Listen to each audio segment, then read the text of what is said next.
I'm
at Grace Church Road. I went to Waynesboro to bring this man down to this address, and now he's trying to force his way into a house.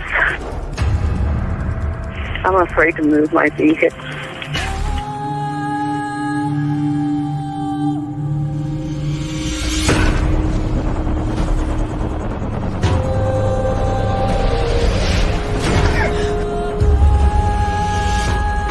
Just fighting in there. It's inside the house now? Yeah. You have your doors locked? It's open. I'm in a van. You need to make yourself safe, okay? Even if you've got to drive away from there to get away from him and close that and lock that door. Do that for me now, please. Okay, wait a minute.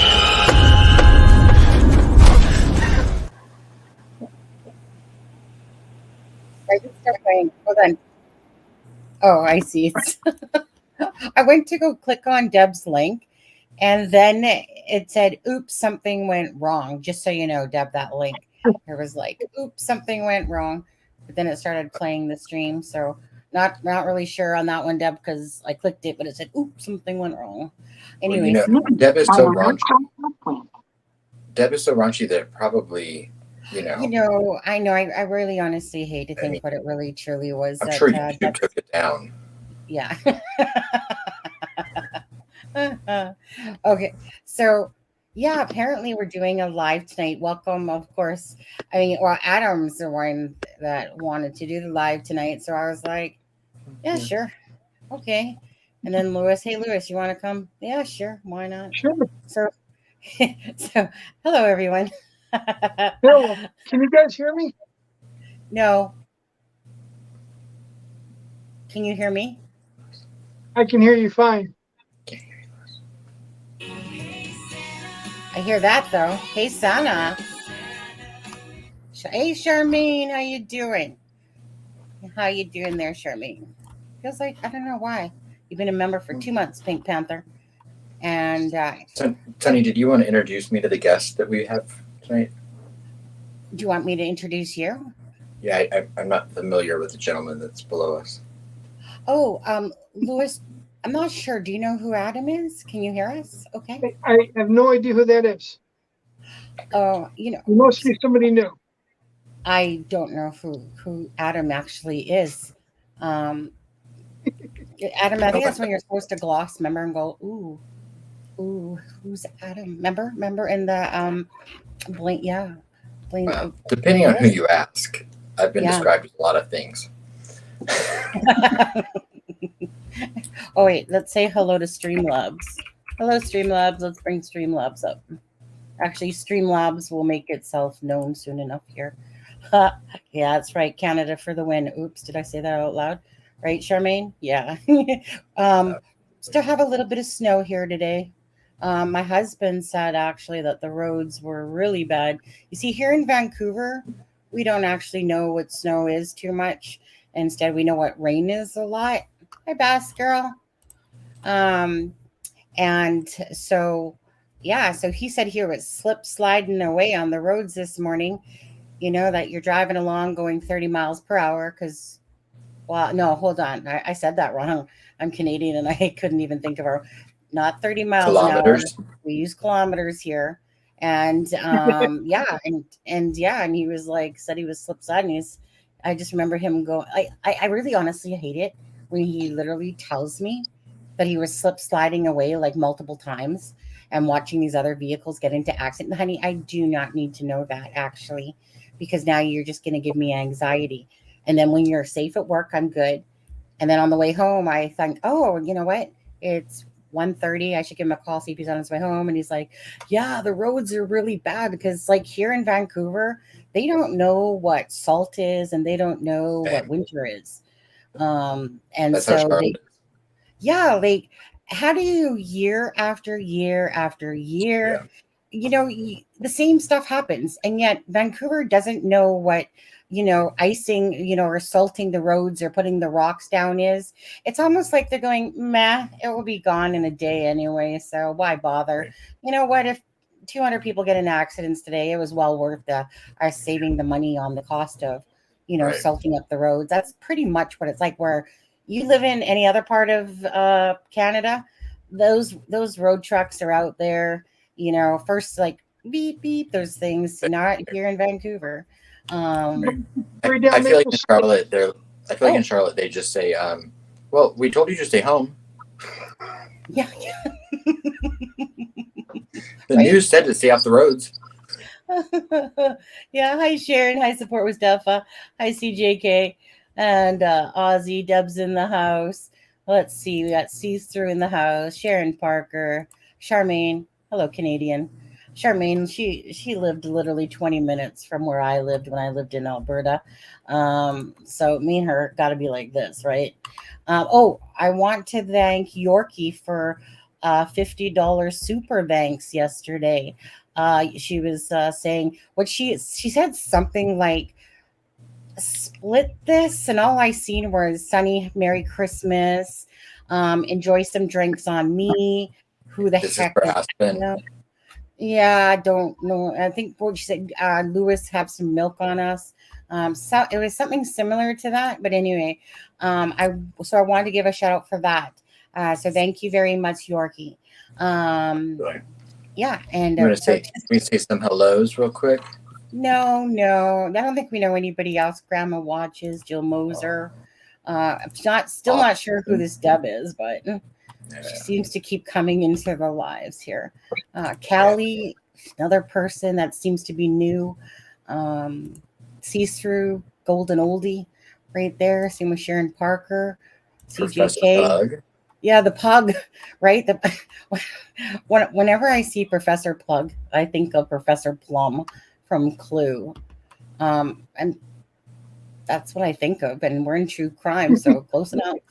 Professor Pug in the billiards room with I know. the With the candlestick. Oh, get out of my mind. We both thought of candlestick. Rose Scheid, hey. Yeah. Hey, it's a crummy shame. Yeah, Hey, Kathy. Kathy. Yeah. I'll let you. No, I think that's good. I think we're good. Ozzy, we got Ozzy, right? StreamYard. Mm-hmm. StreamYard, thank you always for making it in the house. Yeah. But so yeah, let's see here. Moonshadow. Wow. Hey, Moonshadow. The high on Thursday is going to be 3 degrees in Kansas. Wow. Ooh, I don't even know what that is in our temperature, to be honest. Yeah, that's Fahrenheit, so it's cold. Mustang, hey. Wow, yeah, I don't think I'm built for 3 degrees anymore. Yeah, what is 3 degrees in our weather? Okay, hold on. I got to figure this out. 3 degrees Celsius. Negative 16. Negative 16.1. Yeah. Thank you, Liz. Oh, so you guys are negative? You guys know what a negative is? Oh. Yeah. That's the high in Kansas on Thursday. So. Oh, yeah. That's cold. Weather here and there. That's not too bad. Alexa, I'm available if you need to warm up. Alexa's messaging me during the live. Alexa, I'll look at your messages in a minute. Yeah, we're going to see negative degrees Thursday, Friday, and Saturday night. Hmm. Well, let's see what over here is in Vancouver here, or Langley. Right. The We're here sunny to talk weather. about the weather this evening, everyone. Yeah. That's exactly why Adam wanted to do the live, apparently. Apparently it's -9 here, which is what?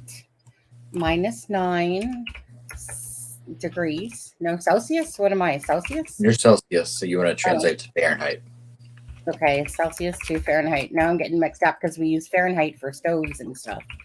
Fahrenheit. Okay, so that is 15.8 Fahrenheit Wow. is -9. Yeah, I mean, y'all, it's gonna be 47 in Charlotte on Friday. I'm a little nervous. I can't handle the cold. But Wow. Friday night, we're going to see negative 21 Celsius.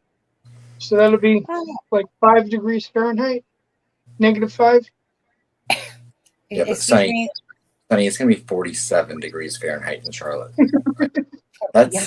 barely almost 50 degrees. I don't know what I'm gonna do. Deb's got jokes. Well, before we go on here, Charmaine gifted 10 memberships to the channel. So I think you have to hit those little things up top, to accept a membership. You have to turn your membership thing on. That's Lewis, up top. now's your chance. Yeah, Lewis, come on.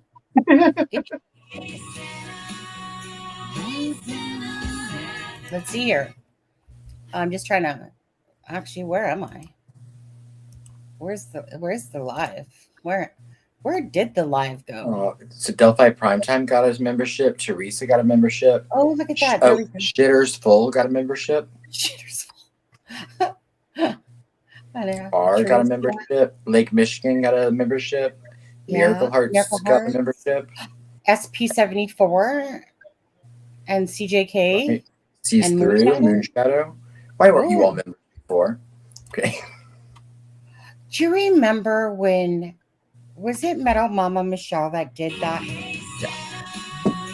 And Copper Horse, I believe, has done it as well. Yeah. And I remember I couldn't even turn on the thing because it just kept going off and off and off. And it was crazy. Like I literally couldn't talk because it just kept going off the OBS there.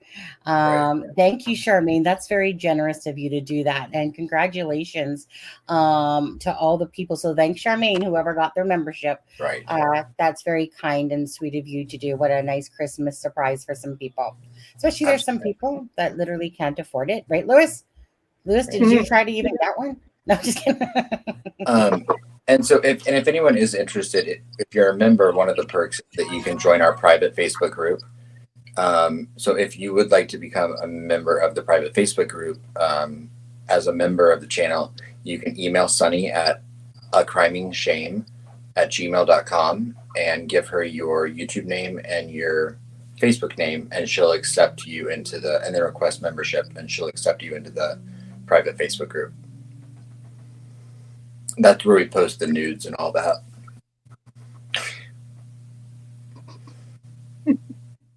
Sunny's muted. She's in shock. Did you guys? I said that's where we post dubs, not ours. Ours are, we save ours between ourselves.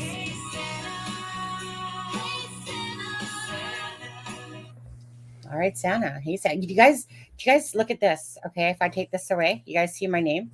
Hold on. Yep. See? Sunny Claus. Get it? Sunny Claus. Sunny Claus. Close enough. Sunny Claus. Sunny, you got married again? Tried. Me and Xana. Yeah, remember. I will tease though for everyone that is watching. We do have a little early Christmas little present for you later.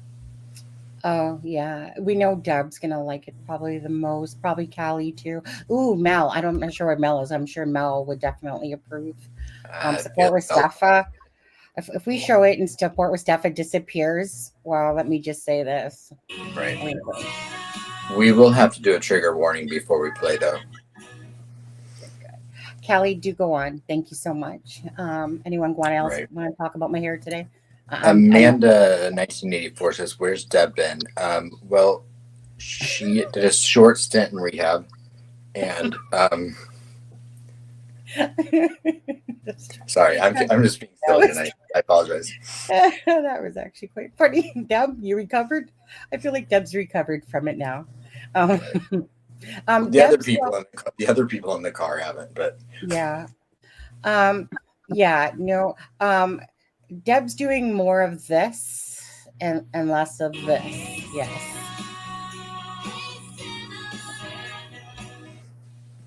Hey, Xana. Deb's going, hey, Xana, can I have some more of this? That's exactly. And Deb's popping out shorts, people, on her channel, and Deb's going to drop her channel. So, yeah, it's Adam, whoever he is, Sonny, Lewis. Lewis shows up now and again whenever he wants to. I'm a And vagabond. yeah. Go on, Joe. I'm too busy looking at the hair comments. So you guys can do whatever else you want. that's sweet, Joan. Yeah, there's Deb's channel right there. Okay, guys. Yeah. I love Steffi, Sam. we love Deb. Yeah. Before we know it, she'll be too big for us, and she won't even come in our chat anymore. I feel like that's what's going to happen. Yeah, I think her ego is going to precede her, and I think she's actually going to become like a Greeno 2.0. She'll walk by us at CrimeCon next year and be like, she'll be like, "Great, buddy, like an autograph." Yeah. No, yeah. It's been a couple months. Hi, Amanda. Yeah, no, it's been a couple of months. And Deb took a step down from the show, but the two of us, Deb and I, couldn't get along, and so it just got too much. And I know the cat fighting was ridiculous, to be honest with you. Yeah, we loved it was it. a hair thing, and it was like a Cats or Pisces thing. It was something similar to that. So Deb's she's been popping out a few shorts on her YouTube channel. And while she's doing that, she comes in here to support us still and stuff like that. So, next thing you know, she's, like I said, going to surpass us at some point here, like most. I team Deb. Lisa. Oh, Lisa, it's so good to see you. Yeah, Lisa, it's a shame that you were too busy last night to come into the stream and watch us. I mean, I'm assuming you were hanging out with Tom Webster. I feel like she was hanging out with Tom. It's okay. Yeah. I love it when trolls like Lisa come in to heckle us and then go back over to a different channel. When they have nothing better to do. Yeah, I don't know. I feel like is Graz doing a live? I don't know why you're not there, to be honest with you. No, I'll be serious now. Yeah, okay, let's be serious. I'm going to show you, but I'm not going to play the music because I can't. Or else. Do you want to do that now, or do you want to do it later and make people wait? Do you think? I don't know. I feel like it's. I don't know. Lewis, do you got that picture of you in a thong? Did you send that one to me? Yeah, a couple of times. She's asked you to stop. Yeah.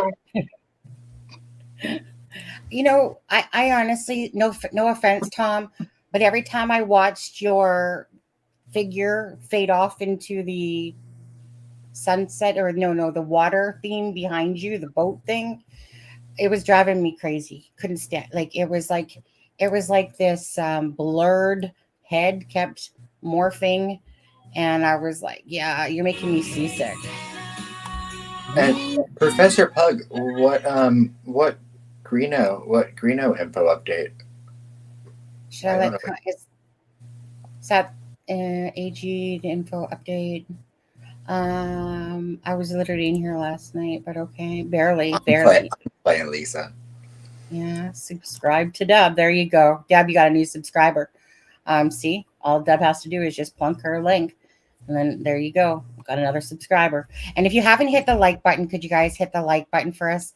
My algorithm, or I should say our algorithm, it pretty much sucks right now. It seems like ever since the end of October, the algorithm just has bit the dust. So if you guys could hit the like button, that would be great. It's really annoying watching all these channels that literally have no subscribers get way more views because the algorithm here is obviously sucking. And I don't know a huge deal about algorithm, but I know enough to know that if you hit the like button, it helps. That I do know. Yeah, it's always great when you watch a channel with like 200 subscribers get like 7K views, while you have 6K subscribers and get like 1K views. And you're just like, thank you, YouTube. Thank you so much. Thank you for the algorithm on there. So I don't know. I don't know. So if you guys could hit that like button, that would be great. Mrs. Dupp, done and done. Take a walk with me. Just walk with me. Maybe there's some good content. Is that a song? I feel like I'm singing right now. Is that a song? Done and done. Take a walk with me. Just walk with me. Maybe there's some good content to see. Maybe that's where I ought to be. It's on a different channel, you see. You feel like it? You feel like that rap is going on there? I'm not sure if you were singing a song there, but that's what it felt like. Yeah, I would just like to make a Oh, here she goes. What does she have to say? I hit the like button prior to the live starting. Do I get some sort of prize? Sure. Lewis, could you send that thong picture over to Support with Steffa? Again, if Support with Steffa disappears, it's not because she's really, truly busy. It's because Support with Steffa found her toy box, and she'll be with us again shortly. If you could just send her over that picture, that would be amazing. Okay, what is the topic tonight? Elaine Soares, the topic tonight is going to be about a couple of different things, but one of the main things is we're going to talk about the cat hair and Richard Allen, and we're going to watch a quick video on that and how. Actually, go ahead, Adam. You explain. Sure. Well, it's important to, of course, say, the information that, like, it's all speculative. It's just something we really haven't talked about, the whole cat hair thing. I know that we had discussed the Daily Mail article that came out that alluded to it as well. I know the rumors have been going on before that. And I think that, in my opinion, I think that if there was any bit of truth to that Daily Mail article, it was the part that contains the there could be something there to be seen with the whole cat hair connection. So this is just some information that I was provided. I was told I could share like a video that went along with it, and then some other things that I've looked into just to basically provide context to what people are talking about when you hear about them potentially having dug up something in his backyard, it being a family pet that might have deceased, and that there may have been cat hair DNA that was found at the crime scene that connected Richard Allen to the crime scene in yet another way other than the bullet. And so we just have a couple of pictures and a video to play. Again, none of it's confirmed. I do trust the source that I was talking to, and I know that the creator of this video that has given us the permission to use it also trusts some of the sources they've talked to. Out of respect, I'm not gonna say any of those names, but and I hate that word source. I know it's cheesy, but but I don't know what else to say. Yeah, but you know what? There's no other way to say it. The best way to say it is source. And if people don't like the word source, too bad, so sad, honestly, because you're not going to give up people that are providing you with information, especially when they're ones that you deem as credible. And, and you gain some very credible friends and sources along the way, but you're not, and you guys know from Adam talking before that he told you things and then they came to fruition in the affidavit. But again, you can't say that it's fact, but I'll tell you, if you hear about a cat hair and whatever, and you heard it here first, you can come back and say, thank you, Adam. You were right about that whole cat hair and a lot of people have talked about the cat hair. I just, I just, really didn't give it a ton of credence until I started to hear from a source or two of mine actually two sources of mine that, thank you, that I trust and that, to me gave it a little bit more validity. One of which actually reached out to me before.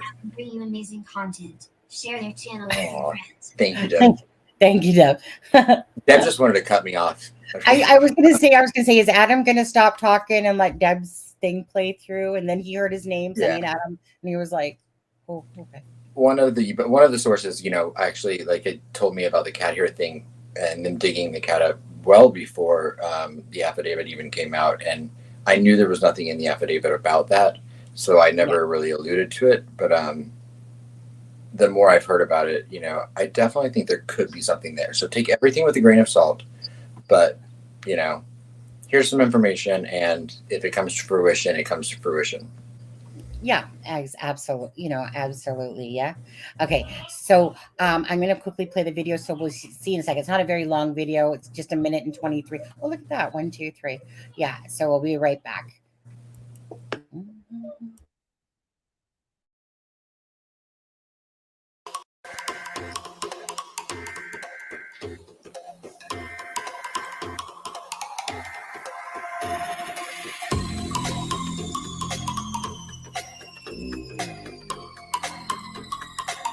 In 2017, Rick Allen had a beloved pet cat named Ozzy.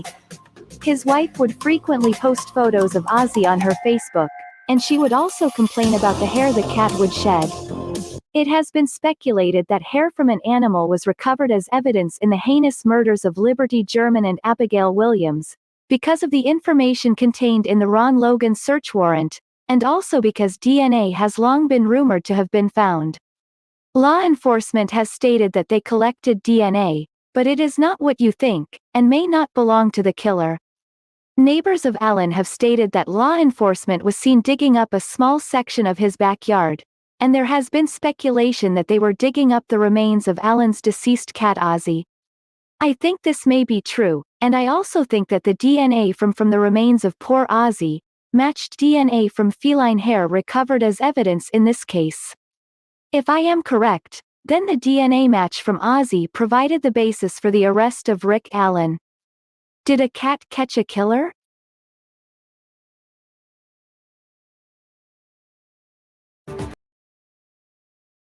Back up. By the way, what a gorgeous picture of Libby and Abby. And that's why I used it in the thumbnail. So thank you very much, source person, for again, right. And the only thing from that video that I would probably say is a stretch in my book is that, I don't think that this would have been solely the thing that caused the arrest, but it definitely could have been a contributing factor. Yeah, absolutely. Remember, the totality of information is what we need to look at. Yeah, okay. Sorry. Let me just quickly I want to bring in just a couple of these pictures here. And okay, so dude, why'd you have to name your cat Ozzy, first of all? That is was my cat's name back in Alberta. That was one of my longest cats. My first cat's name was Ozzy. And so when I seen Ozzy, I'm like, oh, dude. And Ozzy was truly named after Ozzy Osbourne, our cat back in the day. And for anyone, the context also of back from when the information about Rochelle first came out, and before Kathy Allen's Facebook got taken down, and then came up with some stuff in it, but there were posts about and videos. I think that the cat kind of popped up and started coming around their house in 2016, early 2016, and they kind of ended up adopting it because they would feed it outside and then it would come in. And then the cat did pass in 2018, but was alive and lived with the Allens at the time of the murders. So the pictures on the screen right now, that is from the Allens' couch. That would be the a pillow that they had on their couch that says, "No outfit is complete without cat hair." Mm-hmm. And Which, just quickly, hello, Donald Witten from Fort Myers, Florida. I think that is. I'm Canadian. Forgive me if I do get it wrong, but I'm pretty sure that says Fort Myers, Florida. And yeah, I thought that was the perfect pillow thing there. No outfit is especially complete. knowing now what we know. Yeah, absolutely. And let's Yes, Sherman yeah. mentioned that there is a name now connected to this case. He didn't mention the name as they were not on Delphi today, but I'm really curious what the name is. Apparently a name known to us. I'm not Oh, sure. Do they have a what? did they have a stream today? Mention that. And Charmaine, in what way connected to the case? I'm just a little confused. Like as far as someone might possibly being arrested. Yeah, that's what I was going through my head on there.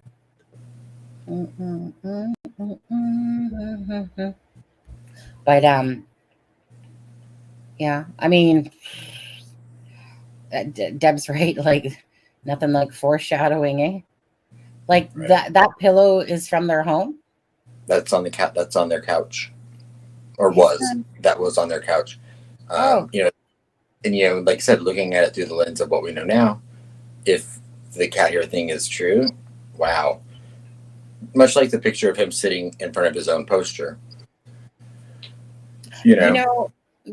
Exactly. I mean, I still don't understand who Richard Allen is in the whole scheme of things. Like where this all connects with Kagan Klein and the Wabash River search. I still don't understand this whole Richard Allen thing, or who he knew, or who else was involved. And I mean, it's really mind-boggling to say the least. And I think Charmaine, yes, Athena Strand today. Oh, I'm confused. So Frank is talking about there is a name now connected to this case. But he didn't say what it was. And the Athena Strand today, which is a different case. And Athena Strand is a very, very sad story. That's the little girl with the FedEx. The gentleman, I can't call these people gentlemen. They're just not gentlemen. The killer who killed Athena, POS. That's a very sad case in itself. Oh, McDougal tree's in the house. Hey, McDougal. I didn't see you here yesterday, though, McDougal. I was looking for you, and I was like, "Where is the tree? Where is McDougal tree? Couldn't see you." And I didn't see Frank say that, but I have to. I mean, to say that it was a name that we're familiar with. I mean, well, that's what 729 names we would all be familiar. I'm saying. Lewis, what's your thoughts on the whole anything actually? Cat hair, dog, the cat being dug up. The fact that this literally says, it's like, honestly, like the picture that was behind him. Now there's this here, and chances are it's going to come to fruition. Okay, well, cat hair can go a long way because you've already got case law proving it. They've used cat hair as evidence in the past for conviction for murder. And people always say with hair, you need to have the actual root to do DNA. But actually with shedded hair from cats, you don't really have that often. But cats groom themselves more than any other animal. And they said the DNA they get from cat hair is usually from them licking the hair, and it dries and the DNA sets in that way. So you've got a better chance of getting DNA off of a cat shedded hair than you do off of a dog. Oh, really? Yeah. I mean, I know cats leave a lot of hair behind, that's for sure. But Yeah, but I mean, most shedded hair doesn't have the root on it because it's older hairs that fall out. So without that root, your chance of pulling strong DNA off of a dog, you know, bunch of hair is so not as strong as with a cat because cats do groom almost their entire body.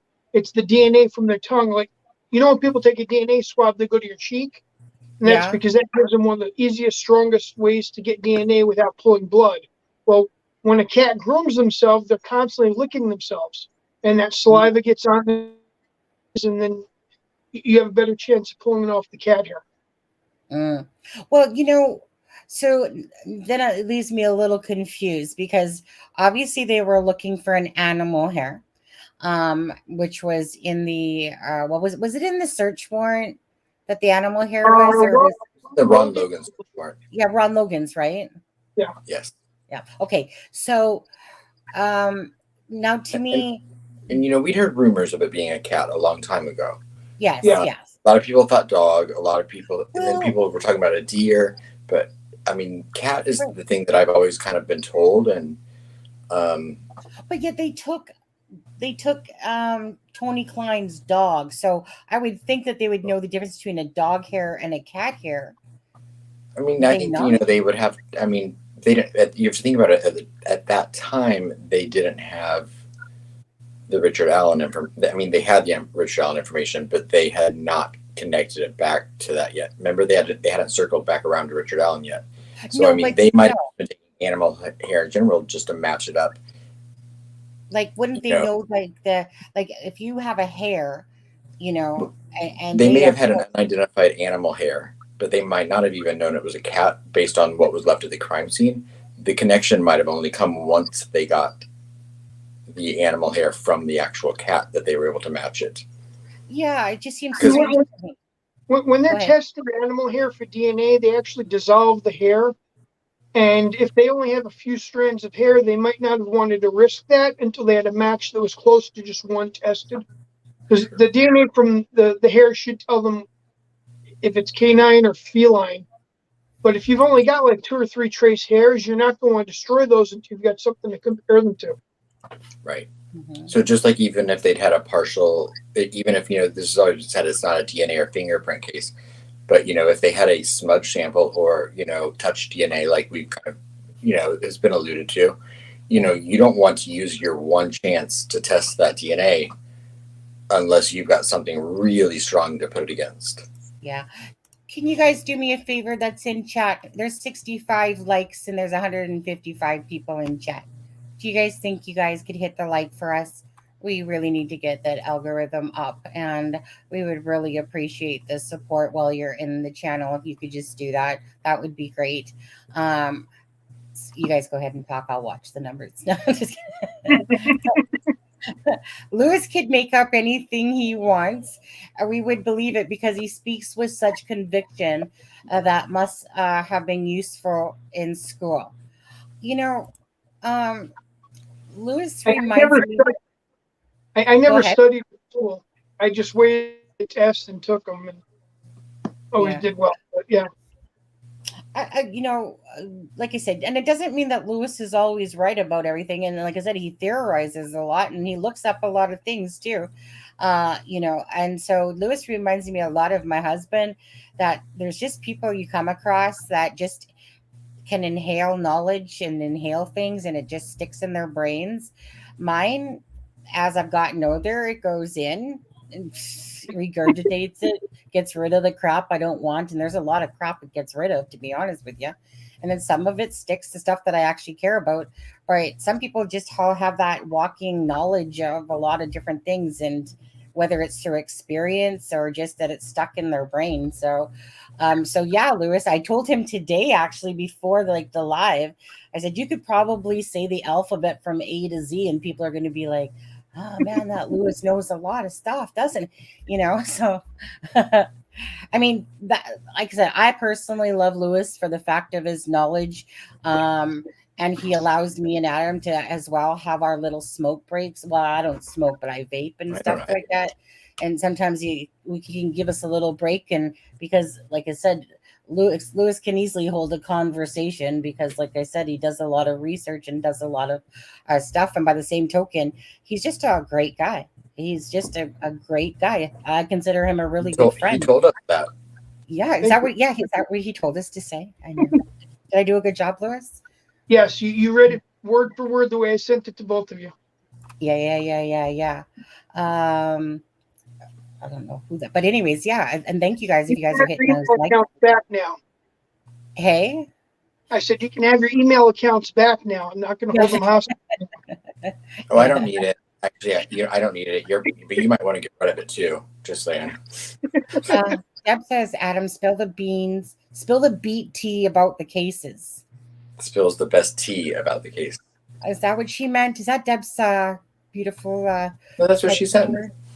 No, it says beet. Oh, she meant beans. Best. She meant best. Yeah, I think she meant best. Yeah. Okay, hold on. Let me just quickly see. Let's see. Hi, Britt. How are you? Blind Squirrel. How are you?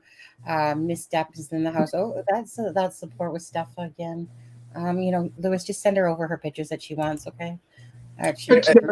Someone had said earlier in there that that dog hair and cat hair are easily distinguishable against each other, and I have to say I mean I deal with a lot of hair in my life, and I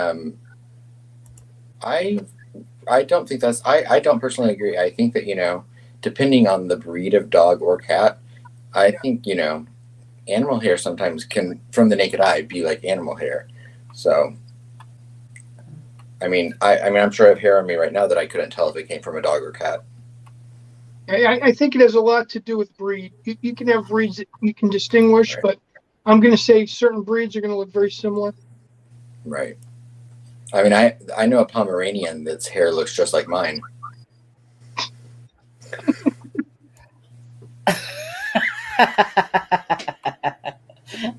Merry Christmas. Oh my goodness, I will need eggnog. Why do I keep forgetting I need eggnog? The minute I think of Christmas, I think of eggnog, people. Blind Squirrel, I have a German Shepherd. Oh, I mean Shepherd. It's kind of like that's type of. Oh yeah. Lala One Fogo. Has there been any more chatter about RA participating in the search for the girls? I have seen a partial search party list. I've not seen any other information about that. I know there's always been a long-standing rumor that could the killer have participated in the search. I don't know if Lewis or Sonny, if you've heard rumors about Richard Allen participating in the search. I've never heard any credible person whatsoever place him in that search party. Yeah. Same. I still haven't heard anything besides gossip. Yeah. Doesn't mean he didn't, but I honestly would be remiss to think that he was a part of the search warrant or part of the search party, but we'll find out. Questionable pictures that look like it could be him standing in line at the fire department, but nothing that's conclusive. The one outside that, like, where the camera pans and you see Derek German in it as well. Is that the picture? Is that the video? That's one of them, but there's another still shot that shows people in line, and there's a gentleman that's sort of half behind somebody else that looks like it could be him, but he does look like the average person, so it's hard to distinguish. I've been sent so many pictures from the press conferences, from the search party, from different things that people are like, it's Richard Allen, it's Richard Allen. And every single one I've seen, I've been like, that's not Richard Allen. But it doesn't mean he wasn't there or a part of any of it. I've not yet seen anything that makes me convinced. How about you two? Working that day. But, yeah. Or playing pool. Says Outbread. It's not common to have 2 days off in a row, so I'd be curious if he was at work. Yeah. Sonny, did you show the black and white picture yet? I liked that one a lot. The black and white? Yeah, the cat. I knew you were scrolling through some of the pictures. I was looking. This one? No, the other one. Oh, I got this one. No, the black and white one of his daughter Brittany with the cat. Oh, I didn't see you send that. Did you The one send I that? said would make a good thumbnail. Oh, did you say that? Here, I'll send it. I didn't listen. Yeah, I mean, it's a good. I mean, it's a good picture. Pictures. Huh. I don't recall seeing that. Let me just tell me. I sent it again. Well, I'm scrolling back, and you would have had to have sent it in the first place. Don't Yeah, you lie to me, mister. No, I never seen that picture. Not until now. That's the one I said would make a good thumbnail. Okay, go look back through your chat. You never sent it. It must have been someone else I was talking to. I think so. I would have remembered that picture, by the way. So Good now picture. that you did send it, you're probably talking to Deb again. And it was like, oh, Sunny, I was talking to you. Oh, see, that's a beautiful picture. Not since Deb blocked me. No, well, yeah. I mean, you got tired of you always asking for pictures. To be honest with you, what a beautiful picture. It is a beautiful picture, yeah. And then there was the one of him sleeping that was in there, and then the other one was that I sent them both again. Oh yeah, I mean, when I seen that one with the cat Ozzy sleeping on top of him, I was like, a cat, if you could have just like went right on top of his bald head, you know. And then the one with the girl kissing him, that's the daughter. Did you send me another one? Yeah. Okay. When the cat was a kitten. Let's take a look here. Oh, I just see the one picture you sent. You just sent the black and white one. Besides those other two, the one with the pillow. See? Are you sending to somebody else? Are you cheating? I just look, Sunny, Sunny, there you are. Like see right him? here. Nope. I see. Nope. It even shows you looked at him. Nope. I see the last one I see that you sent Adam is just that one that is showing right now. Huh. Let's try again. Yeah. Oh wait, hold on. It must be a lag. One just came in. That international lag. But mind you, it doesn't want to save for whatever reason. Here, hold on. Let me just screen it. While you're doing that, Plum Crazy, Deb is in the chat. She's here. I'm sure she will say hey if she sees that message. So. Yeah, smash. Yeah, could you guys smash that like button for us? That would be great. Thank you guys for all the ones that have done. I appreciate that. Really need to build up the algorithm here. It just YouTube does its own weird things, and ever since October 31st, when somebody put a false strike that YouTube corrected, but it really seemed to affect the algorithm regardless, and it's very annoying that you work so hard and and then these other channels that have literally a couple hundred subscribers get more views than your channel that has 6,000. So and we've got a little over 170 in chat right now. So thank you everyone for being here. And if you could hit the thumbs up and share and go and subscribe to my channel as well. It's my shameless plug. But but what is everyone else's thought? I want to know everyone in the chat's thoughts on the cat thing. Like, do you think this is something legit? Do you think it's just more speculation and rumor with Delphi? I mean, what do your guts tell you? Hello, sure. Personally, I'm going to say this as you guys are waiting for some answers come in chat. Adam, your source has always been very credible with information. And so I'm going to myself believe that the cat is going to be a tie-in, the cat hair. You were talking about a bullet, a fired spent round that was in the backyard.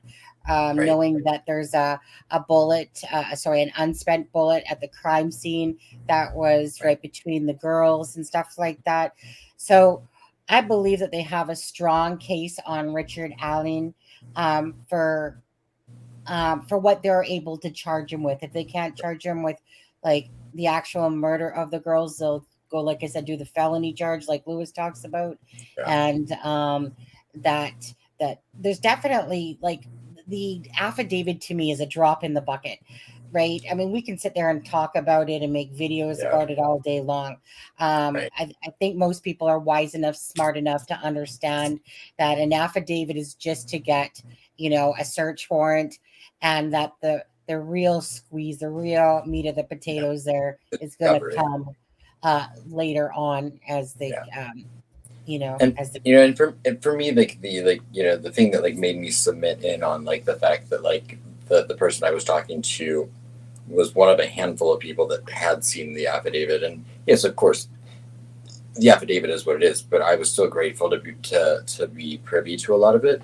But I mean, when I had that quote, looking at fish or watching the fish, October 28th, and then when I read that in the affidavit, I mean, to me, I was like, oh, I'm like, so my source was 100% truthful in telling me everything that, because I mean, that you don't get that specific without knowing what you're talking about.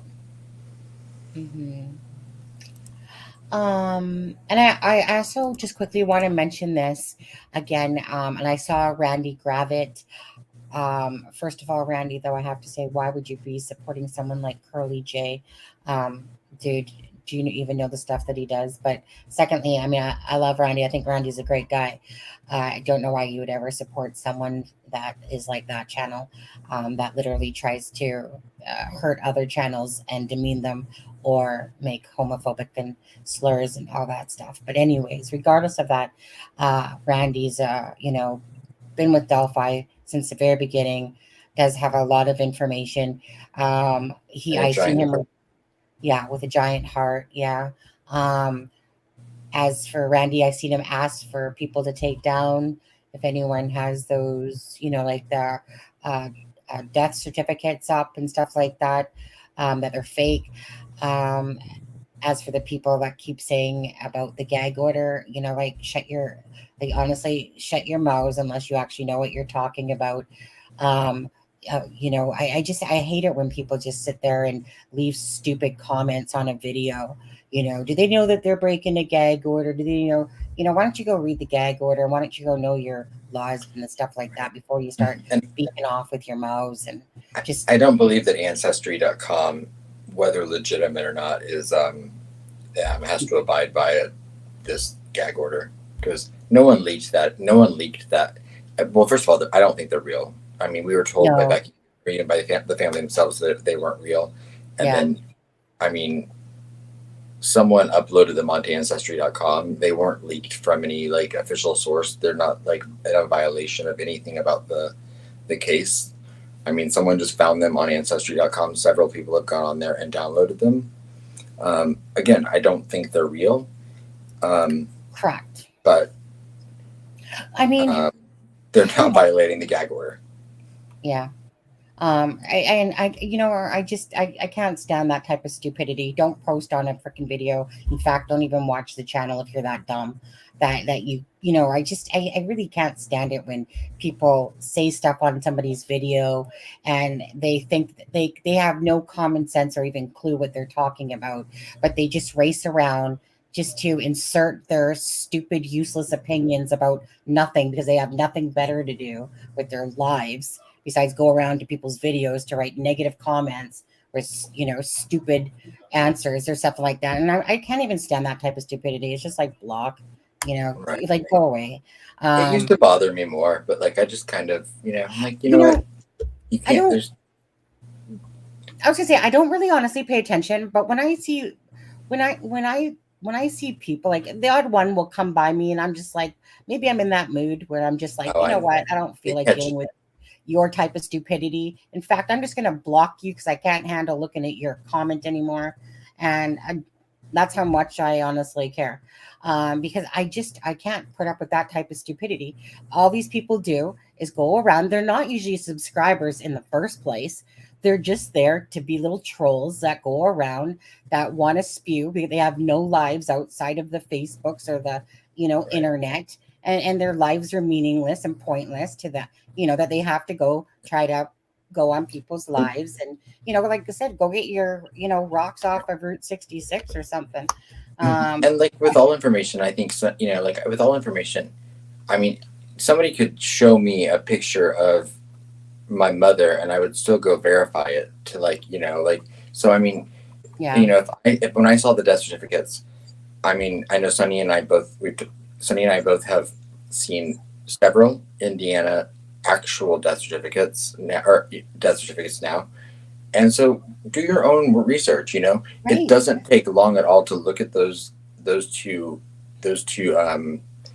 death certificates and then compare them next to countless of any other Indiana death certificate official ones. And you can see the obvious difference in, when there's a seal on every official Indiana death certificate, and yet those didn't have a seal. Oh, there he is. Come on, Oh. Frank. What you hiding? Frank, we're going to have to drop you the link, and you're going to have to give us some information here. Yeah, what is, did you guys do a live or something, Frank? Colder than a witch's... He's talking about you, Sonny. He's talking about you. I know, right? That comment made me laugh. So, Frank, tell us how you really feel. Frank, you want to join? You want to join for a minute, Frank? We have a couple questions. What's this information that Frank has? Is there going to be another arrest soon, Frank? Is it somebody that we know? Yeah. And yeah, you guys can keep all your cold weather, to be honest with you. Where did Adam go? He went black. Did you want to throw that one thing I sent you up there? The case 2003 that used cat DNA? People have an idea what is possible. It was which one? There. What time frame there? Which one, Lewis? It was in 2003, and it was, I think, Iowa against O'Donnell was the case, they state. But where they actually used cat hair in a murder trial, and they did get a conviction. Let's see. Where did you send that? Because I see you have DNA collection. No? I sent you a group of 4. It's the first one out of the 4. Okay. Okay. So you sent me this. Okay. Okay. In 2003. Yeah. Okay. 1 second here. I'm just going into details and stuff. I'm sure people don't care about that, but people might like to actually see that there's case law presiding on this. I think this is the one you're speaking of. The first line should say about 2003, and it was I said there was O'Donnell was the case that they're referencing in Iowa.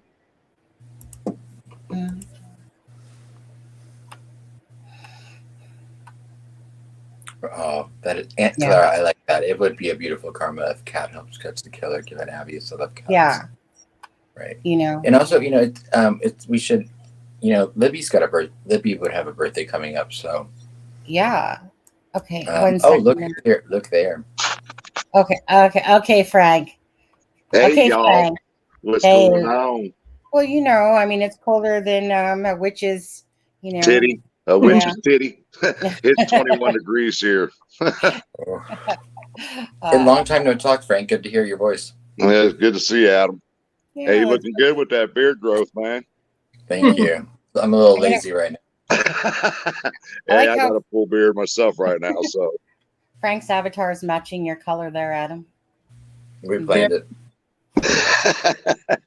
All right, Frank. So what's going on? Nah, the same shit, different day, son. You know how that goes. No, Frank. We're told you were teasing info, and people were coming in and talking about it. So we want to know what's going on. Well, somebody sent me a message saying that Eric Alter is being brought back into the conversation. And I asked this person, I said, who's saying this? And they're not responding to me. So I'm trying to find out what's going on. Okay.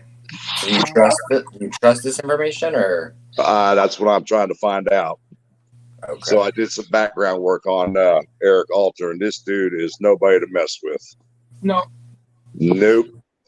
He's been in jail, convicted for so many domestic battery cases, battery on police officers, resisting arrest. He's been suing the hell out of people, bringing his name up in the Delphi case. And I'm like, where does this name come from? Why do people know about this guy? Well, it was brought up at the beginning of the case a long time ago, and then his name just disappeared. And then when I was on my live earlier, I got a message, and I looked, and I was like, okay, who are you getting this information from? So now they're not responding to me. Okay. So he came up in the early parts of this case in like what regard? Who was he connected to? They didn't say. They was just saying because he was a crazy dude. Okay. I was going to say, Adam, if you yeah, let Lewis, because Lewis knows about this more so. He made videos very early on the bridge and insinuating that he was bridge guy, and there's videos still up now of him on Ron Logan's property riding four-wheelers to the bridge and back. Really? He calls Ron Logan his uncle. What really stuck out to me is if you search his name, he pops up in an ad for the app Meet Me, which is one of the apps that Klein was using. That's kind of odd that at that age is being advertised in a dating app for teens. There's also rumors of him being heard in town in the apartment complex talking about the murders the next week. But he pops up quite a bit more, but he has threatened people, sued people. Yeah. He's not a good guy to be around or to be involved with. Yeah, he lives in Lafayette now. Yeah. He used to live on the same street that I did in Indianapolis at one point in time. When I saw that, I was like, whoa. Whoa. Like Richard Allen lived right up the street from me here in Greenwood, Indiana at one point in time. Yeah. Frank, not making yourself look good. Put up on, actually it's still up now. He's at a Hooters, and there's where they dump the water on you. And he says, guys, and it sounds so much like the clip. I mean, it's eerie. Wow. Yeah, Randy, I was talking to Randy about it. This Eric Alter turned Randy in as one of the people involved. Yeah. And he's a I went to his Facebook. He's deleted everything but his photo. Let me check something here real quick. Yeah, he's not a pleasant guy from the information I read on my case. So this guy, he's not in angle that I'm looking at right now. I'm trying to find out who exactly is talking about Eric Alter again. Well, so, he was brought up on this show. He was brought up on this show a week ago. Was he? By Robert Lindsay. Mm-hmm. No. Yeah. Not one of my favorites, guys, but right. Yeah. Well, he loves too. Robert Lindsay doesn't care what he said, and it's back off from accusing. Right. I mean, people have their opinions about the way he did it. I'm sorry, Sonny, but I just didn't agree with what he was saying on your show, you know. No. You didn't? Oh yeah, I was in the chat that night. Yeah, he definitely, he definitely had a lot to desire with how he was speaking. And that's the part that, regardless of what chat was saying, is that he had, if you're a journalist and you're claiming to be a writer, you don't go on somebody's live and you start talking about the girls and you start talking, in such a disrespectful manner. These are two beautiful girls that died, and to use the W word and the S word, and even though you're saying it's not like I'm calling them, it's just respect. And so when he asked if he should go, the answer was yes, because of how he was speaking. Again, if he would have just kept it classy in the sense, and regardless if he felt like he was being attacked, it was still up to him to still, like I said, either you can come off and make yourself worse, or you can come off credible, because it's not like some information that he doesn't have is come to fruition. It obviously has, but the way he was speaking was just horrendous to how he was speaking. And the families. Right. about the families, about the girls, even his controversial issues and stuff like that. And yeah, it's like even I'm sitting there like, dude, you literally are just putting your foot Pissing in your mouth. everybody off. Yeah. Pretty much. It is interesting that like he spent so much time, and I'm not putting anything on him, but I'm like, it is interesting how much time he has spent focusing on the unsubstantiated pregnancy rumors involving one of the, and then literally a few days later, out pops these fake death certificates stating they're not pregnant, and then now this name was also that was attributed to that we talked about on that live. It's just so it's interesting, 6 degrees of separation. Here they are, two major points of things that we all talked about that night, and now they're popping up widespread in the Delphi rumor mill. Oh, yeah. Randy did some deep diving into that and found it was two different people doing that one and the Florida fires. They were all garbage death certificates. They both the Florida girls' death certificates that are out there now shows that they committed suicide. Yeah. I just, I mean, it's one of those things like, I just don't understand why people have to do such sick, twisted things and, or speak such ill will, like Robert Lindsay did, with the girls and stuff like that. Like, there's just no need of it. You can talk about things, discuss things and whatever, but why do people have to, I don't know, just twist things, try to bring things into it, try to fake things, like I said. And I mean, all you have to do is look at the death certificates and see that it says like Anna Williams, married but separated. Right. So, like and there was no seal. No, there was no state seal on the form either. Right. So, and anyone can upload something to Ancestry. Well, you can also go to, like, I pulled up you can actually pull up a death certificate form and fill it out yourself in Indiana. Yeah, you can. So doesn't make it official though. Yeah. So nope, I mean, nope, it sure don't. And I think you can have the most credible and credible all these sources. He lives in Fresno, California. Yeah. So I mean, tell us, like everybody says, tell us your sources. Yeah. So and I think you can have the most credibility, you can have the most perfect on point information in the world, but if you're passionate about something, why sully it with all that other stuff? Because I mean, like, even if your information is 100% correct, it's getting completely drowned out in the other stuff that you say shouldn't matter, but speaks more about So I'm like, why just? To me, it's bad optics. But I mean, it was blatantly obvious he didn't give a damn what he was saying. If he upset anybody or was making people mad, and I'm like, dude, this is how you lose your credibility, is when you do stuff like that. Right. What is Steph saying there? Are you comfortable stating your name or on the TCAW? Put him up. Hold on. I'm not sure what that means. And Louis, do you know what that means? Give me a second here. Kind of sound like Hulk Hogan. I got you guys on my phone, but I got to turn it back to YouTube so I can see what's going on the screen. Okay. Give me a second here. Elizabeth, Frank and Marv have their own channel over there. Now and again, Frank pops on here. When he wants to, he will, and he'll ask. And apparently, you have a soothing voice, Frank. Do I? Well, thank you. You should see a sexy face. This old man face. I got a full beard now, guys. Yeah.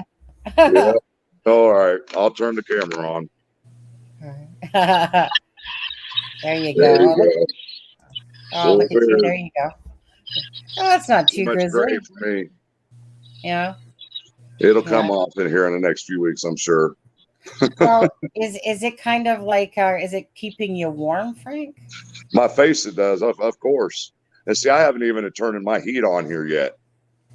Yeah, I haven't either. And I mean, people don't understand. I'm on Social Security.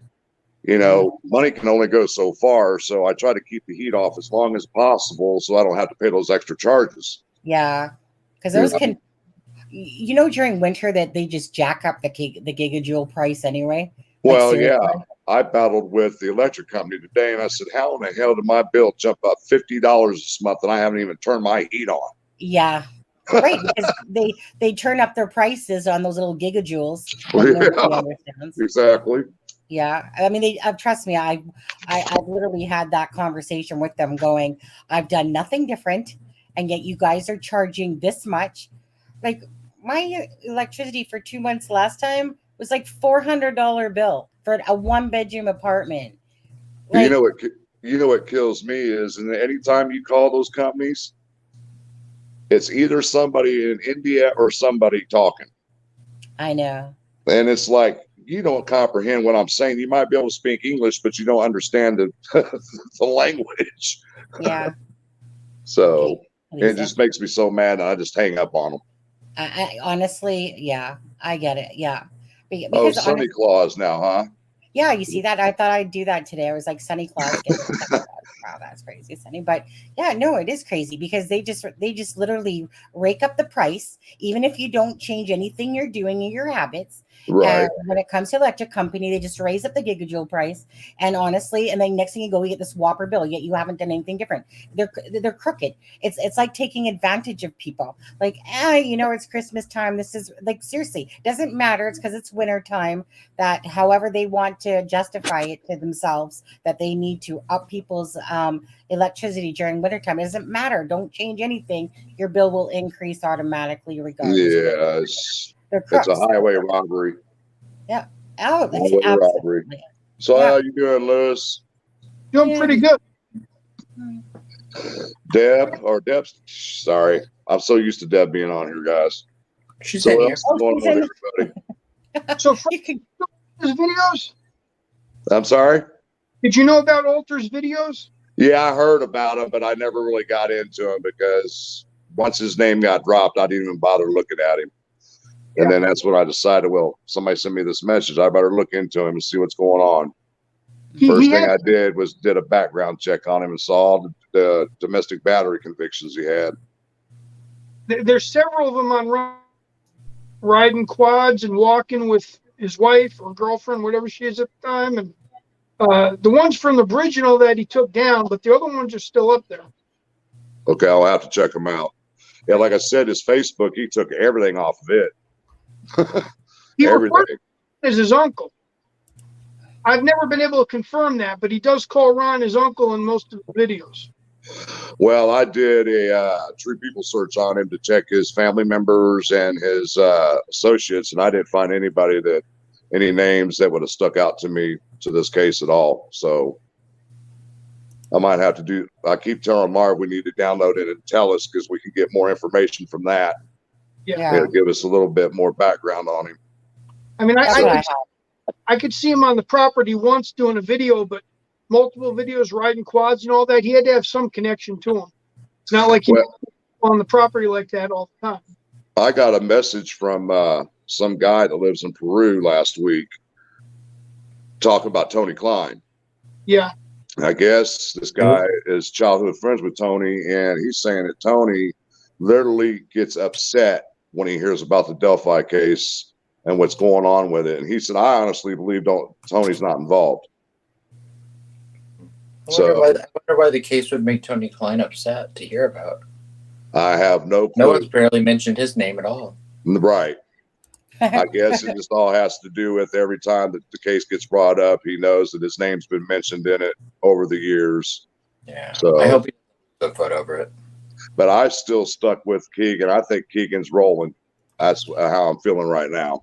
That's how I feel. But who do just to ask you, Frank, where the heck did Richard Allen come from out of all this? Like, honestly, it's like poof, like magic. This person just appears out of. So he came from his mom and dad, and we can discuss it. Let me tell you about the birds and the bees. Yeah. Right. Anyway. But see, the only problem that I have is when I was at the PCA hearing, and he wasn't even 10 feet away from me when he walked in the courtroom. That guy is shorter than short. And I look at him and I look at the BG picture and I said, yeah, I could see the resemblance in the body figure, the proportioning of his body and everything, but the height has got me messed up right now. Yeah. That's the only problem I have. Right. The prosecution better have an ace of spades in their deck. That's all I got to say. Let's have faith. So, what we know so far is not what they know. And, and there's a lot that's going to come out in discovery. Right. So, that's what I keep telling people. But if you notice, that's where we're going to be able to go down rabbit hole after rabbit hole, connecting all of the dots we've talked about for 5.5 years. Right. If you think about this for a minute, you know how Carroll County and the state police were not agreeing with the FBI's investigation of what they had found, right? Regarding what? Ron Logan and the Times and all that crap. If you go to Ron Logan's search warrant, it clearly states the girls arrived at the trails at 1:49, right? Go to the probable cause affidavit. Probable cause is saying the same thing. So I'm saying, well, what are you guys now going back to what the FBI is saying? Right. So they So you're taking information from the search warrant now, or what are you doing here? No, they're taking the information from those timestamps from the Hoosier Harvest store from when they saw Kelsey's car drop them off. Right. And then there was major mistakes in the PCA. Dates were messed up. You put February 13th, 2022 on there. Yeah, that was a mistake. Very sloppy. Yeah. Honestly, I don't think Nick McClellan, I don't think he's up for this case. I just honestly don't. I mean, everybody knows he's an alcoholic. Everybody knows that. Well, speculatively. Well, we don't want to accuse the man of that. We don't want to, he's got children. We don't want to accuse the man of something that we don't. Right. And then him, he's not technically related to Becky. He's not, but I still believe it's a conflict of interest since his uncle married Becky's ex-husband, or his uncle's ex married Becky's ex-husband. Right. So I still believe that's a conflict of interest to me. I can say 100%. I do know personally that that information has been, I'm sure multiple times, but has been directly presented to the defense and prosecution and the judge, and so for that, none of us are lawyers. I mean, I know, Lewis, you have law experience, but none of us, are in the judicial system. So we have to hope that, they've taken that information and they've made an assessment. Right. I really like Fran. I really like Judge Gull as far as I think that, I don't think she's going to let this thing fall through the cracks.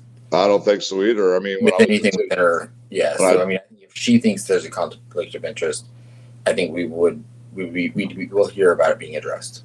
Right. Well, she's a no-nonsense type of judge, because when I was at the hearing, she made that very clear. She made it very clear. I'm not going to put up with no.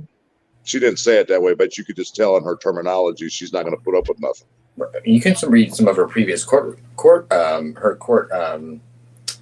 records. And you can tell that. I mean, I respect her. I respect everything I've seen about her so far. Yeah, me too. The real question is, Frank, so on the 17th, are you going to sit with me? Oh, you mean for the bond hearing? February 17th? On the bond hearing? The big one. The bond hearing, there's more than just that. No. There's a small one on the 13th that got canceled, right? And then it got rescheduled. The 13th was originally, the 13th was going to be his first pretrial hearing. Yes. But they canceled it. But then they rescheduled it to a different time, right, Lewis? Yes, but they haven't made a date for that yet. But what they're going to do, the one on January, they changed the judge, and that's why it canceled. They do have it back, but it was a judge change that caused that. but the one in February is supposed to be the bond hearing and also the real ruling on the gag order. Because the gag order was a temporary thing until the hearing in February. Right. So I'm going to be there that day, you know. So Yeah, I'll be there. Me, or are you I'll definitely be there.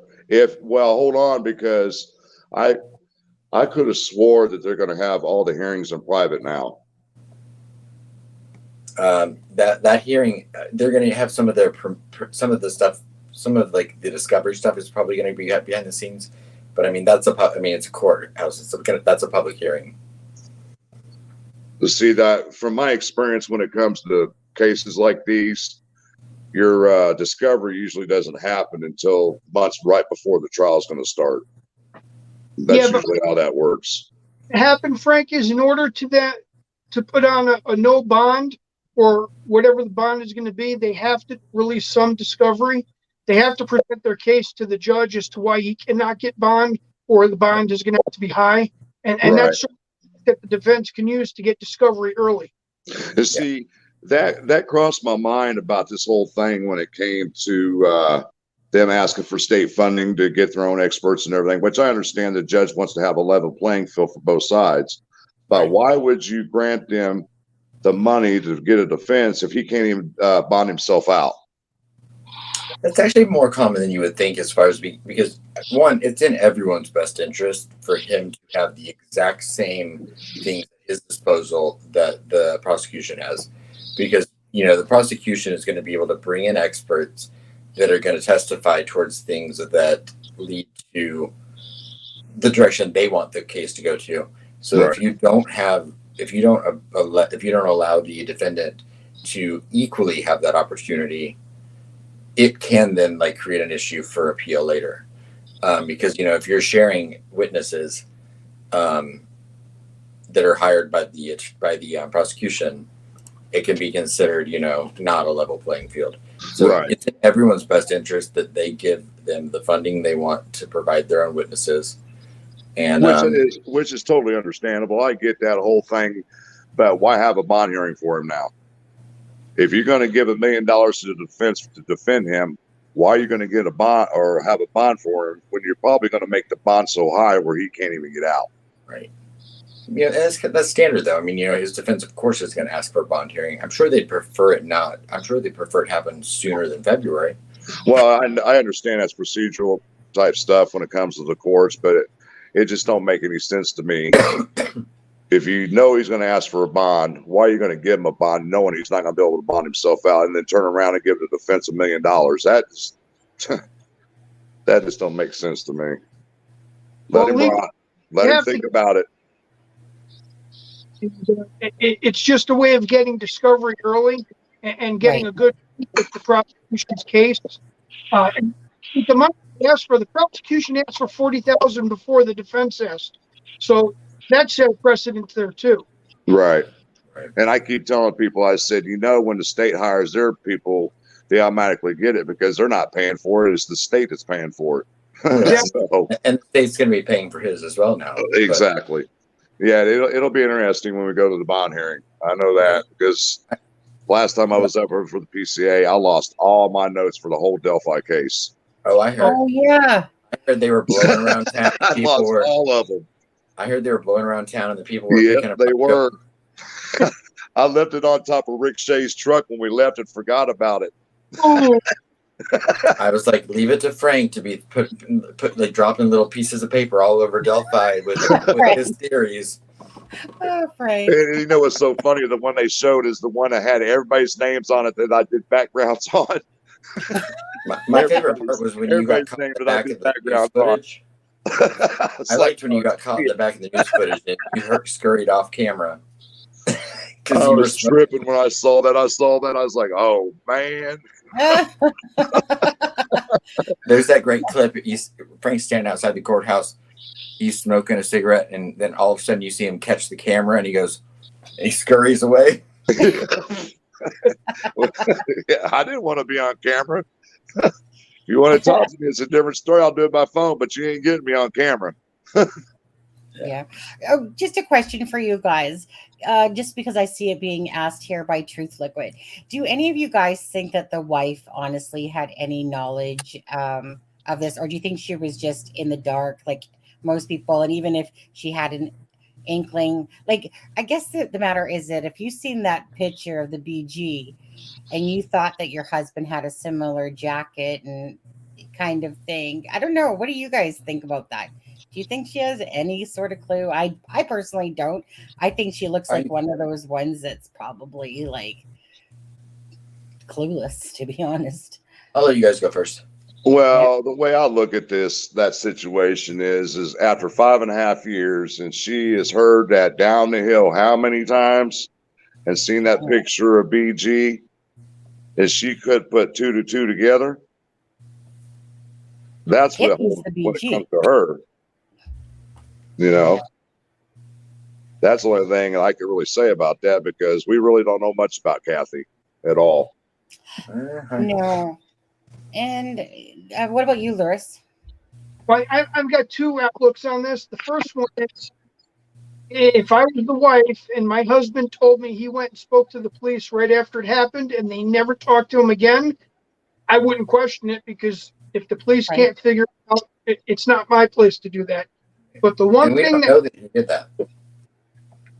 We don't know that she knew it. But the other thing is, those from Facebook page. Louis, you're cutting out. There's two where they were on the chairlift, and the first one where there's a wheelchair coming up on the lift, but the second one, she says up the hill in the weirdest voice I've ever heard in my life, and that set off some red flags. Oh boy. Oh yeah, I know which one you're talking about. I saw that video where they were in the ski lift. Yeah. Yeah, I remember seeing that video, but it didn't come. I didn't get the connection with that. Yeah, I said there's two. One of them is where there's a wheelchair or something coming up the other way. It's not the one right after it. And she makes this weird noise and she says up the hill. And they're not going up a hill, they're down. So it was really weird that she said that. But, you know, you never. Wow. Something bad. Louis, you're breaking up, bro. Yeah, you're breaking up, Louis. You know, my thoughts on it are this, and it might sound like I'm Switzerland or trying to ride the fence with it, but I mean, I feel like it's easy to look at the situation and go, how could she not know? They live in a town. They lived a mile away. You know, her husband fits the description. He wears clothes like that. But I, from personal experience, can tell you that sometimes when we don't want to see things, especially about someone that we care about or we love, the human mind is a very strong thing, and we have the ability to convince ourselves and block things out and really convince ourselves of things that, even though logic might tell us they're true, we have the ability to be able to kind of like put those blinders up and not see them. That's called denial. And so one, she may have had some sort of inkling and just pushed it down and never thought of it again. Or, she may just never have come to think, he was, because they said 18 to 40, he's over 40. She might have thought he was doing something else that day. She might not have had any idea that, I don't know. I'm just saying that, I'm not going to say this woman has anything to do with it culpability wise. Because she could be just a tragic victim in this whole situation as well. Yeah, I personally feel she is, but. And, I'm sure there were probably things I'm probably sure in retrospect, there are things she probably looks back on and goes, oh, yeah, I should have known that. But I'm not going to put that blame on her. And because I just know I've been in relationships where I've told myself things to make myself happy or keep things the way they are.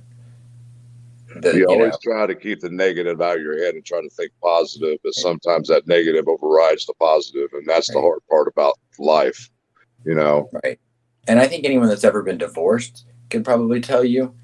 Been there can twice, learn things about someone that you love, or that because you can see a different side of someone that you've been with for about a few years. Yeah. So. And I think that's because we see that all the time. Like seriously, how oblivious. And not only that, but in 2019 they came out with a 20-year-old photo basically of a BG, and so it was only for the first 2 years that they had that. And I can't help it get out of my head when Doug Carter's like, and he's like, "Ain't that something? Well, isn't that something?" But I honestly, just looking at her, my gut instinct is just, yeah, she's just in a world of her own, probably. And I just, she just looks like one of those, I don't know, she just reminds me of one of those, you know, I don't know, just those little giddy, happy wives that just is. I feel like this is like, first of all, nobody would want to be known that they were convicted or are being charged for the Delphi murder. So like, I just don't feel it with her. I don't know what to say. I just don't feel that anyone that's sorry. No, that's just it. Really, I just don't feel it. Anyone that's watched like the videos of them together. I mean, I don't know Kathy Allen. I don't, so I'm not gonna say what her personality is, but she definitely does seem like the kind of person that she really put out this image on social media of this like bubbly, fun, loving, like everything. And he wanted no part in any time he was in a video. Mm-hmm. And so I feel like, sometimes when, things aren't great, you tend to project, the image you want. And so her bubbliness and her happiness and overly friendliness might have been to compensate for the fact that her husband was 100% not those things. Yeah. She might have been trying to convince herself she was happy. I want to comment on something that was just up there about somebody saying that they said he was 5'9", da. Yeah. That's true, but you got to remember also, within the last year, they took all the information off the poster, which is an indication to me they didn't know what the hell, how tall he was, what he really looked like, or anything. So that one right there, yeah. Right. What happened to the long hair? What happened to the red brown hair? The long hair? What happened to all that? Exactly. And that again, just told me they didn't have a clue. I don't think they had a clue. Yeah. I think that came about once they I think that's probably right when they really started to kind of come back to Richard Allen and be like, oh, this is something we should have seen sooner. And, maybe. But, hey, what other case have you ever seen the information line still being up for it? Like, if you go to why is the FBI, wanted things still up for this? It's hard to say, but I mean, I watched one of Fig's videos when he had Julie Millman on here just a couple of weeks ago, and he played an interview with Doug Carter, and this is the most recent interview with Doug Carter, and he took both sketches and he said, if you put these sketches together, you have Richard Allen. Right. So Doug Carter basically is saying that Richard Allen is BG. Right. He is BG. He made that reference at the conference. Yeah. He made that reference when the reporter was talking to him. He basically said, well, the judge signed a thing or whatever it was. So, basically saying that BG is, who they arrested, which is Richard Allen. Right.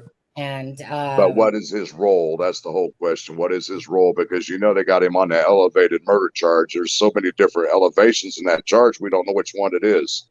Is it kidnapping, sexual assault, sex trafficking, or whatever? All the above. All of the above, exactly. I just this whole Richard Allen thing, I think, is confused the whole community. There's, like I said, there's very little about Richard Allen to even search or connect. There's not really a lot out there. I'm just honestly, I'm not sweating anything over it. I'm just letting it gonna play out, see how it plays out. See, I'm kind of going, okay, is there somebody else gonna get charged here? Right. I don't know. Was it so badly messed up that they're really gonna maybe only get one person out of this? I don't know. I don't know, actually. Right. I just feel very dumbfounded by Richard Allen, to be honest. And, I'm sure that they must have something really good on him. That's what I'm thinking. And the discovery, something's going to come out. It's going to directly put him there. If it's DNA or what it can be, Well, and I've said before, I think it's also important to remember, like when they did that probable cause affidavit and they done the search on his house, I mean, think of all of the, so think of all the evidence they had prior to that. Then they finally connected it back to Richard Allen. They took the car, they took the, the coat, they took boots, they took all sorts of things. So then, so all of the information that we have going off of like what was what was fact before that search warrant, we now know like all of that could have been tested, and so there's no telling what kind of a smoking gun they found from that information. Exactly. I mean, those were the boots he was wearing, or if that was the car he was driving that day. I mean, they wouldn't have had the forensic connections to any of that until after the affidavit was written. So all of that information, anything they found in that search, other than like the original, like the shell casing and possibly this cat hair thing, we don't know. So I mean, they could have the girl's DNA on an item of that clothing that they took from his house or in the car. Well, they could also get touch DNA off the unspent round. They could get a fingerprint off the unspent round. The whole works. Yeah. Lewis, just quickly, only because you're perfect timing. Truth Liquid said it's a crime and shame. Have you heard of the supposed 4chan Richard chats in 2020? They are very interesting, but some are saying they are fake. Could you again explain that about the Richard comments? Well, they also coincide with what happened on Wikipedia, and that is backed up as being accurate because they actually give IP addresses too. I know I shared some of that stuff back when we did a show about that, but they're not fake. It happened, and the timing worked out with a provable event on Wikipedia where they changed the name of the sketch from whatever it was originally listed as. I think it was suspect to Richard, and then it was changed from Richard back to suspect again. And when you go into Wikipedia, you can pull up where it shows when it was done, the IP address of the person that did it, and all the dates coincide. So that's not something you can fake. Right. Yeah, in the day of the arrest, we pulled that up. We pulled those up because I had sent them earlier that day, and we put them on the screen that day. Was that not referring to a different Richard? No. That it was later. It was later. There was the other Richard that Ricky that we had heard that we but no, the 4chan things. Like I was sent those a long time ago, and we put them on the screen that day and talked about them. I remember that. Yeah. It gets confusing. Go ahead. What about this guy that was in jail that did the drawing of Bridge Guy? Has anybody heard anything else about him? Yeah, we just shared stuff he did. He's very busy walking on the bridge. Can you send me that video, Louis? Yeah. Have you seen it, Frank? What's that? Have you seen it, Frank? What, Louis? No, this video that we're going to show. No, I haven't. Noah Amos or whatever it is. No Amos. Yeah, that witness that was in jail, the one that did the sketches, he did a video playing his guitar in the middle of the bridge while they were doing the construction a few weeks ago. Really? But seeing it, hearing about it doesn't compare to when you see it. Wow. He did a second video walking the bridge too, where he stops. He's like, "Oh no, I'm scared. I'm only joking. I can walk this." And then he walks halfway across it while it's just open boards and metal. He's on the metal girders with no wood. Oh no. Okay, now Louis, send it to Sunny. Yeah, send it to me, Louis, so I can show these fine people this amazing. I don't have I've been wanting to show this for weeks. What? You saved it. I don't have it on my phone with me. It's at home on my tablet. I'll find it. Okay, well, give me a minute. Shoot. Okay. You shared it with somebody, didn't you? When I sent it to you, I thought you sent it to somebody else. Let me see. Are you looking for it, Adam? Yeah, I'll find it. Yeah, because he took it down, so the link doesn't work anymore, right? Oh, wait. Man, Adam looks so different with the facial hair. I'm looking at him like, man, I can't imagine him with a beard. Weird. I've been watching him for a year, and that's the first time I ever seen facial hair. It doesn't happen often. Give me a sec too, and I'll be right back. I'll go look and see if I can see if Adam finds something, and I'll go look here. Well, I don't have YouTube Premium, so I know I didn't download it. What's his name? Well, I thought it was on Facebook, not YouTube. You sent me two. One was from a Facebook group, and one was just. And then, yeah, and I also think Sunny recorded it from the screen. She did a video of it to capture it, because when we tried using the link after that, it didn't work anymore, but she had the video that she copied. Adam, can you bring me back in? What, you're in? Am I? I don't see Yeah, myself on the screen. Yeah, you're there. You just switch from left to right, or right There to we left. go. You switch sides. See, everybody's asking me why we haven't been doing a lot of Delphi. I said there's nothing to really cover. Same. We've been doing a lot about the Idaho case and Delphi, of course, but so we have to do a live Friday on Delphi. So, and today we did the Athena Strand case. Did a review on that. yeah. Oh, Frank, remind me. There's a little girl missing in Charlotte that I need to send you some stuff. Yes, Like, I know you're talking about the I mother. wish, because I'm trying to get the word out there, and it's not hit national news yet. I'm really trying to get some news out there for it. Well, I know that we've been Barb's been posting a lot on our Facebook group about it. So Thank you. but we try to as much as possible to put stuff out there, like people putting those damn fake death certificates out. I made sure that it wasn't posted on our Facebook group. Right. No way you're putting that on ours. Right. So I've been trying to get a hold of the other groups, just tell them, hey, you guys need to remove that stuff. It's going to come back and bite you if you don't. So No, I knew they were fake before I even actually ever saw them, because I heard when yeah. whatever information you have on that case, Adam, just send it to our email. You got our email, right? Yeah, I'll put it. I'll put it on the Messenger mod group. Okay, do that. But otherwise, guys, I'm gonna get off here and finish watching this football game. Yeah, you need to check out this video about the guy that put up the pictures of Keegan Klein once once Sunny gets it, because it's worth the watch. I gotta find All right, it. well, send it to our messenger group. Well, it's too big to send. That was my problem. Yes, but Sunny will play it in just a minute. Okay, I'll hang on. On there. Sounds Well, I gotta find it. Give me a sec.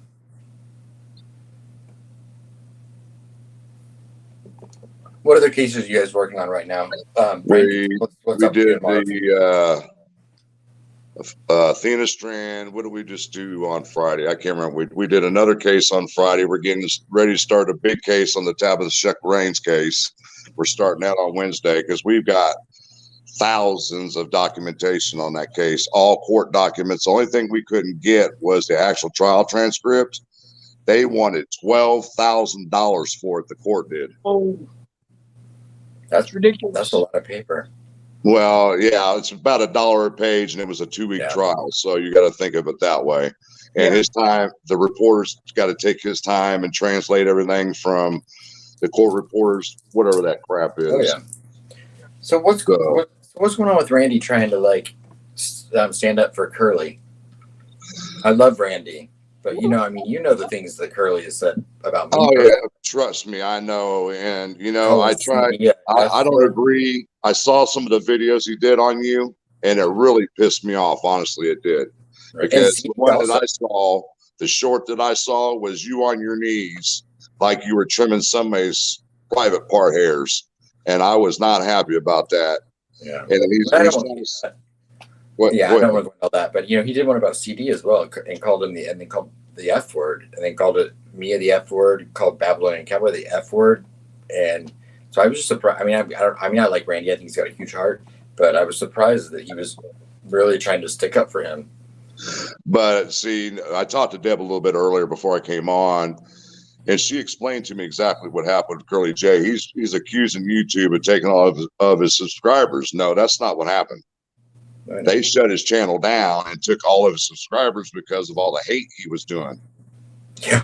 They suspended him for a week, and he came back on and didn't have no subscribers. And it wasn't his first offense. He got taken down before, but so yeah. He claimed they made him private. And then I see Asshat puts a comment out there. He's busting balls on CD too. And then he's want to say, I tried to tell everybody, I told you that he had a mask or some type of facial mask on, and no one would believe me. Hold on, dude, you're wrong there, because Kay Weber is the first person who ever said when they showed her the picture that she couldn't identify who it was because his face was halfway covered from the nose down. So where do you get off thinking you're the one who said, oh, I told everybody that he had a mask on? No, you didn't, dude. You're not the first one. I love Randy. Like I said, I love Randy, and I know he's got a big heart. And I just, I assumed that he just didn't know, wasn't aware of some of that stuff, because I would hope he wouldn't stand up for Curly with that stuff. Because I know I stood up really big for him against when As Above So Below was going against him big time. Right. And I hope that Randy knows how bad the stuff Curly's done is. Because I'm a big fan of Randy, and I just don't want to see him stand behind someone like that. And I'll talk to him about it. He'll listen to me. Absolutely. He's a whack jock anyway, that Curly J. Honestly, that guy is like so bipolar. Like he's a nut job is what he is. He's a bigot. He's a bigot. Call it like it is. Yeah, he's been bitching and complaining for the last couple of years that he's not getting some subscribers, and he's covered stuff people are starting to cover now. I said, look, dude, you're not a reporter. You don't know what you're doing. You don't know how to research. You're researching the wrong stuff. It's just like he tried to pull that crap about there was a tunnel underneath the Monon High Bridge. No, there wasn't. And he uses hate terms. Yeah, I think he should keep talking to his spirit box and I'm not into that spirit box and all that stuff. I'll listen to some of them people, but I'm not into it. Now I don't have the singing one, Frank, because I don't know where the singing one is. But go ahead, Lewis. I found them. They're on his Facebook page, but it won't let me share them privately. You can only share them to a group. But if you could play it from there, they're on his Facebook page now where they weren't before. Screen record them and then play them. Well, let me play this one because I have this one. So I'll play this one. And we haven't even gone to the big treat for the night.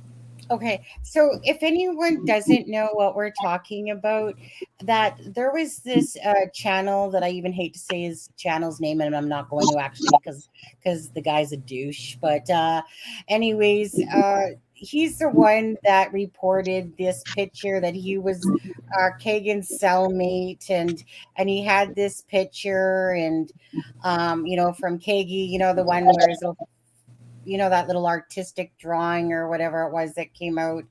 And I don't even know. I mean, the guy's weird.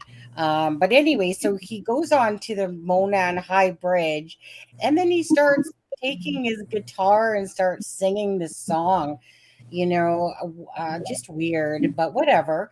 But so although I don't have that one that we were just talking about, I'll show you this because he had two clips, and this one is when he's actually on the bridge like a few weeks ago. So I'm just going to hit play to that one right now. I'll make it full screen. Let's see. Well, that's as full as it's going to get, people.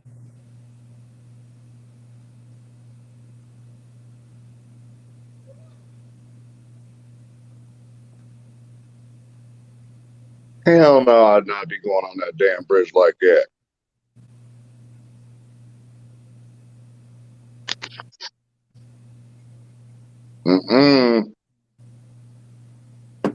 That definitely ain't me.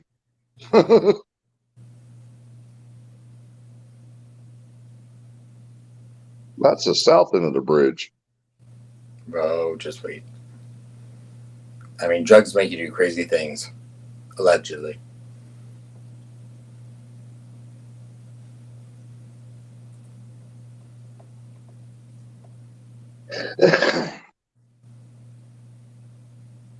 Right, and let's keep in mind he's carrying a music stand and a guitar as he's walking. Boy. Yeah. Not him. Nothing but the rope.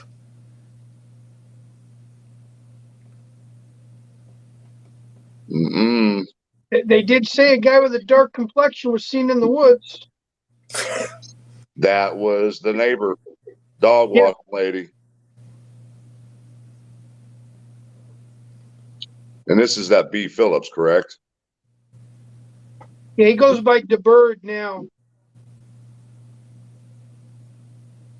He looks like he's Indian of some sort.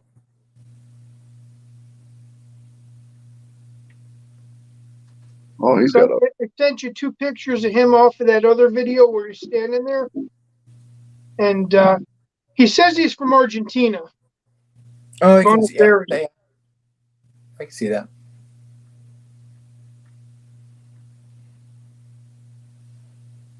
Well, what do you know? He's wearing a Carhartt. Yep. They're all the rage with the kids these days.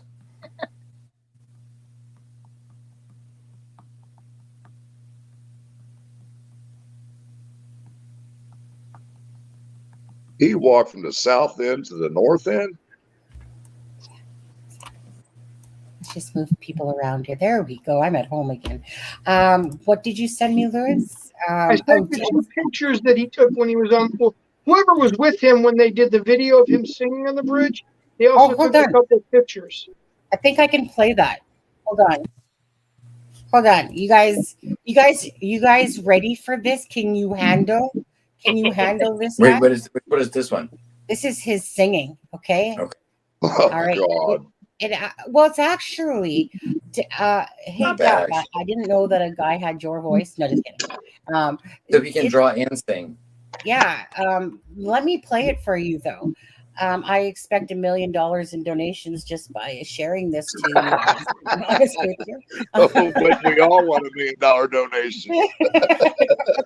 Monopoly money. Okay. If you guys can, are you sure you can handle it? I don't think you guys are adult enough to handle this music, to be honest. But let's do it anyway. If he sounds anything like me, I can handle it. He actually played in Wabash, Indiana last weekend, I think. He had a session on Saturday, VIP only at a studio. Yeah, and he's probably using the Libby and Abby thing as his. Oh, I don't know. Like, come on, like seriously, people. It's like what? So he bunked with Kagan Klein, and now has this renewed thing for Libby and Abby and the Monan Bridge, and like just trying to do my part, just trying to sing a beautiful song on the bridge for them, and originally when I saw that picture he drew and the flames around the BG guy, I was thinking, man, is he trying to tell us this guy at BG is a fireman of some sort? Right. That's what I was really thinking at the time. Okay, let me play this beautiful melody. Oh Lord! 1 second.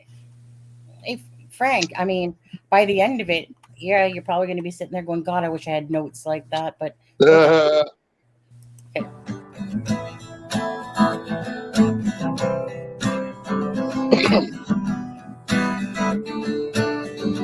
Bridges take you to the other side. Glass of wine, a little feeling fine. After hours, driving is more fun. Maybe get stops everywhere you want. Sometimes nothing lasts forever when you find out that you're gliding on. Sometimes nothing lasts forever when you find out that your friends are gone. Sometimes bridges never seem to end. Come on now, let's play our instruments. On the sidewalk, shut your mouth again. Turn around and walk the other way.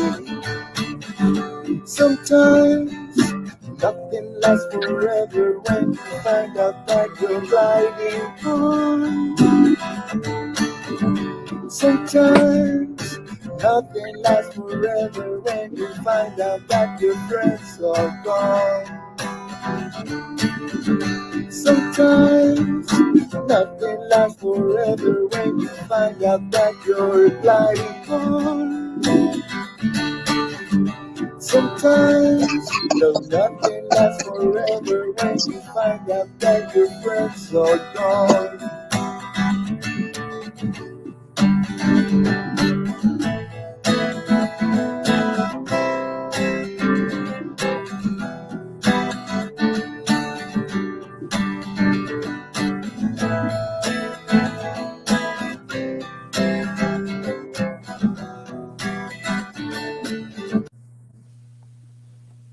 Okay, yeah. So Thank God.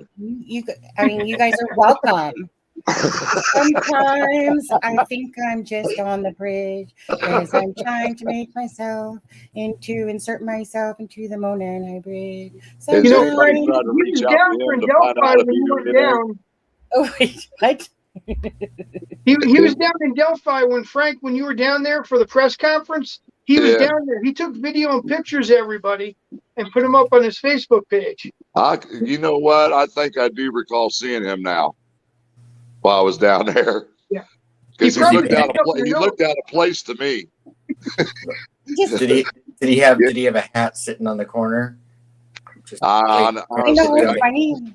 Sometimes I'm broke as bum, but sometimes has anybody reached out to him to see if he knew anything or? No. In fact, I remember distinctly because I didn't have the time of day for him myself. And I remember one of his messages to me on one of the videos was distinctly like, this could be the only chance you have to talk to me.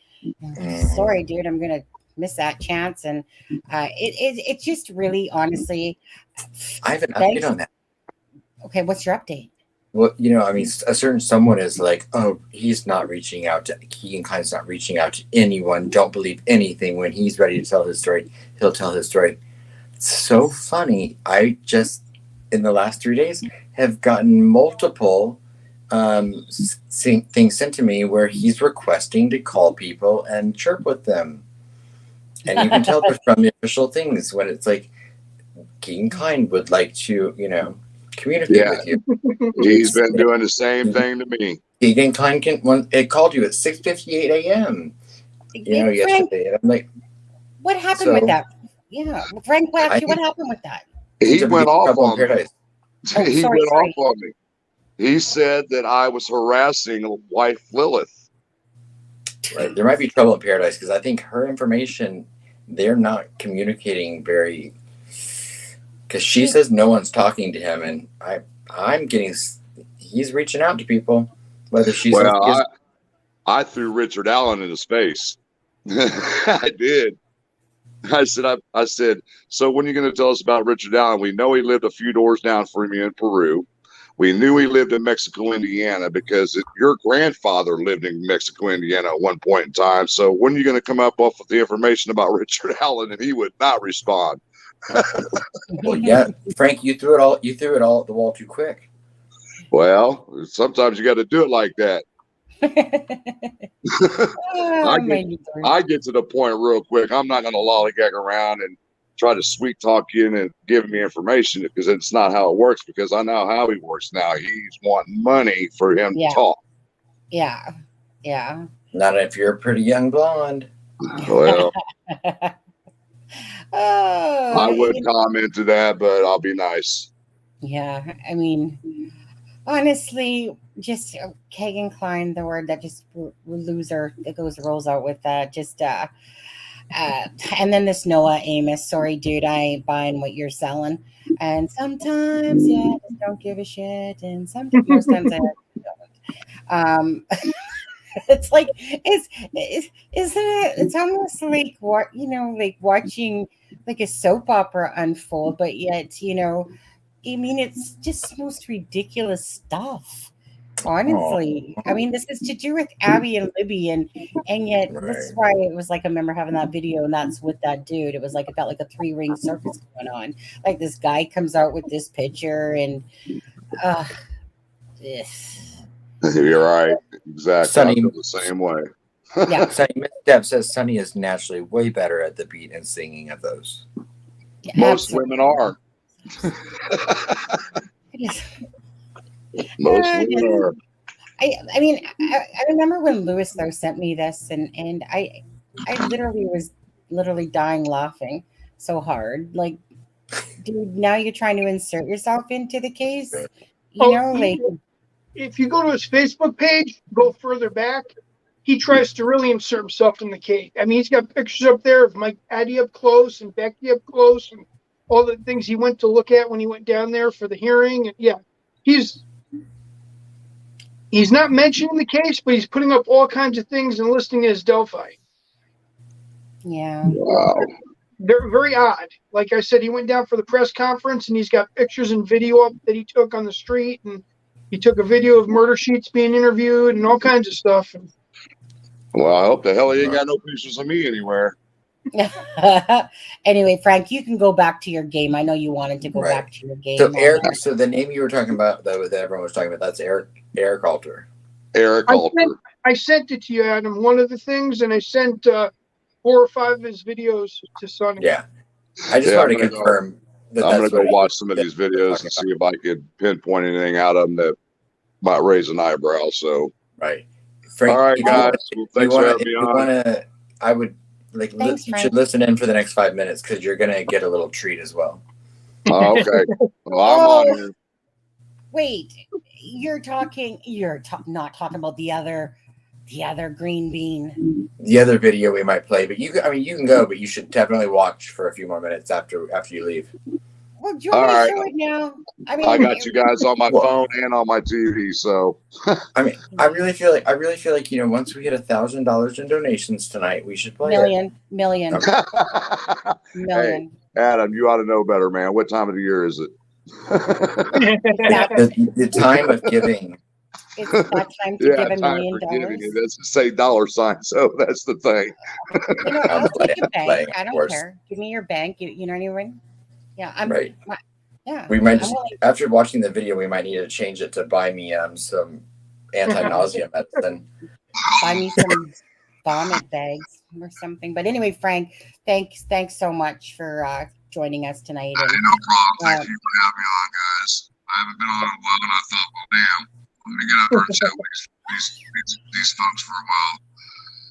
So, oh, Frank, your voice just went electronic.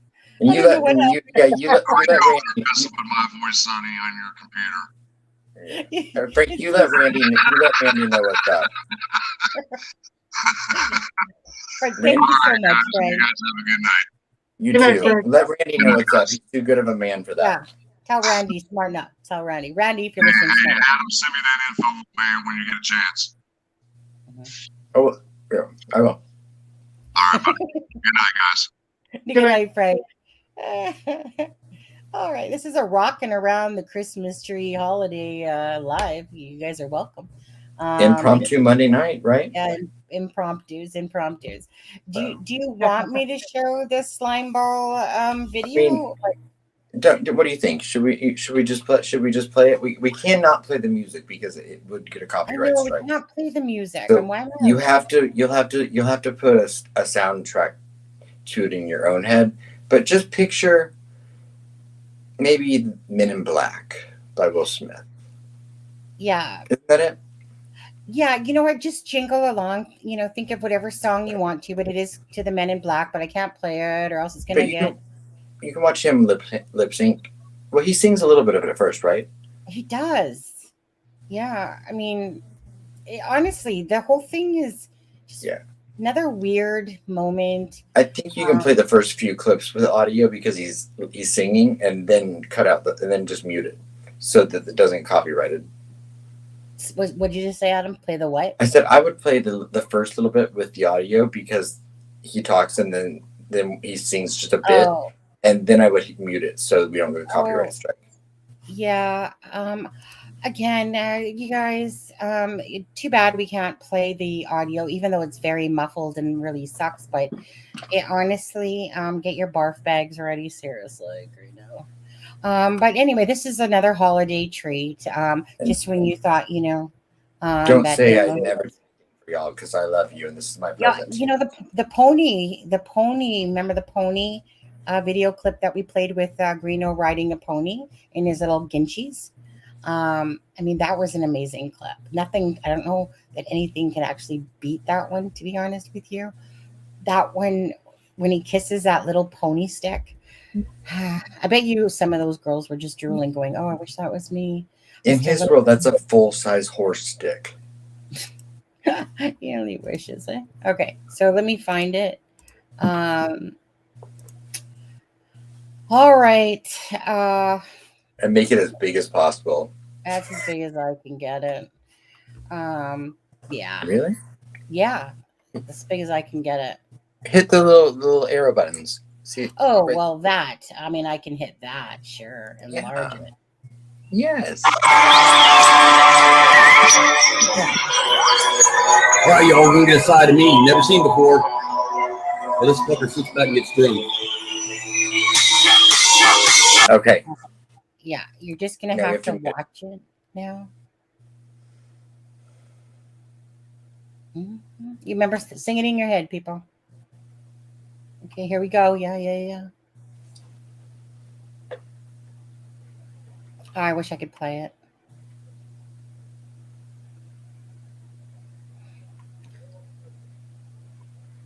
What do you think he's saying? It seems really jerky. But he seems really jerky at the video. The video seems a little like laggy. Nope, that's how it was playing, to be honest. No, I blocked it out of my memory. Oh. Look at the guy in the back. I'm just like, who's the random dude on the hotel bed? That looks like a chick. That's a dude. Female. Are you That's sure? a dude. Totally. Yeah, I was Hunku Fighter. Oh, yeah. Okay. I'm a broke ass. My name is Green No. I have no shame. I may post this if you're a member to our channel on our Facebook group so you can watch it with the audio. Because it really does give a full effect with the audio. Yeah, we'll put it in the members one or into the Facebook group. You guys can enjoy some Christmas spirit. Listen to it. And look at the guy. Look at the person in the back. I swear that's a chick. Look at that person in the back. Oh yeah, let me just bed dance. I just don't know how he never made it on American Idol or So You Think You Can Dance. Right. And is that the 4 seasons?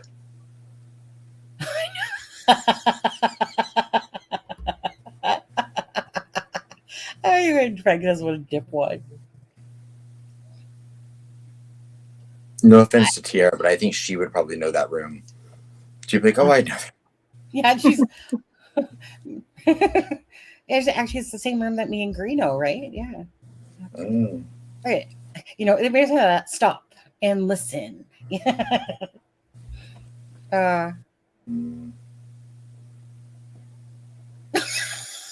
Was that the freaking ostrich dance? I know it was that, right? I was living up to everyone's expectations. Yeah. Let's see here. Okay, close that off. You know, honestly, you guys, I mean, you can just picture. That's exactly what, you know, a douche looks like when he's dancing. And what song he's singing? He's singing the Men in Black CD, but we'll put it into the Ivy, and Ivy, I sent it to you personally so that you can get the full effect too. You know, and then that person in the back, you know, like, you know, it reminds me of the, you know, it still wasn't as good as the pony one, though. Nothing's going to beat that pony one yet. I need something better. I need something, I need to appreciate, you know, but thank you, Adam. Maybe I'll like dub and do my own audio over it. Yeah. No, he's not out of jail. No, that's why that's what's so great about this is we can play it and receive literally no backlash from him. That's not even YouTube. That's from Facebook. So no copyright, anything. Yeah.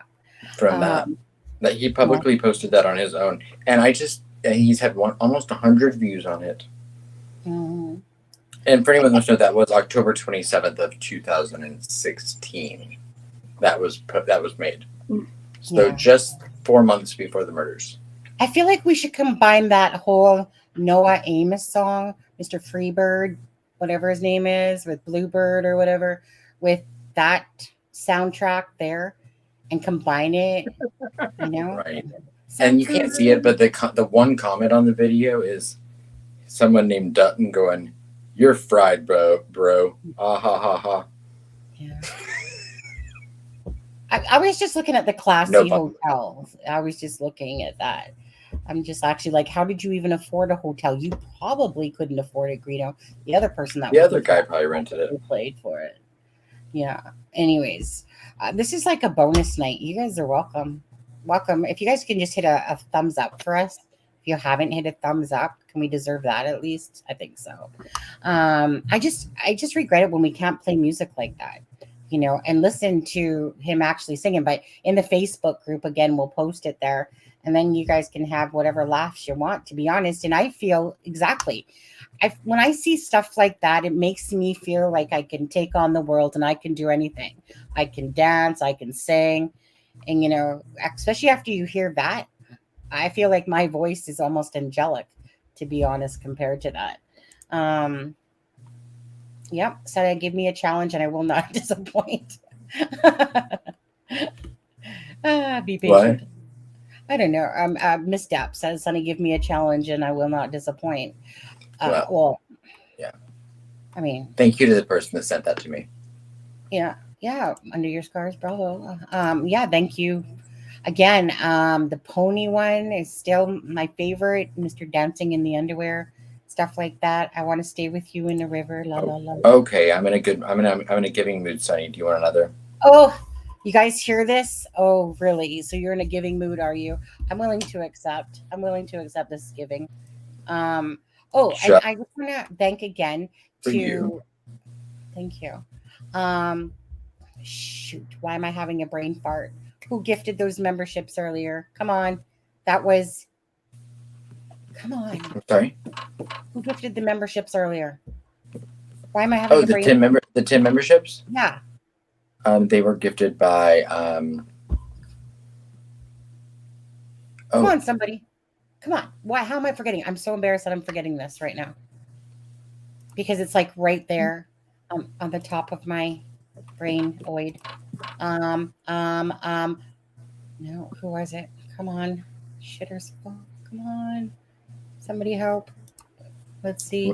Start. Come on, Deb. Where are you? Save me. Charmaine, thank you. Thank you. Thank you so much. Thank you. Thank you, people. Thank you, Charmaine. Thank you, Sharon. Thank you, Ozzy. Oh, I was, it was like right there. I'm like, how can I forget this, Charmaine? Thank you so much again for gifting those people so sweet memberships. So those people can, if they want, join the Facebook group if they're not in it. Again, I'm just going to hit the members. What or who is this? Who, Billy? Who's who? Who's who what? I don't know. And I sent you, and like I said, I sent you the present that you can play. Deb, don't forget to drop your channel for people. Member. Okay. Yeah. Remember, you have to do it too, because I'm gonna make sure this doesn't have music that's copyrighted real quick. Okay. You guys, is there a link to Deb's channel? Hi, Health Inspector. Yes, there is. Deb's gonna drop it any second now. I can feel it. I just can't get that out of my head. Mr. Freebird, Snowbird, whatever his name is again. Okay. YouTube. So the other one I sent you is raver music. So I don't think it's copyrighted, but you might want to like play it and like mute it and then play it and mute it, whatever. Oh, but is it copyrighted? Is it copyrighted? It's raver music, so I don't know if it's copyrighted or not, but you can probably play a few seconds of it and then mute it and then play a few seconds of it and mute it. And Sonny, the proper term is jailbird. Whoa, that was loud. Plug your ears, people. Well, I honestly don't know if the music sounds like it's crap, to be honest with you. Okay, all right. You guys, honestly, they're probably poor ears. Okay, all right. Okay, are you guys ready for this? Can we handle more? Got your Just make it bigger. That's as big as I can make it, man. Well, enlarge it like you did last one. Oh, yeah. Okay. All right, let's do this. You're welcome. Thank you again, Adam. Let's see what Green Bean has for us in store. I haven't seen this until now. All right. I better turn down my own volume, actually. Hold on. Okay.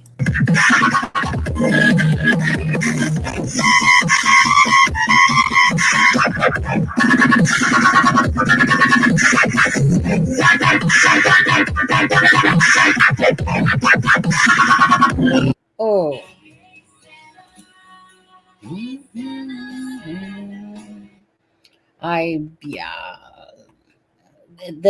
The video stuff isn't me doing that. It's just their poor quality crap.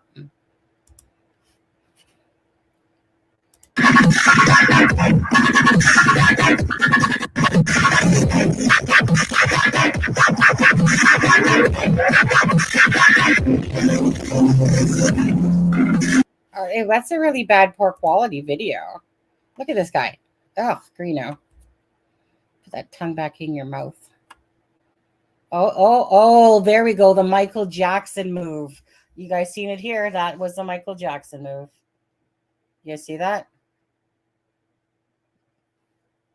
Oh, too bad it's such a poor quality video. Gay bells. It's because I think it was a Facebook Live. So they did this live. Pre-party, look at pre-party socks. Look at those socks. I wonder what female bought him those. I can't even handle it. Like, what the frick is this? Is like riding a pony without the pony? Hold on. I'm just happy that I'm never gonna have to look at.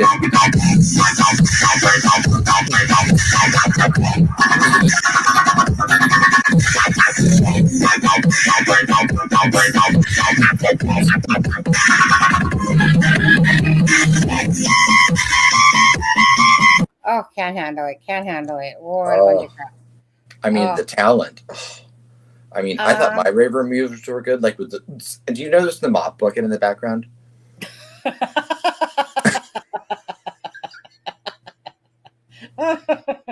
Like the industrial, like I gotta clean the school bathrooms, like mop bucket. Oh my goodness.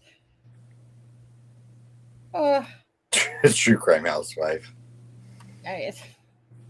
You know, right? You can't. Right. I mean, no, I have raver moves. If everyone wants to hear my like, right, but yeah, we can nothing do compared to Greeno. Yeah. Come on, Lewis. I'll just do it to my lips. So is this an anti-meth video? I think so. Yeah. Don't do meth? Right. Yeah, it's a janitor break. Yeah. I mean, okay, let's give him some credit. This is TikTok before TikTok. Oh, look at that. Okay, who's drooling now? Pause. Oh, if he had just ended it with one finger in the air and said, keep it Southern style.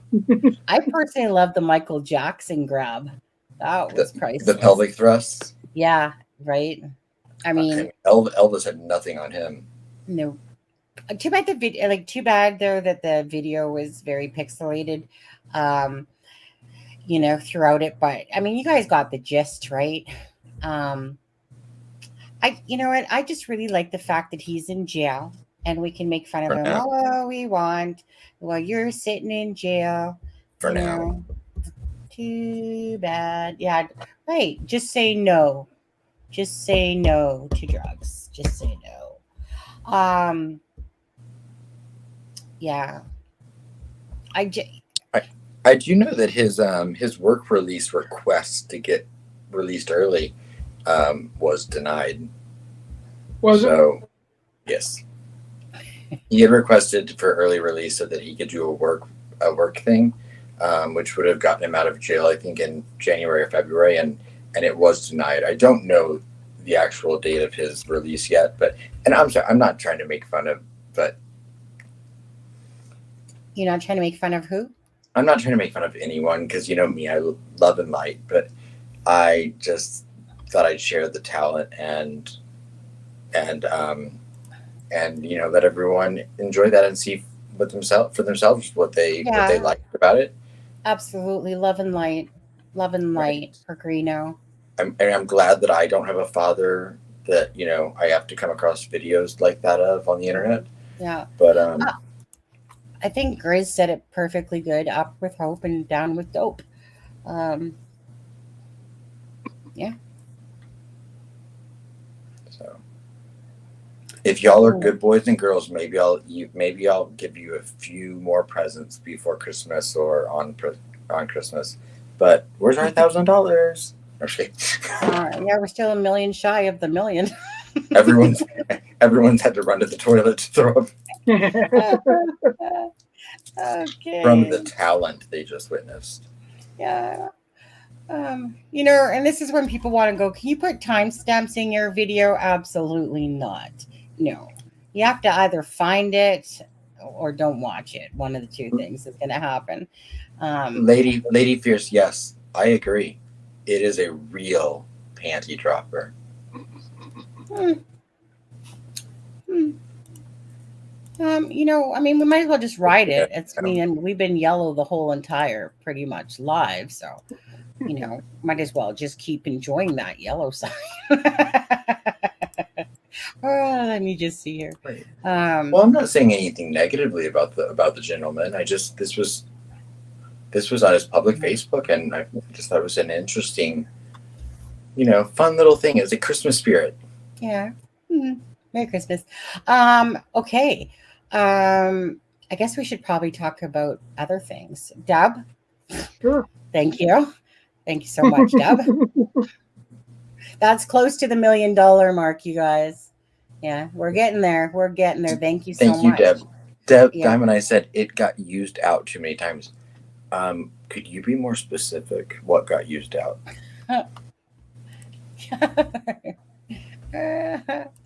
Okay. Whew. I don't know about you guys, but Greeno made me hot and sweaty right there. I don't even know how I can handle that again. Just make sure everything's intact and not dropping to the floor. That's right, Miss Deb. That's right. Working on that $1 million. Thank you, Deb. Deb, do you see that $4.99 and want to raise her? Thank you. Deserves a tip. Deserves a tip. Actually, yeah. Now, Diamond Eyes, if you're a good girl or boy, I've got more presents to give out before Christmas. I think Adam said he was going to twerk on one of the lives. Lewis, I think you were down for doing the same thing, weren't you? Whenever we're ready. Yeah. I said present, not punishment. Yeah. So you said present. Yeah. Tip that Greeno video.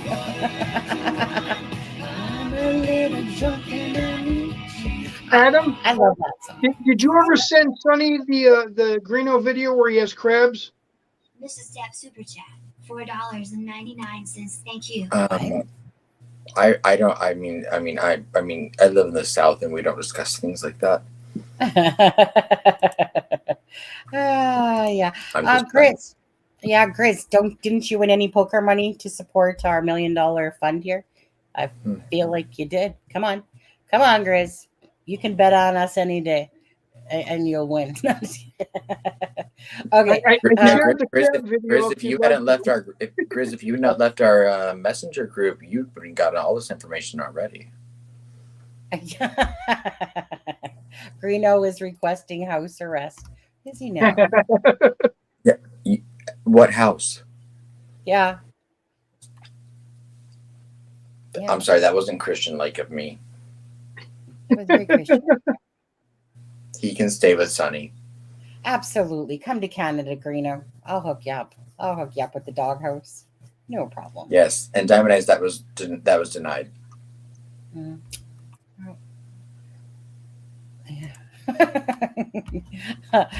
Anyway, thank you, Deb. Thank you, Miss Deb, on there. And I don't even know where to go from here. Okay.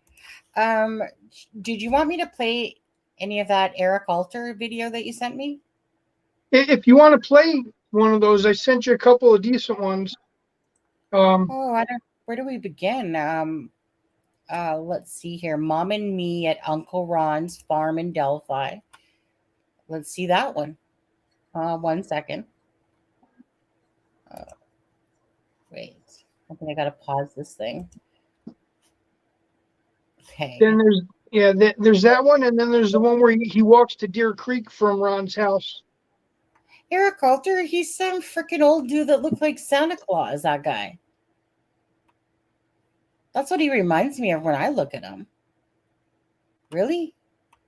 You look like a big teddy bear, Eric Alter.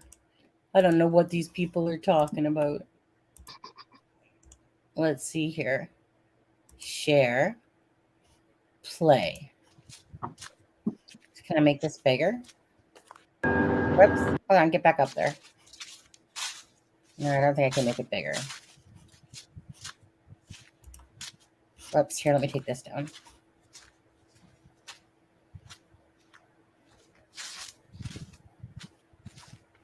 Me and Mom and me at Uncle Ron's farm in Delphi.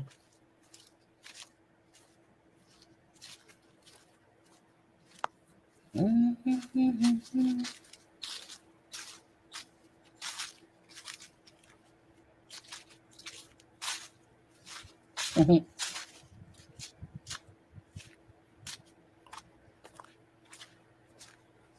Is this thing just kind of playing over and over? Is that what it's doing?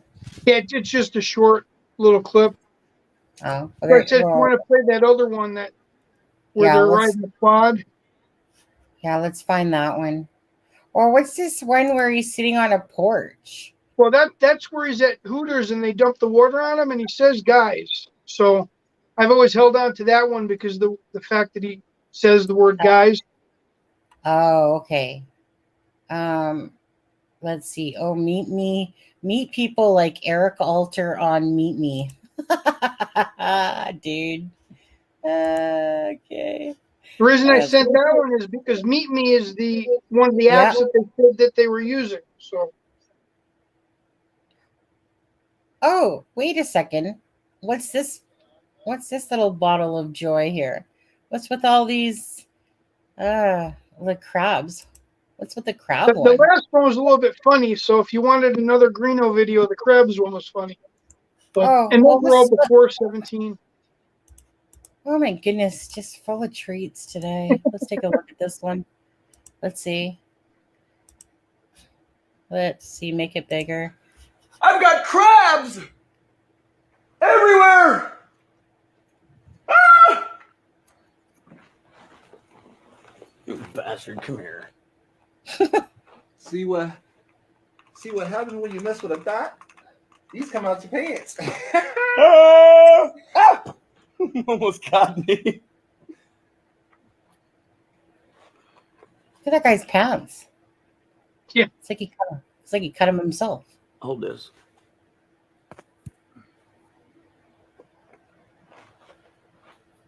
That's how the crabs got out. Alt life for real. Look at that motherfucker. That bastard's strong too, man. You want to hold it? No. There's one right there where you're putting it. No, I want to hold it. That motherfucker's spitting out. Yeah, it's just breathing. Watch this. Hey, watch this. Show them. Watch this. This is how you turn that up to 9 again. Or 8, whatever it is. That's how you cook these son of bitches. Oh no! Damn it! Really? Ouch! Watch them turn orange. Yeah. That's how you do it Southern style. Mama.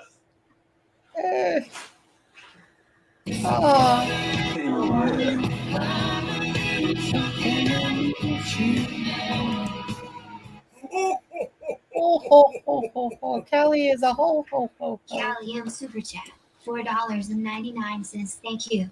Christmas tree. Yeah, those motherfuckers are gonna be. Christmas tree. What kind of life do we eat down here?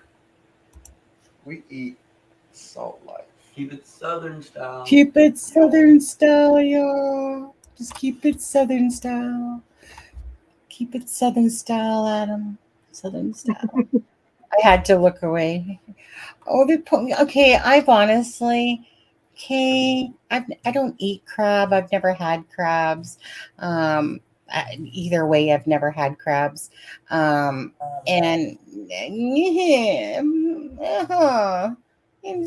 that's cruel. Yeah. Right. Wouldn't Southern be crawdads? What? When he said, keep it southern, I'm like, wouldn't southern be crawdads, not crabs? No, you can have both. I know, I'm playing. I live in the we have crabs all over the beach here. You need your crab boil with your corn, crabs, and your crawdads. Maybe I think we should piss Greeno off and take over his Southern style thing. I think we should just be like, "Hey, Lewis, do this, Well, Lewis." Considering I really live in the South, Keep it Southern style. I tell you that's a nice thing though. In like Maryland, you can walk on the beach and they walk around. Well, this is 20 years ago, Maryland but is they'd not actually South. sell the crabs right out of like you were buying hot dogs at a game. They walk around with the big coolers on them, and they've got the soft shell crabs already cooked and hot, ready to go.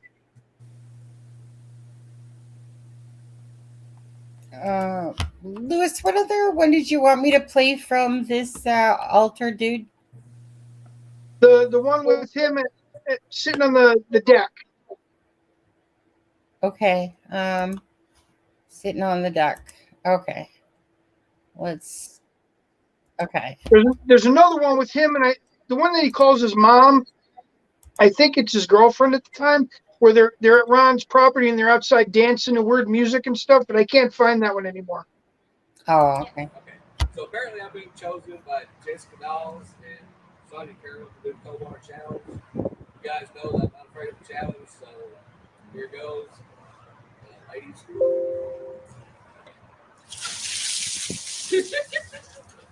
Wow. Woo. Go. No.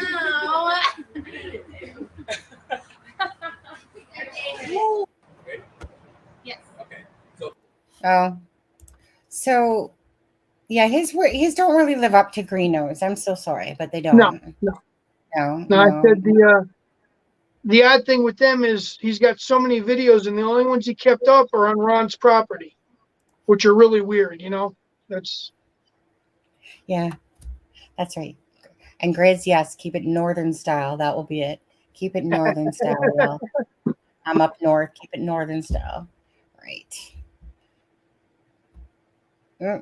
Yeah, the southern style. Keep it northern style. There we go. I'm. You know what? It's what's going through my head right now is when Greeno finally does get out. Heaven forbid. When he does go out, it's almost like, what's the first thing he's going to do? What's he going to do?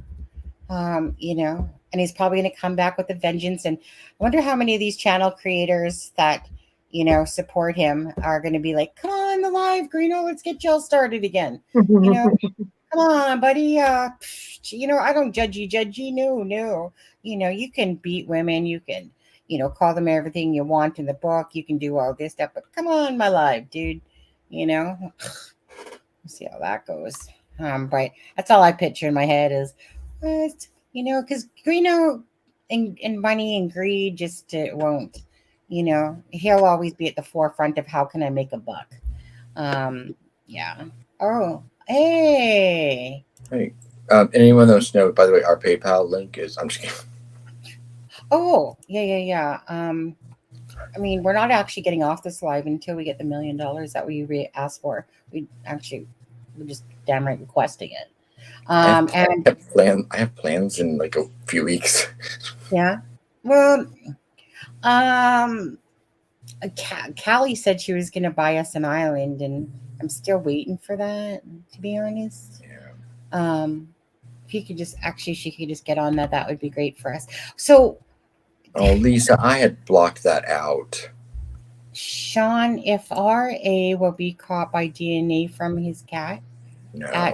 Oh, hi. Hello, Sean. Yeah. Sure. Let's do a recap, Adam. Yeah, the recap is, it's of course, it's all speculation coming from the sources.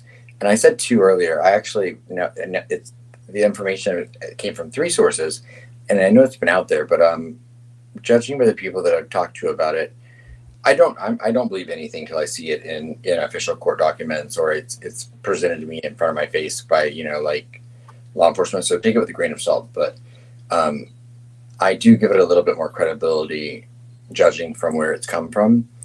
And I'm not saying that is what led to his arrest at all.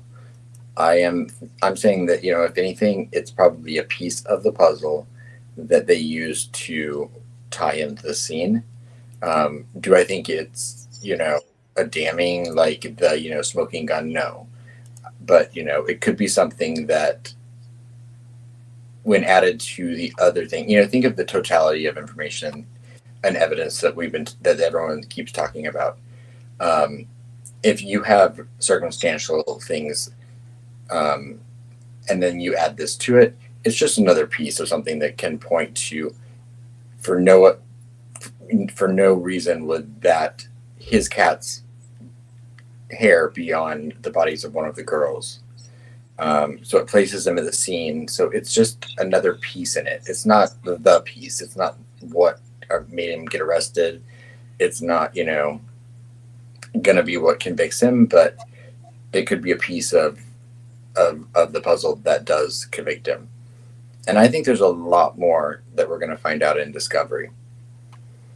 Yeah, absolutely. And again, I'm pretty sure myself. Okay, I'm just going to take a wild stab at this, but I'm pretty sure that the cat hair will come into play.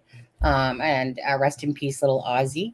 For the little cat Ozzy there. Do you want me to play that video? It was only 1 minute and 23 seconds.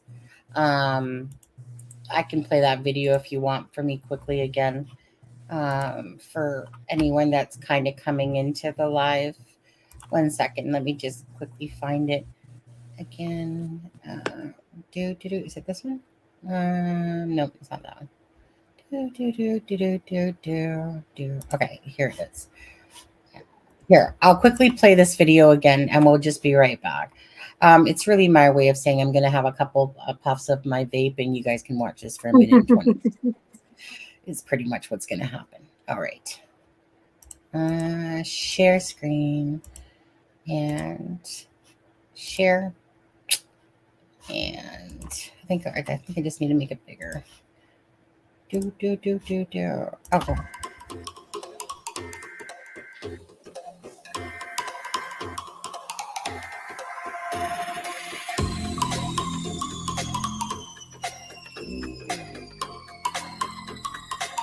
In 2017, Rick Allen had a beloved pet cat named Ozzy. His wife would frequently post photos of Ozzy on her Facebook, and she would also complain about the hair the cat would shed. It has been speculated that hair from an animal was recovered as evidence in the heinous murders of Liberty German and Abigail Williams, because of the information contained in the Ron Logan search warrant, and also because DNA has long been rumored to have been found. Law enforcement has stated that they collected DNA, but it is not what you think, and may not belong to the killer. Neighbors of Allen have stated that law enforcement was seen digging up a small section of his backyard, and there has been speculation that they were digging up the remains of Allen's deceased cat Ozzy. I think this may be true, and I also think that the DNA from the remains of poor Ozzy matched DNA from feline hair recovered as evidence in this case. If I am correct, then the DNA match from Ozzy provided the basis for the arrest of Rick Allen. Did a cat catch a killer? So that was about the cat again, and what do you say? Take it with a grain of salt, like anything, but don't be surprised if that does come to fruition at some point as well. But not going to put it out there as fact, just something for you guys to think about. And right. So it's speculative, but there's a gag order in the case right now, and so reasonable speculation is, I think, okay to talk about, and it could be nothing, or it could be a piece of the puzzle. Like when they when they went to the backyard, it wasn't like they dug it all up. There was just like a couple of small holes, I believe it was, in his backyard. Am I correct, you guys? That there was just a couple spots. It's almost like they knew where to dig. Obviously, they would know whether it was through the wife or whatever. Like there's where the cat was buried. Right. And might be also how they end up finding, an actual spent casing that matched the same serration marks from the unspent one that was found at the crime scene. Yeah. That would end up with the little rumors pieces of the put one together. small. Yeah. Sorry, Louis? I said that would match up with the rumors of the one small hole about the size of a bottle cap, and then the other one being about the size of a shoebox. Yeah, you know, What they found on the, I would like to know what was on his phone and computer and other devices. Yeah. I want to know where the connection all lies.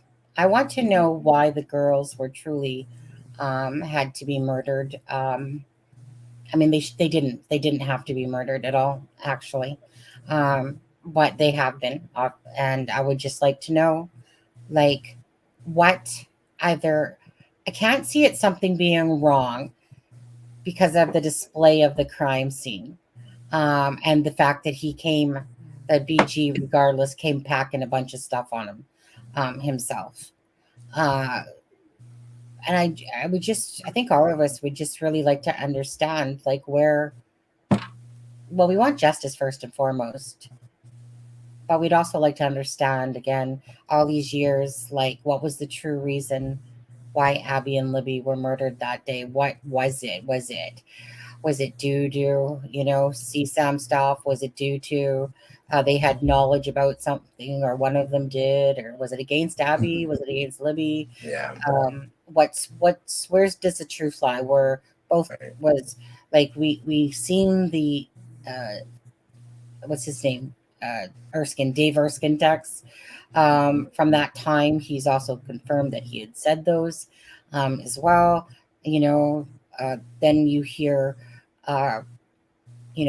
Chris Todd talking about some crime scene photos that he had received, and about how there was SA involved on both of them. And it just seems like no matter what information comes out, there's always some sort of twist, because if Dave Erskine is saying that Abby was in the same clothes with her hands folded like a little doll, and that she was in the same clothes, basically. So where did it come that all of a sudden she was dressed in Libby's clothes and stuff? And how people always twist things. It's just, where does Richard Allen tie into Kagan Klein? Where, like, who truly is all involved? Will we ever see who's truly all involved? Or was the case so muffled or so poorly handled from the start, which I think we can all agree on that it was. And it's just been, it's been ridiculous to find out that Richard Allen literally said, "Hey, I was literally there looking at fishy at my stock," and I don't know. It just all seems so strange. Hey, Rainbow Wolf Pup. How are you? Hey. Yeah. Hey, how's your dad doing, Rainbow? I haven't seen Never Silent in a day or two. Yeah. How's his fist? Let's see. Hopefully, y'all are ready for Christmas. Yeah. I think he posted it. I have a question for the chat. I know that we've asked this before, but if at this point now, who thinks that what was I gonna ask? Sorry, I just drew a blank. You had a question for the chat. I did, yeah. I just drew a blank on what it was. Did you? Okay. Well, while you're drawing okay, Sean Ernest. Okay, Lewis, maybe this one. My question is, if they knew each other and the crime they committed, how did they originally become friends to commit the crime together? So, are you basing that on the fact that KK's is Sean? Are you basing that on the fact of the Wabash search and KK and the CSAM, and then Richard Allen? Is that what you're kind of asking there? I mean, it's possible that they knew each other from online and never met until they got there that day too. So there's possibilities of a connection without actually physically seeing each other beforehand.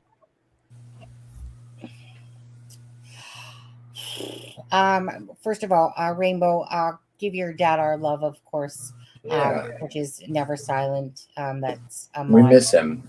on there. So you tell him, yeah, if he needs some love, we're here for him. I remember my question now. Okay, what was the question? So I have two questions. One, okay, if at this point you think that Richard Allen was a lone wolf, I want you to put a 1 in the chat.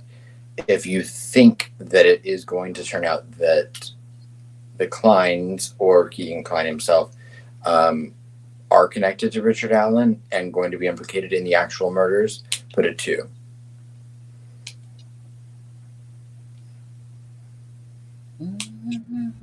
Or if you think someone that is not the Kleins, but is that another person is going to come out in this, put a 3.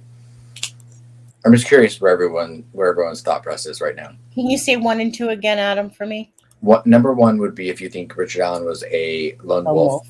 2 would be if you think that Keegan and or Tony Klein were involved, and a 3 if you think that someone else other than the Kleins will turn out to be involved in this. I think 2 and 3, like Grizz said, to be honest with you. Right. I think it's a combination. I don't think I can't see it being a lone wolf. Right. I just can't. So it looks like 2 and 3 are the predominant answers. And then I have another question. I don't know if anyone else wants, if everyone's done answering that one. But my next question is, because I've thought about this one before. Selfishly, my biggest fear in the whole case is that Richard Allen's going to end up taking some sort of a plea deal, and that it's going to prevent us from ever finding out some of the information that we've been curious about for 5.5 years. So even if it would probably be even if it would probably provide more comfort for the family to not have to go through a trial like this, would you be okay with him taking a plea deal to sacrifice the family having to go through the process of a trial? Or do you want to see a trial and all of the information come out publicly and a jury decide his fate? So 1, if you want a plea deal. 2, if you want the jury trial. Or if you think that's going to happen. I want the jury trial. I don't want no plea deal. I don't think there will be a plea deal. I think it'll be a jury trial because I don't think he'll say he did it. I'm just saying, when it comes down to discovery, because we have to realize, the defense doesn't have all of that yet. I still think he's going to deny everything, whether he's involved or not. I don't think he's one that's going to break for some reason. He just gives me that feeling. I don't know. Yeah, that's why I'm just curious by that. Because of course I would love to see the family be spared the pain of having to go through what's going to be a circus of a trial and blah blah blah. But if that at what expense, then because then we would never find out the information because there'll be no public forum for it to come out in. Don't you think the family wants to know the truth? Well, I mean, they might be told they might be told privately the information, but it would never be out public in a court of law. Sometimes that's actually even a condition of a plea deal, is that they provide that information for the family. But I selfishly want to know it all. You're right. I know you want to. I'd like to know too. But what I was going to say is the way I see this with him is there's no plea deal that's going to work better for him than going in front of a jury. All right, he's over 50, so let's say he gets 25 to life instead of death. Yeah. He's going to be in jail till he's 70 or 80, and he's going to have to put up with worrying about being killed if people know what he did. So right there, that's a death sentence in the most ridiculous way. So he's got a better chance of going in front of a jury and possibly getting off or getting a death sentence as opposed to going into jail for 20 or 30 years and worrying about how he's going to be treated there. So I think it's all about control and power. So if he is responsible, he can hold that, and he still has that power because he knows what happened and nobody else really does. And if he's a sociopath, that's something I think he'd want to do. And then, like I said, if there's a jury trial, whether he's found not guilty or guilty, it's a better sentence for him than actually going into prison for 20 or 30 years. Right. I feel like go ahead. I think that yes, everything you're saying about Xana is true, but I mean, I think at its core, anyone that would commit this crime, I think that, there is an element of him being a coward and him hiding in plain sight this whole time. And I mean, he's a little person. He shrinks in every aspect he's ever been in. And that's the only part that ever worries me, is that when it really comes to him facing the music, is he going to take the easy road out? Because that's what cowards do. I think right now, like, him and his lawyers probably think that what they have, like, is easy for him to get off, probably. That they don't feel like anything's strong enough, but I guess it will have to come and see what really happens, because, obviously, if there's so much damage, I don't know. I mean, I agree with Lewis on this one. I roll the dice. Right. No, I agree. Yeah. Roll the I'm dice. just wondering if when they're presented with the full story. The full story. Because, I mean, they're going off of, yes, this is a flimsy case, off of the information that they've been provided thus far, which is not much more than the public has been. So, once all of the forensics and the discovery really comes down the tube. Yeah. I mean, the thing is that Richard Allen, regardless, knows they were in his backyard, knows what was dug up, and he knows exactly what he's guilty of. So, meaning if Richard Allen, is, you know what I mean? If he knows he's the BG and the guy that killed the girls, whatever, like I said, he knows what evidence they have against him by what they took from his home. So that will be interesting, because he knows, regardless if his lawyers don't know, he knows. Like, if they know that there was like an animal hair, and he's like, shit, they dug up the cat, I guess, like, because they were looking for an animal hair. And he's probably sitting in jail right now trying to think of his lies that he could possibly tell his lawyers. Right. Because but I mean, so much of what we know is circumstantial, right? So, my only fear is that if he's presented with, irreversible proof of right. Again, because I do feel like, he has a lot of ways right now, his defense has a lot of avenues to take right now to create plausible doubt, but if the information comes out that there's concrete information that he can't deny, will he take the easy way out and take the best deal he can get, or will he roll the dice? I'm trying to understand myself what would equate to murdering these two girls. Like, what? Like, was this sadistic? Was this a sadistic dream? Sexual, right? That, but the thing is that my thing is this: is that usually somebody wouldn't involve. Like, usually you wouldn't want somebody else that's part of that. So it's kind of, I get really torn on that stuff, because, usually a person that kills will kill with nobody knowing. So where does the whole keg and climb thing? It just seems odd. Like, I don't know. Because again, to murder don't always have to be involved in the murder. Keegan Klein could have done nothing more than provide it's the crime scene to me is crazy. It's crazy. Again, if people believe or want to understand the crime scene, this just isn't a crime scene.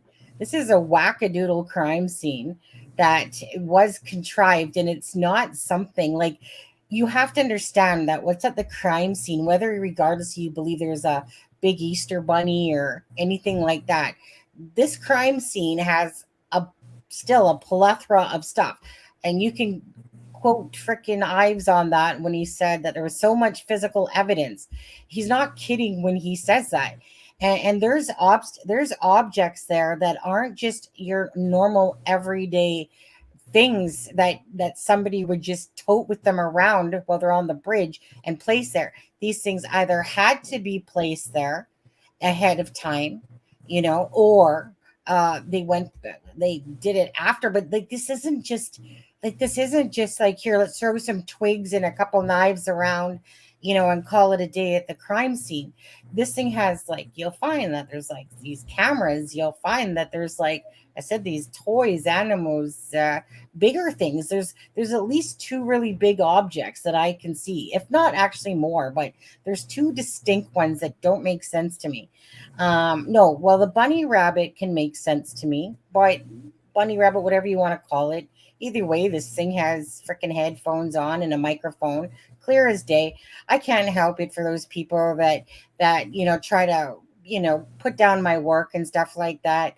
Again, I don't really care about you people. I work my ass off to sit there and try to uncover what's at the crime scene, just again, for myself. But it's because the people that are involved in Delphi, they want to know. They want to know. You'll pretty much go to everything and anything to try to find answers. And then someone tries to help you, to show you things that are at the crime scene so you can understand that it's this. And then people want to knock that type of work down. And then there's people that appreciate it. Again, I can't give you eyes to see something. I can only show you to the best of my ability what objects are there. And either you can make out something, even if you can't make out fully what it is. The whole point is it's to show you that, hey, this isn't just a crime scene. It's like Robert Ives said, it's a crime scene that has a lot of physical evidence. The bodies were staged. They've talked about the twigs and stuff, to the girls. We've heard that for a long time. And so it's trying to put that together with that these two girls were murdered by one person, and yet there's this crime scene that it's not one of those crime scenes that you can just go, oh, let me just pop it up and display all this, and it's just not, and like I said, it's people can think whatever they want. I don't really care. I in my head, I'm just trying to understand. This can't be no lone wolf thing to me. But it's something also that we should always keep in mind is, if you don't think that the ISP is out there trying to look at links between evidence, in this case, to other unsolved crimes, whether it be in Illinois, Indiana, Wisconsin, I think you'd be foolish to not think that they're looking at any and all connections that there may or may not be in things he might have done in the past. Because, I think we can all admit, Delphi is a pretty brazen crime to be your one and only. Yeah.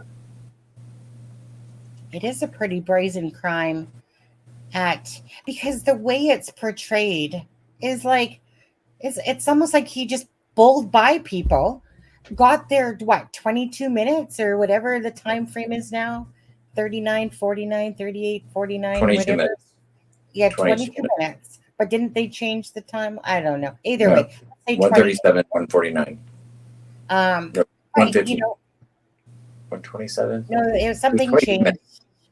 Yeah, but let's just, regardless, we're talking like, let's say 15 minutes prior to the girls getting there. And then he just kind of openly shows himself, like the BG has stuff on him. Whether people want to believe that or not doesn't really matter to me. That will come to fruition. I know it will. Well, as long as we hear the story, it will. And just bowls by this person. This person sees him 50 feet away. He continues on. Let's just say, passes multiple other children. Yeah, and then and then commits. It's like someone crying, going, like, here. And then going back and going, here, I was there. I literally said I was there. And oops, say, by the way, I was wearing. Here's what I was wearing. yeah, here's what I was wearing, and blah blah blah blah blah. Yep, Right. you know, and it just And what you know, and seems what if it comes out? I'm sorry, Sonny.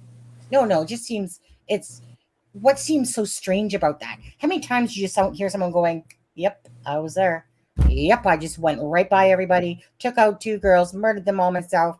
You know, hopped off home. You know, said I was there. Nobody came and did anything about it. It just is so absurd. It's Right. absurd. Let's hypothetically also consider. I mean, what does it implicate or mean if, when he approached those girls, he addressed Libby by her first name? Thank you, Grandma. What does that, what does that imply Right. or indicate? Should we I mean, show those? he walked up and he said, if he walked up, and I'm just saying hypothetically, if it comes out in court or someday that, he walked up and he said Libby's first name, what does that mean? How would he have known that? I mean, it's so blatantly targeted and not just a by chance thing, with the timing and the waiting at the end, and then stepping aside, not being visible when they got there, avoiding all the different people he came in contact with and not picking them as a victim. I mean, that last witness was alone, and she jogged up to the end of the bridge while he was there. So that's I'd say it's almost a given that this was a definitely pre-planned thing. I can't see how it was just spur of the moment. Oh, yeah. Adam, were we going to show those messages? Since they, Maybe not tonight. I'd say let's save it for Wednesday. Okay, let's say right. Let's save it for Wednesday, and we'll show you messages where it says regarding what Lewis just said. I think it's I agree. I think that's very important to note is that I mean, you don't show up time wise 22 minutes before the murder victims with a gun and a large sharp bladed object on you to look at fish and check your stock ticker for no reason. Everything about this was intentional. It was deliberate. He was there for one purpose, and he fulfilled that purpose, and he got away with it for 5.5 years. However many people might have played a part in helping him do that, or for whatever other thing, or if he acted alone,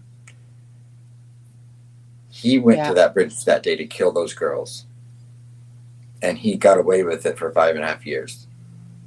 The only answer now is, what was his motive? Who helped him? And how did he even become aware of them in the first place? And some of those answers might answer the others. As Bianca to answer you, no, we don't know if he knew friend one or anything like that. There's very little about Richard Allen on social media. It's like a dead end for the most part, to be honest with you. Besides whether it was a slip or whether it was the fact that he did know that Craig, what was his name? Renfro, right. So that, to me, if that is true, that would be a definite tie-in. If that was true, it showed up as an alias on one of the reports. And so if you look at Craig Renfro's list of friends, in a sense, it's very telling about the same people involved in Nicole Bowen's murder to the Klein side, stuff like that. It's a very telling name if it actually does attach. It won't shock me if it attaches to him, because it's kind of like him sitting behind the Bee Gees picture or that pillow. It's kind of like how I see the Craig Renfro thing, that that's something that it might, to some people, say, oh, it's a complete accident, but yet he truly could know that dude, and that's hence why he maybe used it for something that whatever his address picked up as he was, I don't know. But I just find it interesting that someone's name, Craig Renfro, And sorry, Craig, dude, if you're absolutely innocent, who cares? To be honest, your friendship says exactly who you are as a person, to be honest. All those freaking Cottrells and Killers, Talitha Beckley, and all those ones that are on your friends list, that says a lot about who you are, regardless as a person, just to even have all those associations. So to me, it just really defines, again, you are who your friends are. And so when you're surrounding yourself with this friends list of, people that are in jail for killing and stuff like that, or association to drugs, meth, and all that stuff, doesn't look good on you, dude. Regardless. Can I address two things really quickly? Whoever said that whoever was it that asked about the friend one thing, I've looked into that actually quite a bit. Just because not so much even the friend one aspect, but knowing the profession that Richard Allen's wife previously had been in, the fact that before they were married, Richard Allen a long time ago had lived in Peru. I thought if there was any connection, that it might be through friend one's mother, who of course is an innocent person in all of this, and a very social, wonderful, loving, kind woman that we've talked to on the show. And I was like, oh well, it could be very likely that she may have known not necessarily Richard Allen, but Richard Allen's parents, who are also pretty prominent in Peru. I could not find any connection between that, and Sunny can attest to this. If Candy knows someone, she's friends with them on Facebook. And so I've not found any connection to that. So it doesn't mean there isn't one. I've just never found any connection between the Allens, parents, and friend one or friend two. The other thing I wanted to address really quickly was someone said, beyond that, sorry. It was Deb said it. Ozzy said, why would they not cover their face? Richard Allen, by his own account, did say that he may have been wearing a head covering. He said no scarf over the face, but yeah, Richard Allen himself said he may have been wearing a head covering. Yeah. In addition to having a knife and a gun and etc. on you. But yeah. And that goes along with, like I said, the video that I put out the other day.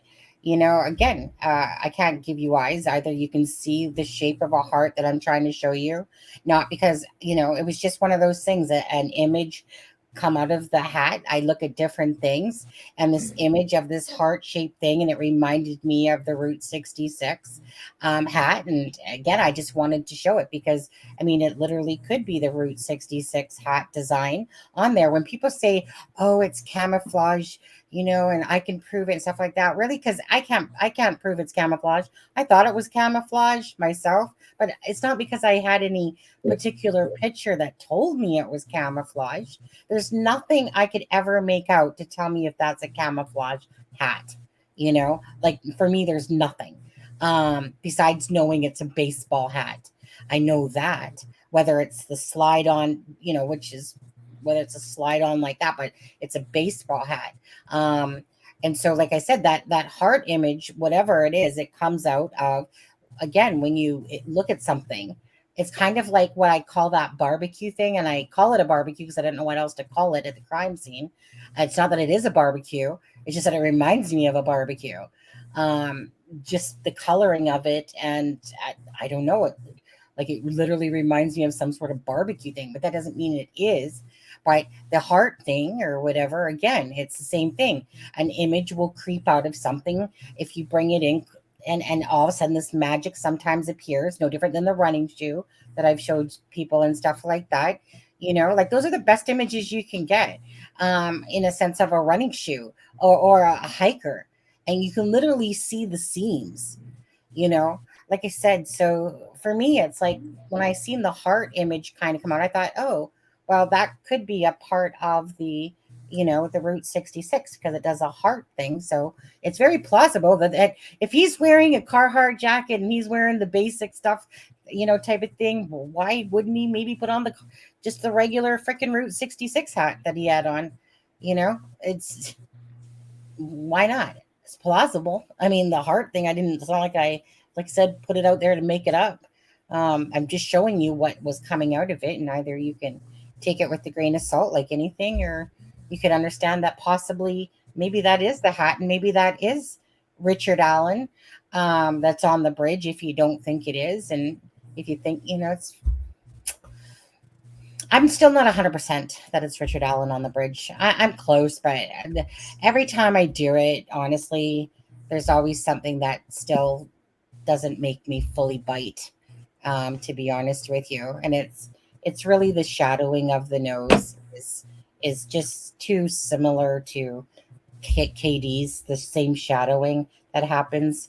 And every time I keep thinking, and then I look at a picture of KD and I see KD has the droopy nose in front as well when his head's down, but it's the shadowing that bugs me right here, especially.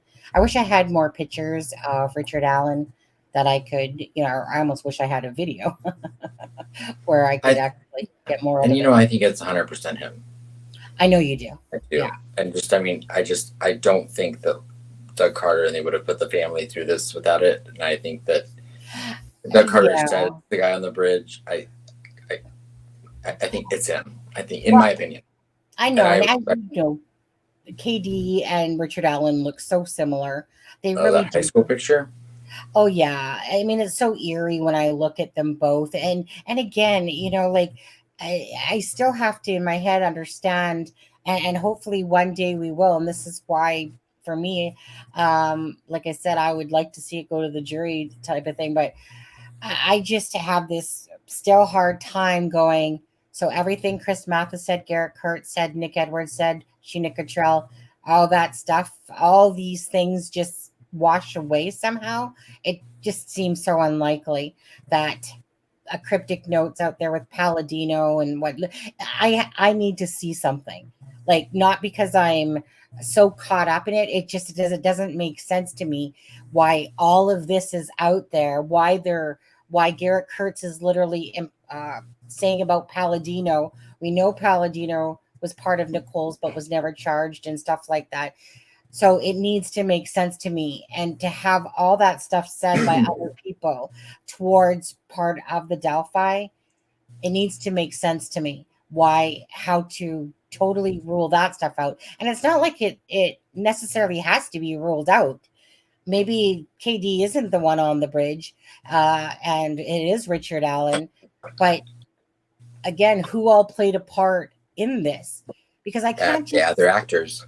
The other actors, and that's just it. So that's where people go, like I said, some people just need to get off their freaking high horses and keep thinking that they know that Richard Allen's in jail and that somehow the case is solved, because you're a freaking moron. I'm sorry, but you are, if you legitly believe that you think that this case is a done deal and that there's nobody else involved and stuff like that, when they've clearly said it. About another person involved. There's just too much showing that there is, But like I said, people want to come preaching to me like, hey, you had it all wrong. No, you want to shut your pie hole there, because we don't know yet we don't know the full truth of the story. And we don't know if Palladino will ever come into play or not into play. We don't know. I'm just waiting for, things to keep rolling. I'm not sweating over anything. I'm just waiting for the dates to come. And as the dates come, information to trickle out. The more information that trickles out, we'll get a better understanding, hopefully, of what's going on. I don't want to see personally. I don't care. Call me selfish on this. I want to hear. I want to know what happened. Call me selfish on that, but I do want to know what happened to those girls and who all was involved. I don't want no plea deal and stuff like that.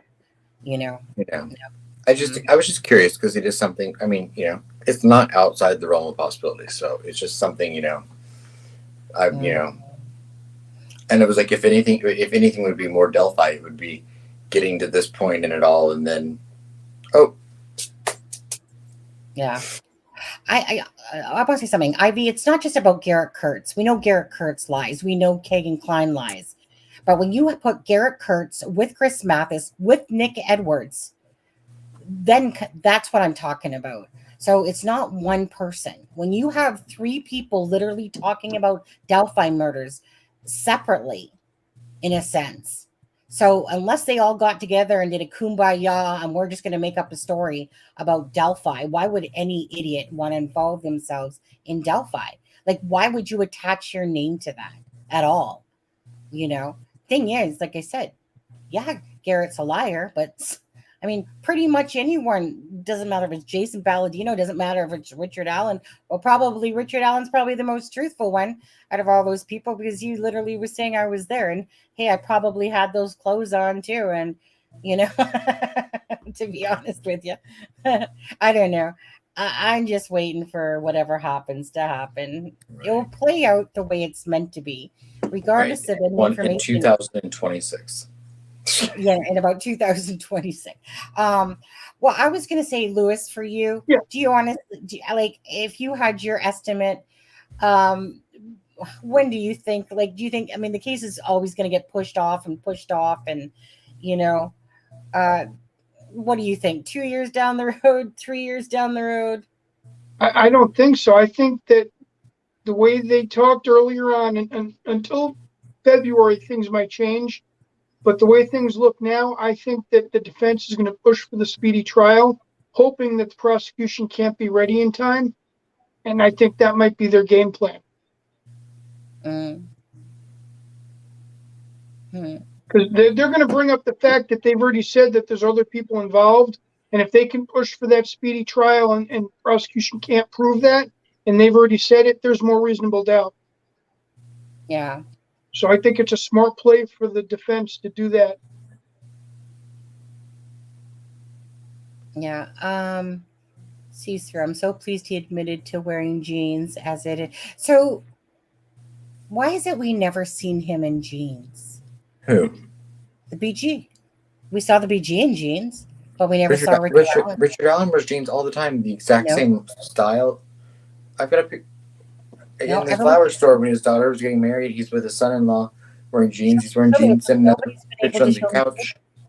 Nobody's been able to show me a picture with jeans on with him. And even his khakis from the pool hall, they're the exact same fit of those jeans. No, but that's khakis. I'm not talking about khakis. I'm talking about. I'm saying the fit of them. It's all the exact same. That makes no difference to me, because that people can see what they want to in that. All I ever wanted to see was a pair of jeans on the guy, and no one could seem to get me a picture with jeans.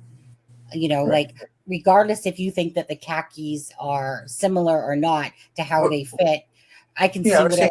When I buy pants, I buy them.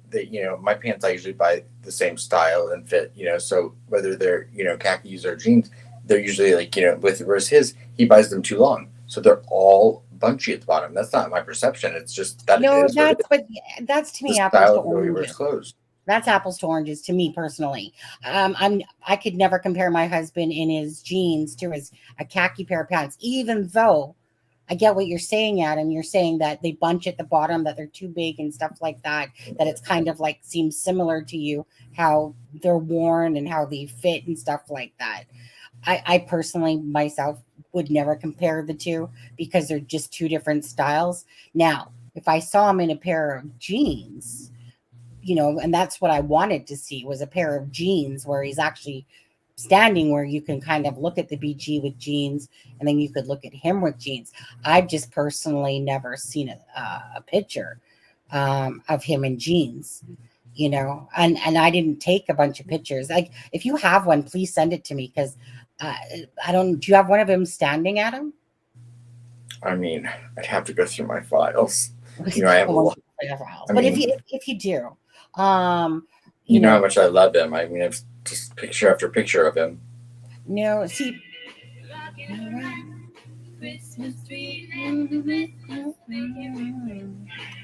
Ivy, yes, Nick messaged Sunny and told her the story. Right. Ivy, they're all in the same group, aren't they? Didn't we hear Nick Edwards talk about it himself? No. No, Nick Edwards, I'll just quickly explain to you, Ivy, Nick Edwards. Nick Edwards is someone that Garrett Kurtz brought up. Garrett Kurtz brought up Nick Edwards, Sheena Cottrell, Ashley Garth, and that Tamsin chick, Tamsin Reichels. Yeah. Now, Tamsin is on Becky Patty's Facebook and on Nick Edwards' Facebook. Now, Garrett Kurtz said if you want to talk to anybody with regards to the murder tape, basically you should talk to the Tamsin Reichels chick. Okay. Now, as for Nick Edwards, what Garrett Kurtz was saying, and it kind of goes in line with what Nick Edwards was saying. Nick Edwards had basically said that Ashley and Garrett were at his house when Sheena Cottrell had said that CJ Palladino killed those poor girls, that she was there. And not only was Garrett and Ashley there, but also someone named Jake or Blake. Was it Blake? I think Blake. Blake. Yeah. Blake and his boyfriend were there at his apartment, meaning Nick Edwards' apartment. So it was Garrett Kurtz that had mentioned those names. Now, I just happened to decide to message Nick Edwards the one day and say, hey, I kind of basically know what happened. Can you just, help me out here? And then 2 weeks later, an incoming message comes. And that's when the whole message was that Sheena Cottrell was at my place. She was high as shit. She was telling me that that she was there when CJ Palladino, and that was in August of 2017, that she was whatever, all, out of it and whatever, and saying that she was there when CJ Palladino killed those two girls, and basically what Garrett Kurtz was saying is that Nick Edwards and Ashley Garth were all there when the murder tape was talked about. Now, Nick Edwards was high as shit himself, he's saying, and he went to the cops and he said that they didn't really believe him. But he was kind of, he was doing his drugs then and stuff like that. And so it's kind of one of those things is that, like I said, I'm pretty sure that, like Garrett Kurtz or doesn't matter, or even Chris Mathis, like they're not, like, why would you even open your mouth to talk about Delphi, especially in jail? Like, if you don't want to even be a part of that or even known. So Garrett Kurtz implicates Jason Palladino as being one of the people involved. Okay. And again, Chris Mathis had said separately, I wish that Garrett Kurtz would tell what happened in Delphi. I'll tell you what I saw, but I'm not doing anything without these charges going off, type of idea. And then separately, only months back, Nick Edwards is saying, hey, Sheena Cottrell came to my apartment. So where did all of that come from? Let alone the cryptic note with Jason Palladino's name. So even take that out of the equation. The bottom line is, why were all these people talking about the Palladinos and involvement with the Delphi case? That's what I want to understand, because separately. So it's one thing to have one person, Garrett Kurtz, being a liar. It's another thing to have Garrett Kurtz, Chris Mathis, Nick Edwards, Sheena Cottrell, that are all talking about Delphi and each other accusing each other. I mean, even Ashley was accusing Garrett Kurtz about Delphi, and so it just becomes, why would this many people be talking about it? There's some truth somewhere. So where does that truth lie is my thing. And so that's what I want to understand. So where does Richard Allen play into perhaps the Palladinos, to the Kleins? We know the Palladinos know the Kleins. So does it transfer over to there? And right. Yeah, exactly. Mathis absolutely hinted. But I just want to see, I'd like to know where this Richard Allen played into this whole thing, how it transpired, how they knew each other. And with Richard Allen, there's just nothing out there. The rest of these, druggies, whatever, you can find all these attachments. But then Richard Allen pops into the whole equation and it's like, okay. And then we have this search, the Wabash search. We suddenly have Richard Allen under arrest. So you know that something's going on there. Like, it's just, too obvious that the Kleins have to play into something. The Anthony Shots account. Did you find one, Adam? I've not found. Oh, sorry. I've not found. I've not found it. I don't. I'm not looking that closely, but I've not found a picture of him in denim. But well, if anyone every single pair of pants, whether they be like khakis, whether they be work pants, whether they be sweatpants, whether they be like Adidas, he wears the same style of pants in everything he wears. Yeah, but I mean, I'll look. I mean, I think it's it's neither here nor there. I mean, if he turns out to be the BG and that's how it goes down, he's the BG. Simple as that. Again, I just have a hard time because the two of them look so similar. Like honestly, and every time I see the shadowing the nose, it doesn't match his nose. It matches KD's nose, but it's not. I'm just trying to prove to myself, regardless when the information comes out and what we see, in the meantime and in between time, I just keep staring at both of them going, come on, like quit looking alike. Like stop it. Right. Yeah. And that's the thing, and we'll find out, and that's what I want to find all this out, when it comes to the trial, and anyone else that was involved, will come to light. And sadly, if it turns out that the Garrett Kurtz, Chris Mathis, all of those things just turns out to be druggies, talking to be druggies and lying like they do. Right. You know what? It is same way with, Keegan Allen turns out to just be a pedo and not involved in the actual murders. Then, he lied about this Red Jeep thing and all of this, because we know he likes attention. We know he likes publicity. Yeah. And I mean, so whatever connections that there are there, we're going to find out. Yeah, Deb, the only connection, there's nothing for Richard Allen for connecting to almost anything, to be honest. The only connection to any of it would be that Craig Redfro guy. If that becomes known that he's associated with him, then that kind of could fill in a circle over there. Right. As for Richard Allen, there is just I've gone to all their freaking MySpaces, and MySpaces have names and stuff like that too, and because some of them still have their MySpaces up where it shows I've gone through obituaries to find family connections that could even exes and high school things, and and there's of course like the small town USA type of connections that you're going to find with everything, but and and that could mean it could mean everything, because it could mean he did do this alone, or it could mean that there's just a whole other element to it that we haven't connected. I mean, it literally could be, but that we'll find out. For all we know, it could be these freaking pedos, crazies, Looney Tunes, whatever you want to call them, connected and decided that they wanted to do something to make a bunch of cash. We know that whatchamacallit took a couple loans out on his mortgages out on his home and stuff like that. Maybe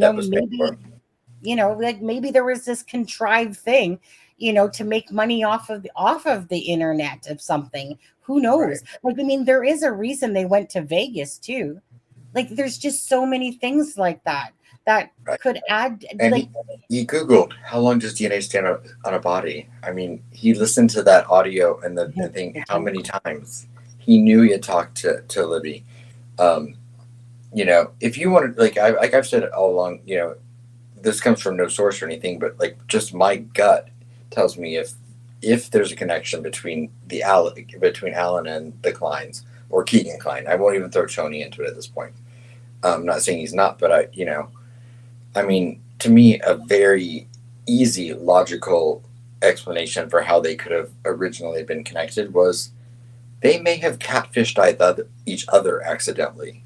Because a lot of these catfishers go in and they impersonate young girls in order to get pedo pictures sent to them by whom they think they're talking to, which would be an adolescent girl. And so it's not uncommon that you have two adult men that end up connecting because they think they're catfishing a young girl. And, they may have realized they were both adults, but in the same area, and decided, hey, who do you talk to? And just started trading information that way. I mean, that could have been just a chance meeting. Yeah. And Ivy, again, no one can say what's true or not true, about that. So when it comes to revenge about Derek, that still could be true. We don't know if it's not, to be We honest. can say what the family says. Okay. We can say what the family has told us, but yeah, but at the end of the day, again, I'm not counting my chickens before they're hatched on this. It's just one of those things. Yeah, chickens. I'm just gonna, like I said, we still don't know a lot. We know Richard Allen's been arrested. We have no clue why Abby and Libby were actually murdered. No clue. Like zero clue why they were murdered. We have guesses and theories and all that, but we have no clue. There's nothing. There's nothing to tell us why those two girls were murdered besides speculation. Am I correct? Am I missing something on that?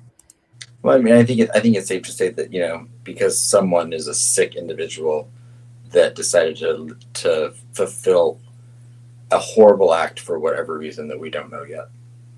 So, and that they did not deserve what they went through. And Libby's would be about to celebrate another birthday. Oh yeah, Libby, and Bismo too.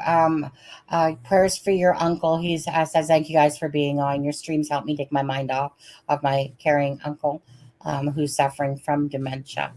Yeah, that must be very hard, actually. So prayers for your uncle there, Bismo. And yeah, again. Lewis, you haven't spoken in a while. Amazingly enough, No. Go ahead, Lewis. Yeah, Ivy Rose. Again, I'm sorry.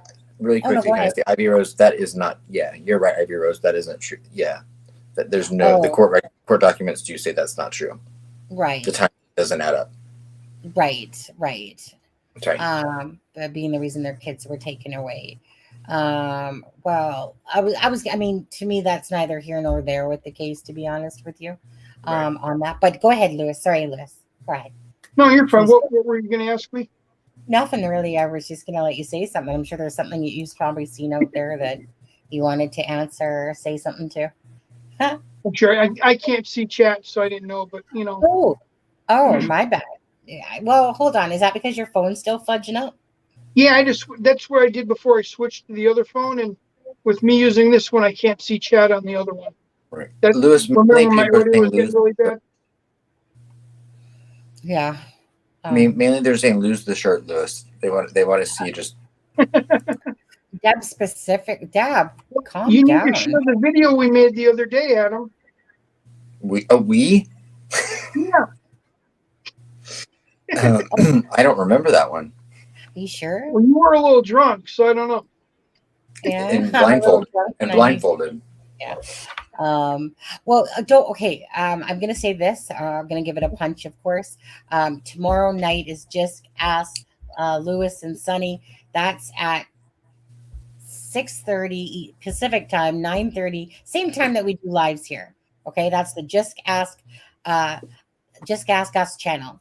Oh, I should really do that because I should. I think with this one coming up, it's open to anything, but maybe have some people from here, if they want to jump over, with recipe questions. Let's see if we can help out.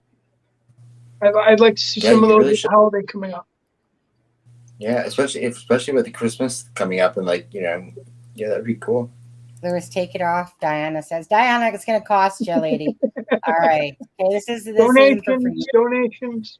We're trying to earn $1 million tonight before we end this live, and I think we're close. I think we made about. We're at like $9.22. Oh wait, hold on. Less YouTube's cut. Don't forget YouTube's cut. 30%. Yeah, there you go. 30%. Yeah, 30%. YouTube is just going, Merry Christmas. You know what I want to bring up that it's not overlooked a lot, but it doesn't get brought up enough because everyone talks about Klein with this other stuff. But I just find it odd that he searched the marathon station that day. He said that she never showed up to meet. Rick Allen shows up at a specific time at the end of the bridge. It just screams to me like maybe somebody turned the tables and was catfishing Keegan Klein to be there and trying to create a different alibi. They said, yeah, exactly. Like, or what if they catfished each other and Yeah. then shared information, and that's how Richard Allen found out who they were, where they were going to be, and Or let me cover my butt and have somebody else that's been talking to her be out in Delphi that day. And Richard Allen does not leave a social media, path behind him. There's almost right, nothing that pops up to link anything to him. So if he's smart enough to do that, if he is online, maybe his thought was, let me have somebody else as the fall guy. right. And I've said it many times before, but how easy would it be for someone that works at CVS to have access to as many burner phones as you wanted to buy, with no one really checking in on it? Because you bring that up on your own, he could have had multiple. So, Exactly. Carol said, Aspen Connor, have you ever seen a connection between family, relative, otherwise, between R.A. and Michael Allen Brevard? The name that you're alluding to is that you said is familiar to me. If it's the person I'm thinking, I looked into it, and if there's a familial relationship, it was distant. But I mean, feel free to allude more if it's someone that if it's not the person I'm thinking of. You guys, how confident is everyone on what Murder Sheets has said about the Marathon Station, Red Jeep, etc.? How confident are you with their information? Which part? Well, the Marathon gas station, how confident are you with that being truthful? Louis, do you want to go first, or you want me to go first? No, you can go first. I'd like to see what you think on it. I'm going second. I feel like that the Murder Sheets was completely confident in reporting that information. If that information was solely that Keegan Klein Googled that address, I think that was probably told to them, and I think they probably were able to have confidence in it based on who told it to them. Which, if that then led to the surveillance footage information from the marathon being a corrupted file, I think they might have been given that information or told that information organically, and they may have believed. And I think it's truthful, but will it hold weight and be relevant when it comes down to everything else? I don't know. But I do feel like that they reported it with the belief that everything they were reporting was verified and truthful to the regard they'd been told. Was there another part to it? It was just about the red Jeep. She said red. Oh, the red Jeep. I can say 100% that I believe, having seen the same information that they took that information off of, they would have had no reason not to believe it, especially if you consider the timing, because we weren't talking about Richard Allen yet then.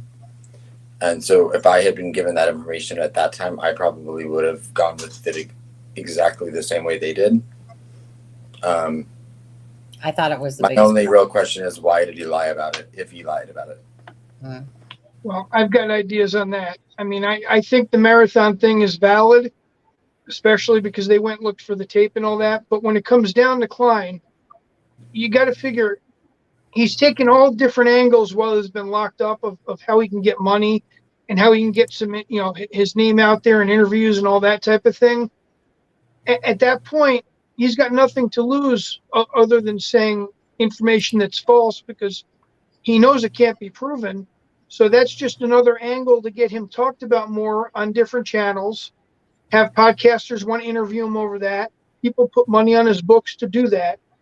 So why not mention a red Jeep being parked there and then you being involved, but not when it happened? So, I mean, I could see that just being a ploy for him for attention and money.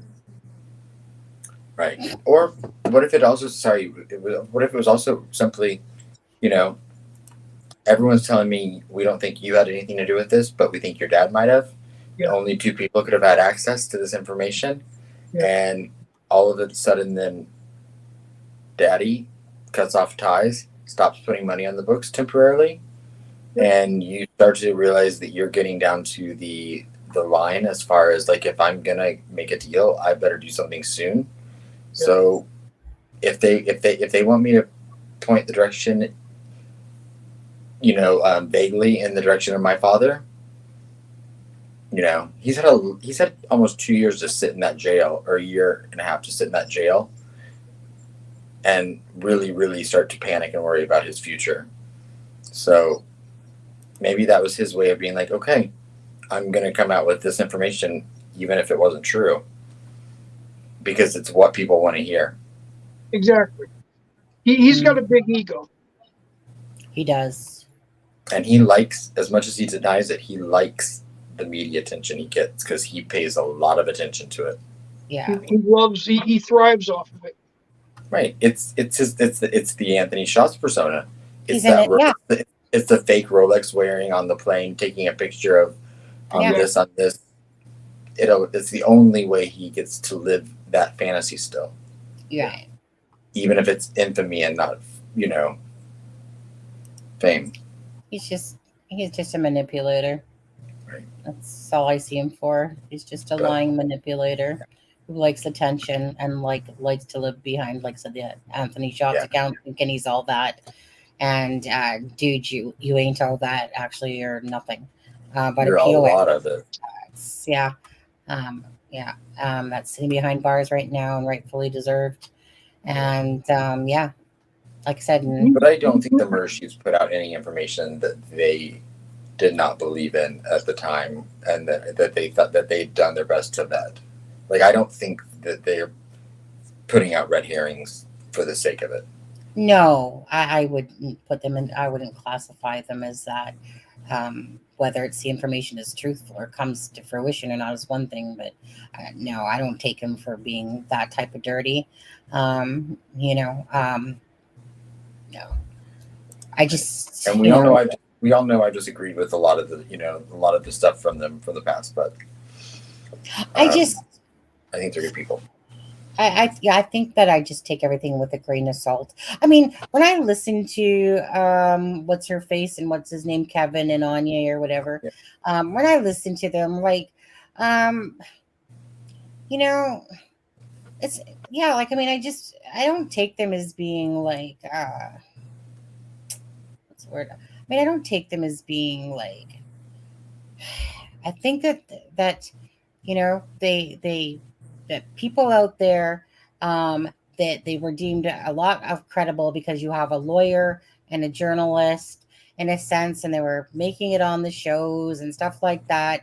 And you have all those people, like what people do to us and other channels, is that you have your little, your group of sources and stuff like that. And it really comes down to, too, there's a lot of people out there that, like, hey, like murder sheets and like, I sent some information into murder sheets and, get their thrill off of the, the fact that they felt like somehow they were participating and helping, and maybe they were, maybe they weren't. But it almost just seems like with murder sheets that people all of a sudden, jumped on their whole bandwagon. And I get it because, again, you have a lawyer and a journalist. What a good combination to have, to be honest, for two people putting out information. It comes out as more, reliable, more so, and stuff like that. But I think that there's a lot of people that were definitely sending them in information, just because they wanted their own ego stroked and stuff like that as well. And some of them that were probably just trying to be very helpful. But it was almost like, people were just like, I don't know. I just took it as a lot of people were going like, hopping on the bandwagon going, oh, murder sheets, they're kind of becoming the source here. And so you got a lot of people feeding them a bunch of information and stuff like that. And then, of course, the news channels and that stations and whatever want them on. I'll still never buy one of their stupid frickin' what's that thing? Frickin' face fucking wand thing. Whoops, face wand or whatever that thing is. At the end of the day, they're no different than any other person that has been invested in this case they've actually came into it later than a lot of people, but Yeah. they because of their own merits, were able to get a piece of information that we have all spent a lot of time discussing and talking about. It instantly gave them some credibility. Yeah. To some, it to others gave them instant criticism. But at the end of the day, they are doing nothing else other than the same thing that any credible YouTuber or podcaster or person in the chat is doing when they do research. You know, I know personally they talk to the same people a lot of people talk to. They have to weed through the same information a lot of people weed through. They've gotten some things right, they've gotten some things wrong, and they have been they've been elevated to a platform where, you know, like, I think they're held to a little bit different of a standard just because of that, and they're also held to different criticism because of it. But they're absolutely no different than I mean, Sunny and I. They're no different than anyone else that does this. I mean, in all fairness, this channel has put out a lot of accurate information out there. Thanks to Adam, thanks to, again, trying to put out as much factual stuff. Again, and then murder sheets, like I said, you see them on the channels, and I don't even want to take away from them, because they're like, not a Joseph Morris. Yeah, exactly. Right. They're putting out information, and if people are going to them and chatting, and stations are going to them and stuff like that, like, honestly, I just think of it like, so be it. I mean, like, we never ever was like, hey, Fox News, hey, this, but yet their background and stuff like that, like, that's probably stuff that they think to do. Here, I'm going to send this off to Fox News, Right. or this and that. And again, you have a lawyer and a journalist in a sense and stuff like that. I mean, they're going to have murder sheets on before they're ever going to have us on their channel. That's for darn sure. And if Murder Sheets gives out information, I look into it and I dive into it just as much as I would if someone else gave me information, and I verify it for myself. Yeah, I honestly don't. No offense to them at all. Yeah. Same as Greg Hughes. You can criticize that. Some people take his word for gospel. Some people take nothing he says serious. But I feel like with anything, you have to decipher with the information you're given and make your own decisions. I think any wise person takes all the information, and then if you really are invested in the case and you really want to find answers, you will dig for yourself or find out some truth behind it or stuff like that. And I think any wise person, honestly, that wants to have knowledge, is kind of like the death certificates. Get off your butt, go do your darn homework yourself, and figure out if they're true or false. I mean, it's but if not you hard. 37, if you see 37 bodies under the bridge, then I can't help you. Chances are, right? Chances are, well, I'm not even going to watch your channel in the first place if you see 37 bodies underneath the thing. Right. You're just as loony as what you're saying on that stuff. Or if you're still questioning how Kelsey masterminded everything. Yeah. I mean, channels that need to cuss out people down all the time and stuff like that. I just don't have the time of day for those useless, pointless channels out there.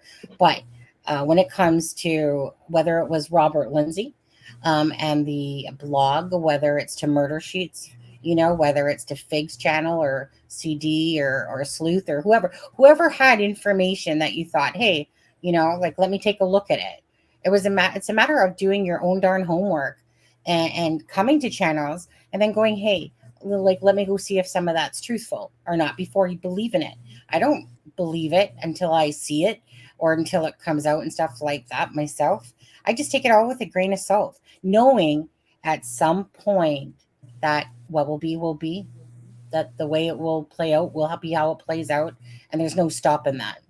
There's no stopping how it's going to play out. It's going to play out a certain way, regardless. And regardless if we find out the whole thing of what happened to Abby and Libby plays out, it does. And if it doesn't, it doesn't.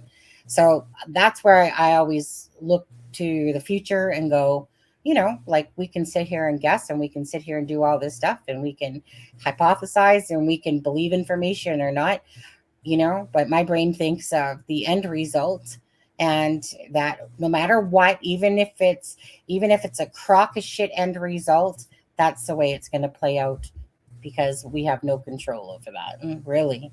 I don't know. That's how I see it, really. And that's why I don't sweat about the dates. The dates are going to come at some point. We're going to figure out hopefully more information.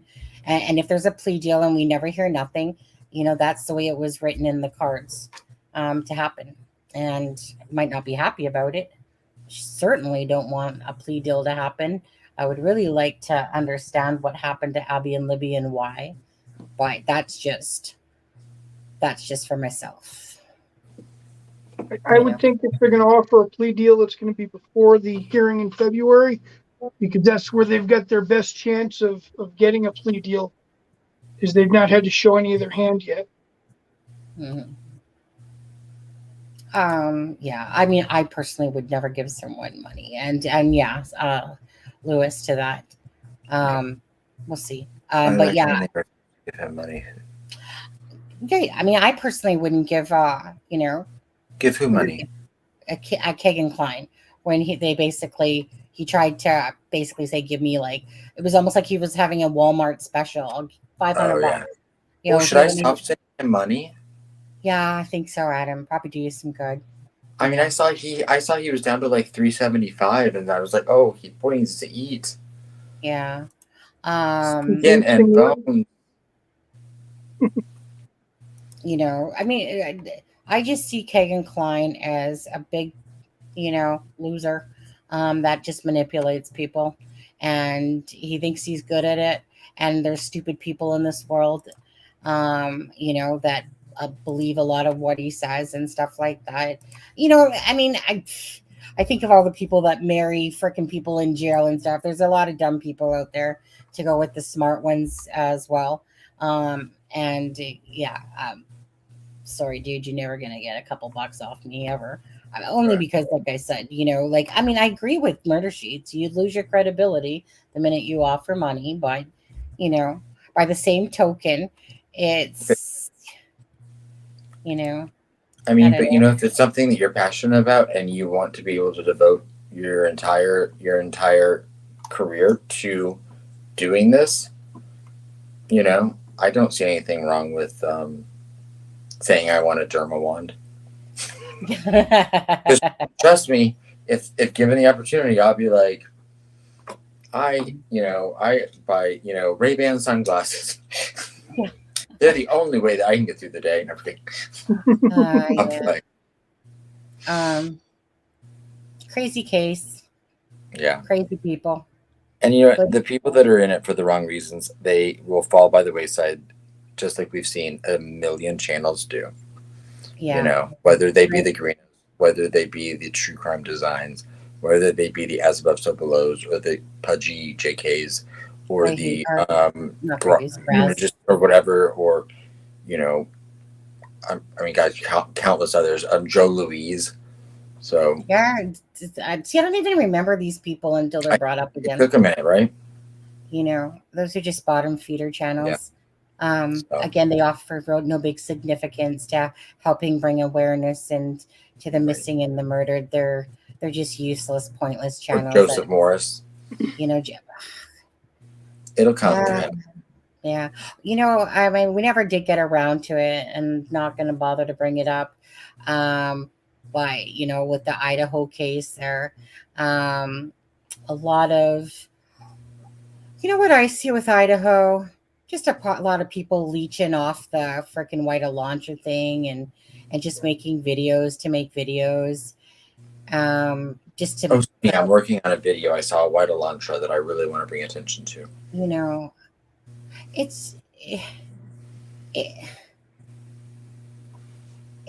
Okay, let's just take Sam, for instance. Who is Sam? Well, I mean, Kylie's dad came out and said that Sam was not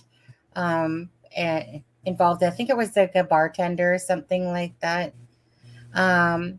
What I'm trying to say is that Kylie's dad already spoke about the Sam people, but people are still putting out freaking these things going, who's Sam?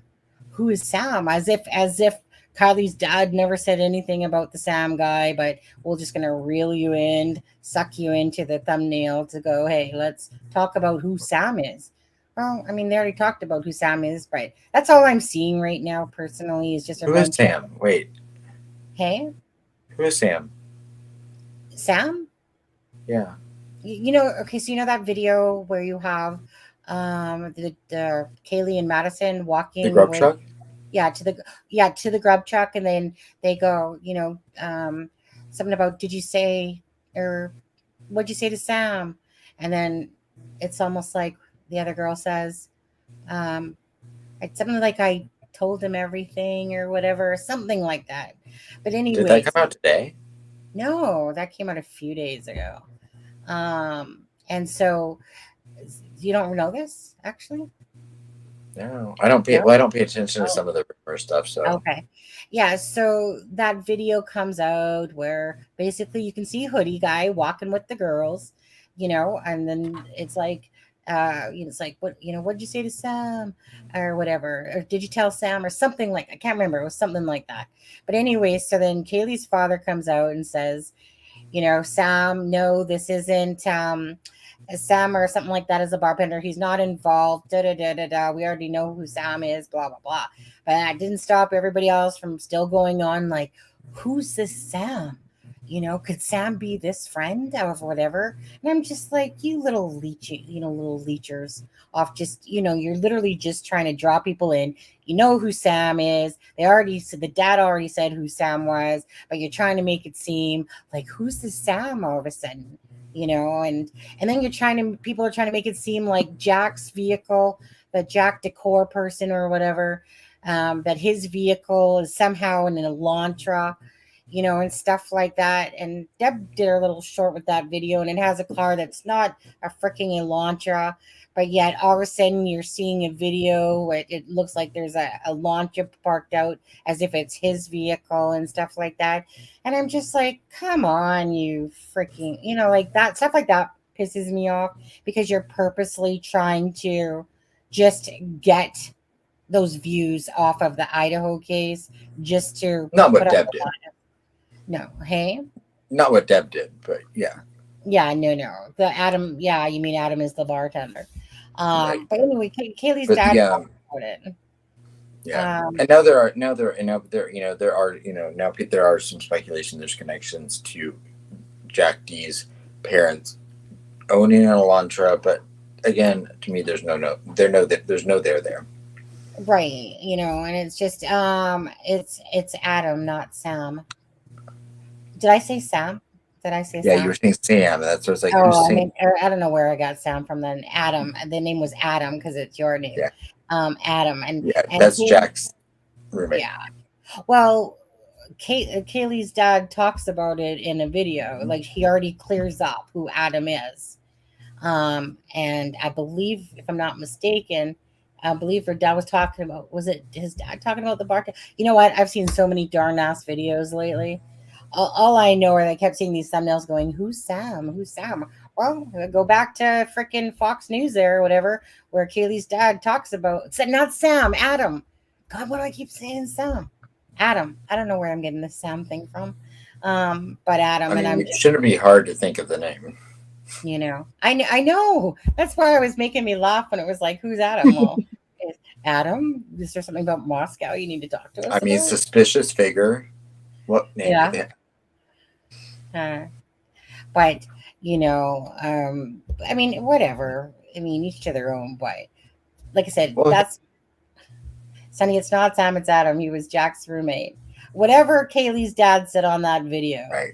about Sam. Or After we're Adam. done, Sunny's going to send me a link so that I can look into it. Heather, I love your question.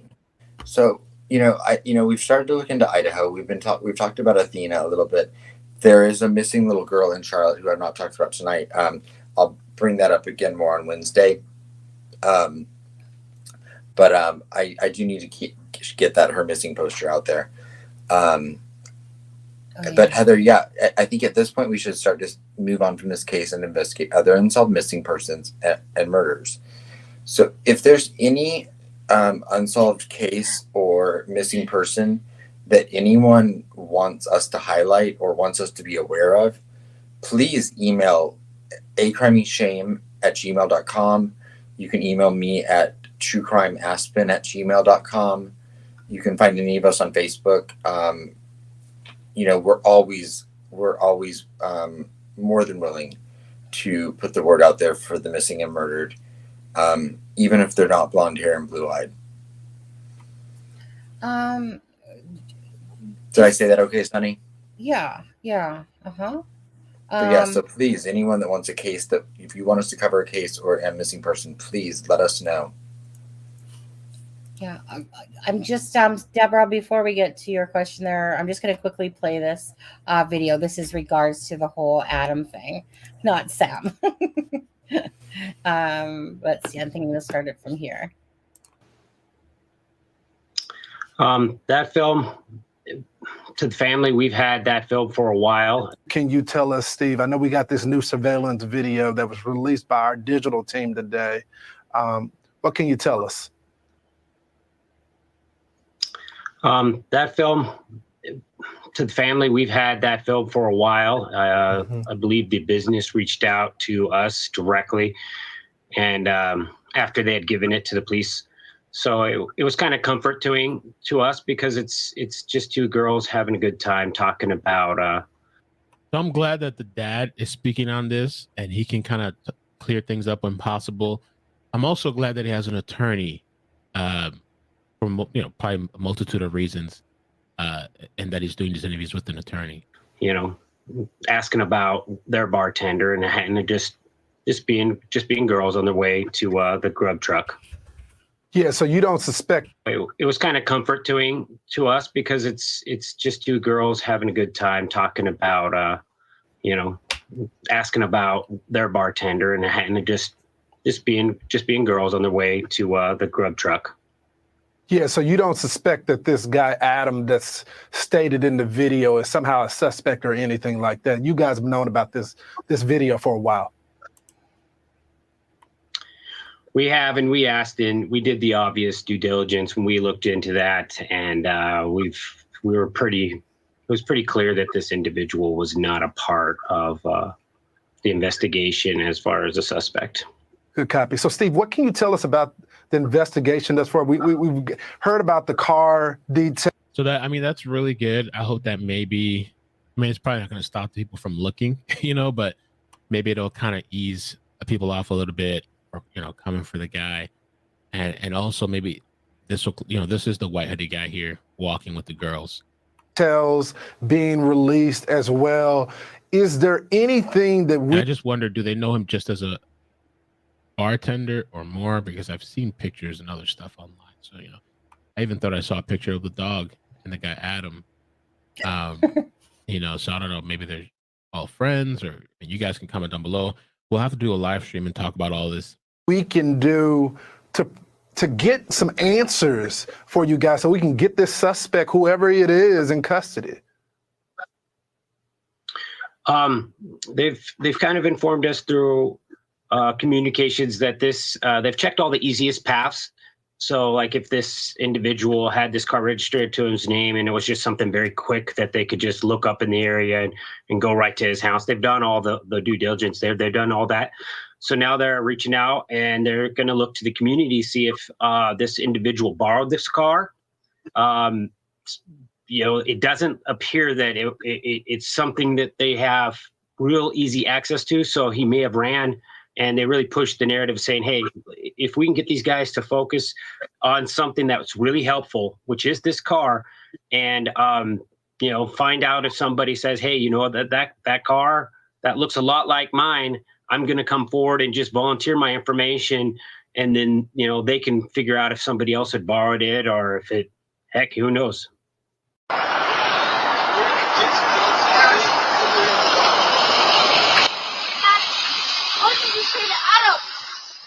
There's something real quick to clarify. I told Adam everything. And I'll play it again one more time. This person here, this is not Adam. I feel like there was some sort of confusion. I was kind of confused at first too. This is the white hoodie guy. And this is the whole thing the Facebook group, I think, was trying to do. Is they were trying to say that this wasn't like just a random person that started creeping on the.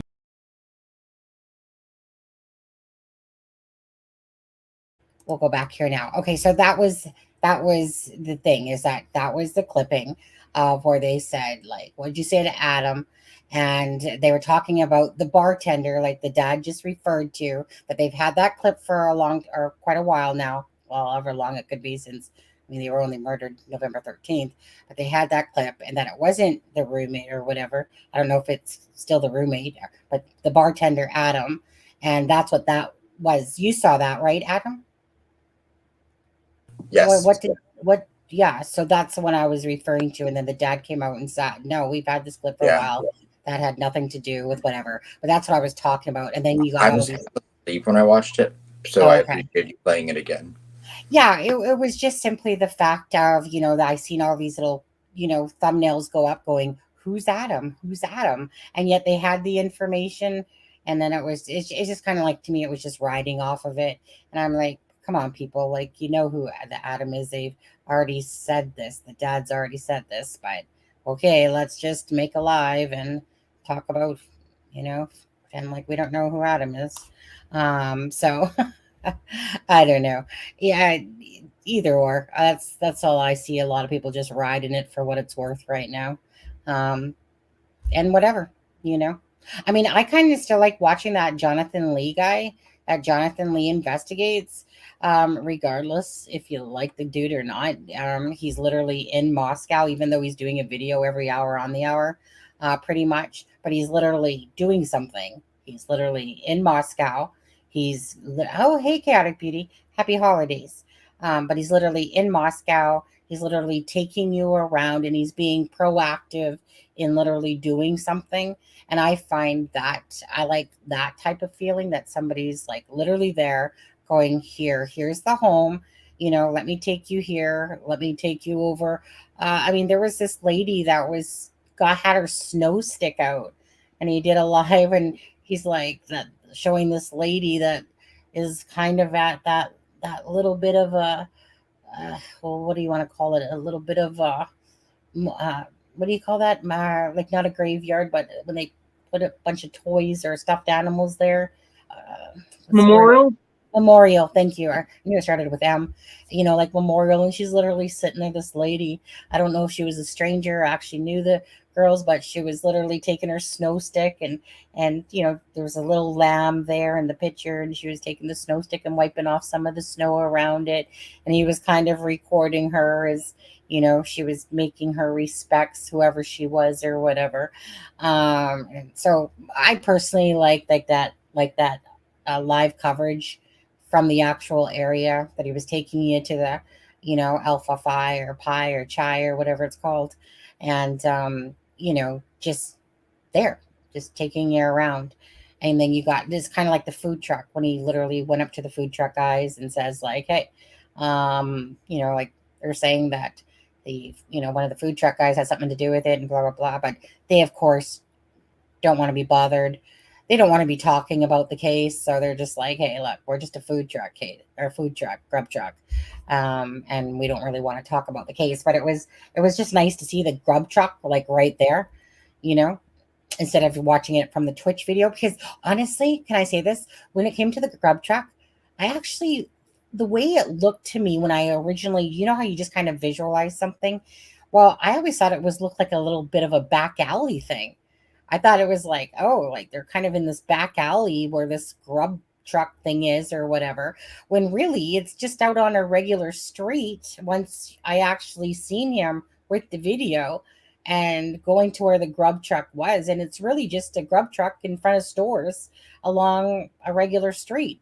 But the way I seen it on Twitch, it portrayed in my head like it was in some sort of back alley food place that someone went to after the bars were closed and went to go, your hot dog truck or whatever. So I don't know. It gives you more perspective. Yeah, I like the more perspective. So I find that I keep going over to his channel and, just seeing what he's putting out, because he's usually putting out a video every couple hours and stuff like that. And, if you've got 20, channels putting out the same information being repeated, and then you've got one guy that's putting out just a little bit more because he's there. That goes a long way. Yeah, that's exactly how I feel.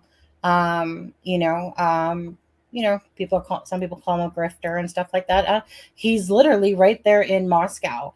You know, like I said, there's doers, type of thing, and there's donors, I guess you want to say it, but there's literally people that drive to these places. They try to get, and like I said, it might not be everybody's cup of tea. I just appreciate the footage. um Being, like, I can only listen to so much stuff and watch so many tapes and stuff like that. His stuff is, he does them live from Moscow and gives you a total feel where everything is, and I appreciate it myself, regardless. It's just a nice hands-on advantage of seeing where, in relation to, like, when he was showing Jack's house, and he was showing how he's like, look, okay, so here's Jack's house or whatever, and you can literally look through the houses, and there's the house where the girls lived, and so it's just stuff like that. It just gives you a little bit better perspective for sure than watching videos or Google Maps and stuff like that. New video, like car found. Yeah, so the Carol, you're talking about the one that I think the Inquisitor put out, where there's this white Elantra that was abandoned, and I believe it was Oregon, if I'm not mistaken. It was about however far it is, like 8 hours away. That there's this white Elantra that was crashed off to the side where the plates were missing. And there's this white Elantra that literally is the whole front end is basically ripped off. That this person said that they had seen there for like 4 days now or whatever. So, I mean, that one's definitely something to look at. And who knows if something will come to fruition, because here you have that they're looking for a white Elantra, and here's this one with the plates missing, in Oregon, and totally crashed basically. So that one was very interesting to me. Did you see that one, Adam? Yes. Yeah. Okay. Okay. I actually, yes, I did. And I was actually talking to the Inquisitor. Yes, yeah, I've seen it. Yeah. What did you think of that, to be honest? I mean, I thought it was interesting. I don't always agree, and the Inquisitor knows this. I don't always agree 100% with his assessment of certain things, but Right. I can attest to the fact that I have very rarely in my life seen fewer people. He works so hard, and he puts so much effort and time into the research he does. Yeah. That I'm envious in a lot of ways, because the way his mind works. I mean, he within the first week and a half of this case pretty much knew the every name and address of anyone that lived in Moscow, Idaho.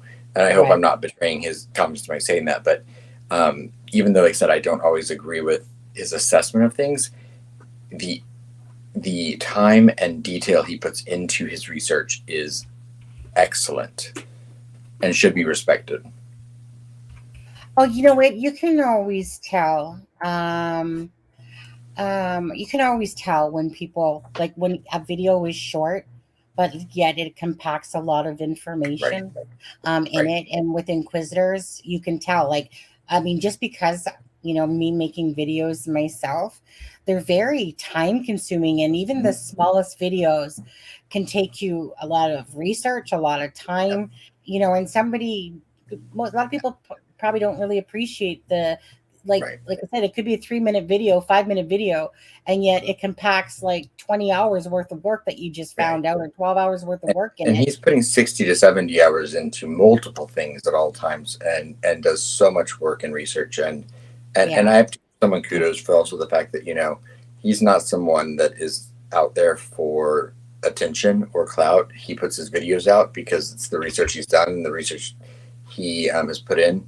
He kind of likes to work like a lone wolf, and he likes to stand on his own, but he's not doing live. He doesn't go out there and promote things. He just puts the information he finds out in the way he presents it, and I respect that. Yeah. Um, And like I said, and I know his process is detailed because I've seen a lot of it. Adam, who is, sorry, she was on our show. Her name is Allie, and I always get her name channel mixed up. Is it called The Resolve? Are you talking about Unsolved? Wait. I know, I do. It's because of that other channel. Lewis, what's her name? Because I confuse it with Ken Main's channel. It's not Unsolved. I know. It's not Unsolved no more. And I was just watching it yesterday, as a matter of fact, actually. Let me look in my history for Deb would know.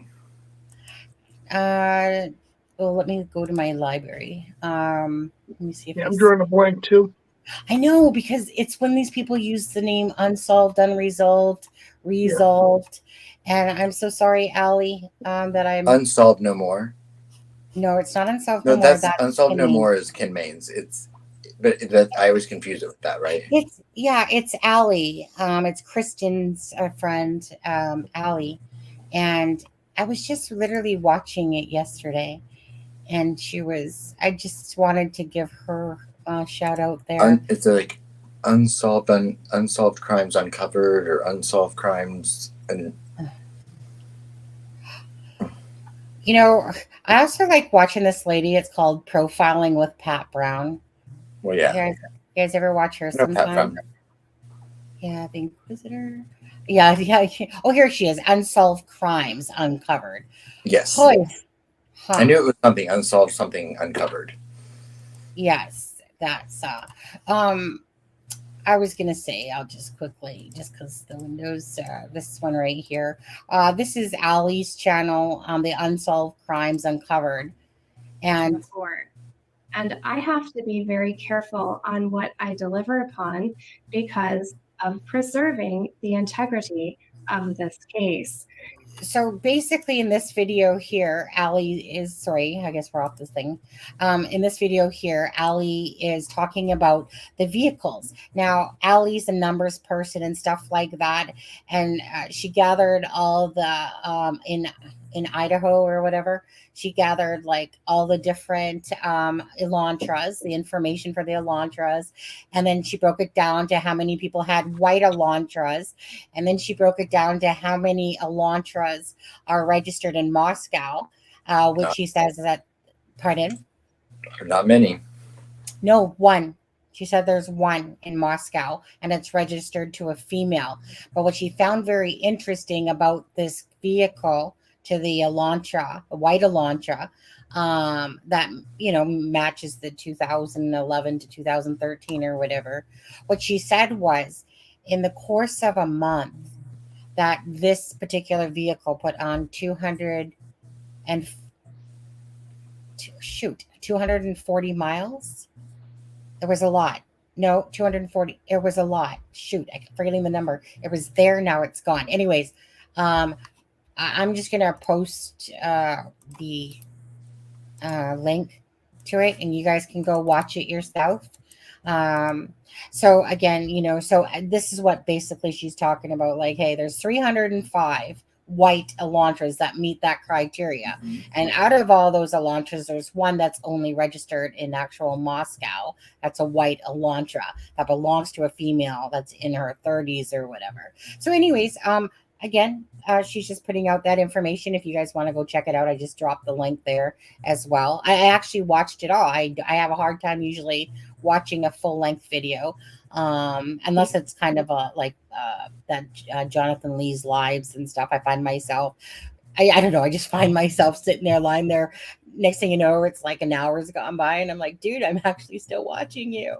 But 200, no, Debbie, don't quote me on that. Basically, whatever it was, she said there was something that she was trying to attach to the 13th and about Delphi presser and something like that as well. It was something where you could do 13 trips between Idaho and Delphi. And how 240,000 miles then? Whatever the heck it was in a month. Just go watch the video, because my memory's failing me on that. Anyways, stop screen. Other than that, my husband needs to go to bed. It's 11 o'clock at night here, and and Lewis, thanks for joining us, and we'll be on tomorrow night on Just Ask Lewis and Sunny on that channel. So don't forget to come over there and check us out tomorrow night at 9:30 Eastern Standard Time. And tomorrow we're going to talk about Christmas. Let's talk about Christmas for the most part, recipes, stuff like that. Someone asked earlier about ketchup chips. Pardon? I said crafts, anything to do with Christmas. Let's make it a Christmas show. Yeah, anything to do with Christmas. Alexa's supposed to be on. We'll see how she's feeling or not. And other than that, Adam, is there anything else that you guys wanted to say before we head off? Do you want me to tell you the rest of Delphi, like to solve it? Absolutely. If you could just do that now so we could wrap this up for the year. Oh, I just forgot what I was going to say. Did you? Maybe tomorrow, maybe Wednesday. Maybe Wednesday. Wednesday we'll show you the conversation about the whole Libby thing and stuff like that. So come join us on Wednesday. Please hit a like if you could, and if you're not subscribed, consider subscribing if you aren't already. That will be great. Do you want to give props really quick to the channel that allowed us to play their video earlier in the stream? Yeah, which would have been, the name of it is. I am having a brain lapse. Do you have it in front of you, Sunny? No, but I can. It is right here in front of my face now. It is Mystery Crime Theater. Mystery Crime Theater. Thank you for allowing us to use that, and I appreciate it. I just want to give credit for that. Yeah, I'll drop the link for that as well. And I'd like to give credit for Greeno for posting public videos on his Facebook page that we were allowed to. Thank you, Greeno. Merry Christmas, dude. Happy Christmas while you're in jail. I mean, yeah, thank you so much. I mean, it's just an honor actually getting to see that. And thank you, Amos, Famous, Nemo Sky, Freebird, whatever, Bluebird. Thank you for that entertainment value of walking on the bridge and, risking your life in the name of music and, the Monon High Bridge and Abby and Libby. Thank you for that. And thank you to Charmaine for the 10 memberships, Deb for her donation. And let's see, there was, I know there was another one. Come on, there was Callie who did one. Come on now. I want to thank you. Deb did one. Miss Dog Lover. Yeah, Did Miss Dog Lover do it? Did she do one? Huh. Sure. Let's just say why not. Let's see here. I was Miss Deb. That's who it was. It wasn't. Miss Deb. That's right. Thank you again, Miss Deb. Yeah, Miss Dog Lover was yesterday. Deb did $4.99. Is that yesterday or today? The $4.99 Deb. Can't remember now. Wait, Sunny and Natalie. No, I think that was today. And then $1.99, and then Callie. Miss Deb $4.99. Callie $4.99. We didn't quite reach our $1 million target. Lady Fierce became a member. Oh, Lady Fierce, thank you for becoming a member. Again, for anyone that's a member or that got a membership, okay, make sure you email. You have to email. You can't just go and add yourself and expect me to add you to the Facebook group. You have to email me with your YouTube name and your Facebook name so I know they go, oh, okay, that's that person. Here you go.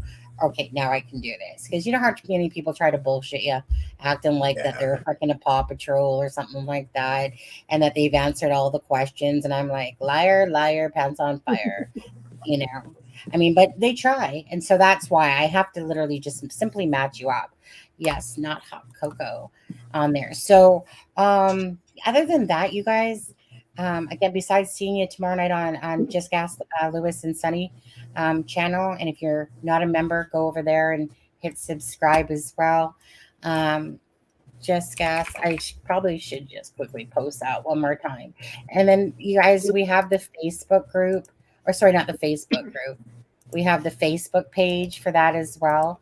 But you guys can find the Facebook group as well just by going into the last video, and it would be in the description of that video. So, did I post it? No, that doesn't look like the right thing, does it? No, I don't know where that came from. That was Mystery Crime Theater you just put up. Yeah, okay. Copy. Let's try that again. Paste. Getting all hot and sweaty right now. It's like hot in here. Oh, Okay, I was like, wait, did Lewis take his shirt off? Nope, still on. Yeah, no. I know. And Adam, are you done looking at Deb's nudes? Good. Deb, we're just gonna post those in the thing, and don't forget, Adam. Adam, don't forget what you promised. You promised to post the Greeno video, the first one or whatever, in the Facebook group. Oh, yeah. Okay. And yeah, so if you want to become a Grandma. member, what did Grandma say? Why is this your last day of membership for a while? Is it sunny? It's me. Don't worry, I can take the hit. He's going to do a live for domestic violence next week. Why, Grandma? On there. Grandma was just letting us know she has consciously made the decision not renewing next month. All right, Grandma. Grandma, get out. No, just kidding. Yeah, it's all good. I'm not sure. Whatever the reason is, Grandma. Well, I forgive you. I'm not sure what Adam does, and Lewis, he just doesn't care. Yeah, no. Anyways, you guys, I haven't figured out. Oh, I haven't figured out the face. Oh, Grandma, watch it. It's actually really simple. Oh, Grandma, I see. So you were gifted a membership, I see, and on there. Honestly, when you hit join, it literally takes you through. It's rather simple. All you have to do is hit join. But it's up to you. Yeah, you were gifted a membership. That's correct. And it's you can even do it with a gift card. Like you could even have a Visa gift card or something and use that to do your membership with. So you don't have to put your banking information in or anything. But just hit join again and it'll walk you through the steps to add a card or something, and you can do that through Google Pay, Apple Pay, or a gift card. Yeah, it is rather simple. But I think you might even be able to do PayPal. Kendra, are you telling us there is breaking news coming out, or that are you asking us if there is any breaking news? Because she said breaking news on info for Idaho murders. Hopefully there will be some news coming out. So it sounds like that there is some coming out. I guess I should post the join link. Yeah, you're right. Deb, why are you so smart sometimes? And Grandma, watch this. If you want to send me a message in Facebook on the Facebook group or Messenger, I'll walk you through how to do that. Yeah, there's the link right there to join. And Kendra is saying yes, there's news. Great.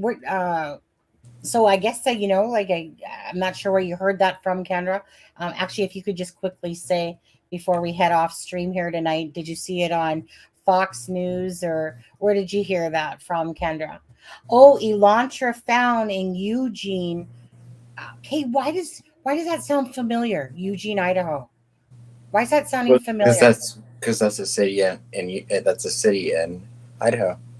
Well, no, but why is it seeming familiar? Like I heard someone talking about Eugene, Idaho. Why does that sound familiar? Let's look really quickly. Yeah. Launcher found in Eugene, Idaho. Okay. It's actually Eugene, Oregon. And it's a question. Yes. It's Oregon.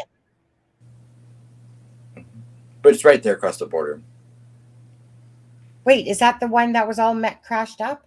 Yeah, it says it was a white 2013 Hyundai Elantra found wrecked and abandoned in Eugene, Oregon. That's the one that the Inquisitor was talking about. So when you say breaking news, though, I have to ask, Kendra, when you say breaking news, is that information you got from the Inquisitor's video, or has there been an actual law enforcement release about that? Yeah. Because I'm not seeing anything from anything official online right now. Oh, she says I have a VIN number. It is registered to LLC that owns the 1122 King Street. Okay, so hold on, hold the fort, people here. My poor husband's probably gonna be like, Okay, hold on. Let's just I want to see here because I was trying to look at this the other day. Um let's see here. Search by address, and it was 1122 King. I think it was King.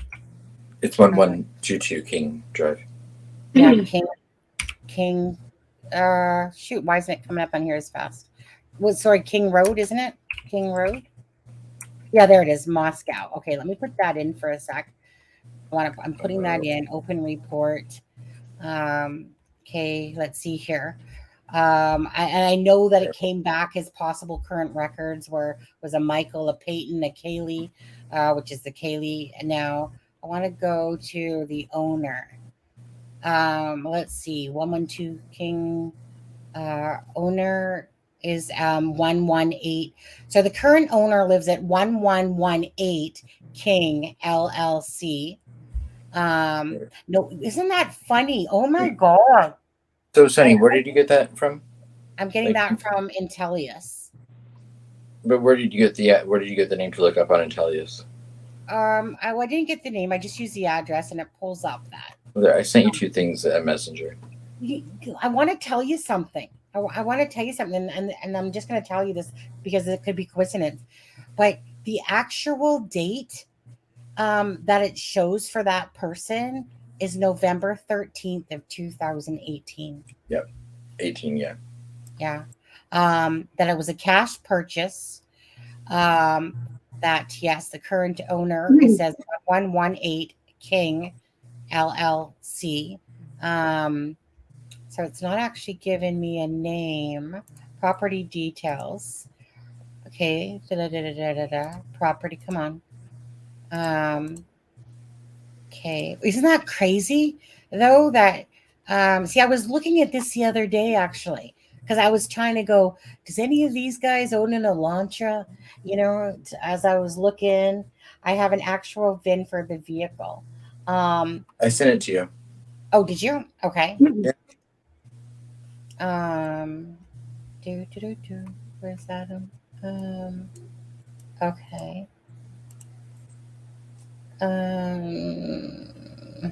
Can't make this out. It's too small. Well, I sent you a couple. That's VIN report. Hold on. Okay. Oh, that's quite the long number, isn't it? Right, and then I just sent you another one. Okay, the car belongs to the owner of 1122 Nicole. Oh no, that's someone who put the thing up there.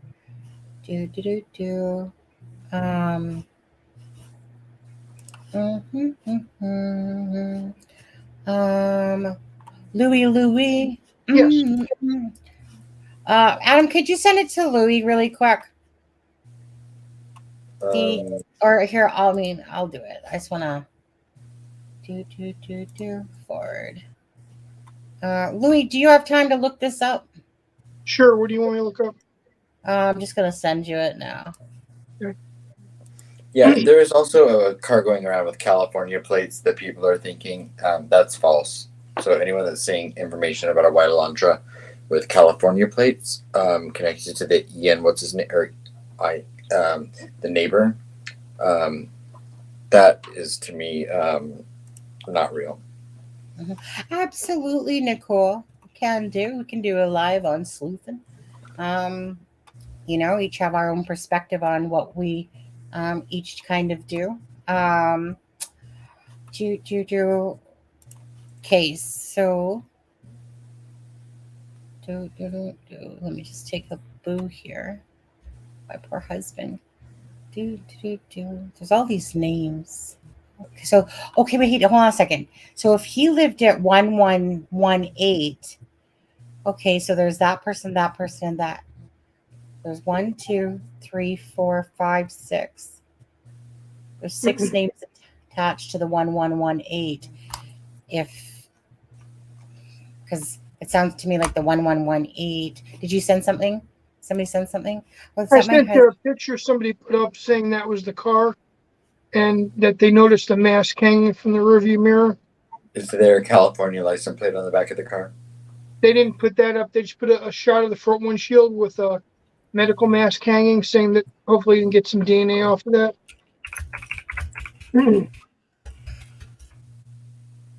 Okay. Just wanted to give you all a heads up. I'm limited on digging tools.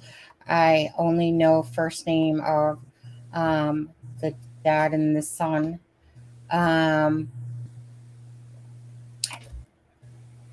Adam, do you know the first name of the dad and the son that she speaks of? With who?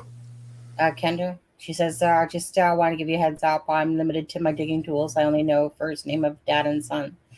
Hey, Kendra. I wasn't paying attention, so I don't know what she was. Oh, it's okay. Kendra, can you send that to your... Well, you said you know the first name. You just type them in here. They're just first names. You have a problem just typing their first names in here? It's not like you're giving their last names. You're just giving their first names.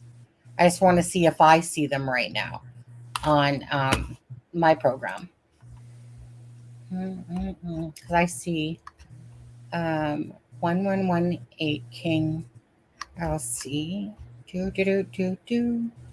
And I see... Okay. Hey, there's someone's last name Coach. And that's funny. I don't know why that's funny, but it's funny. Is one there's a Austin Manuel.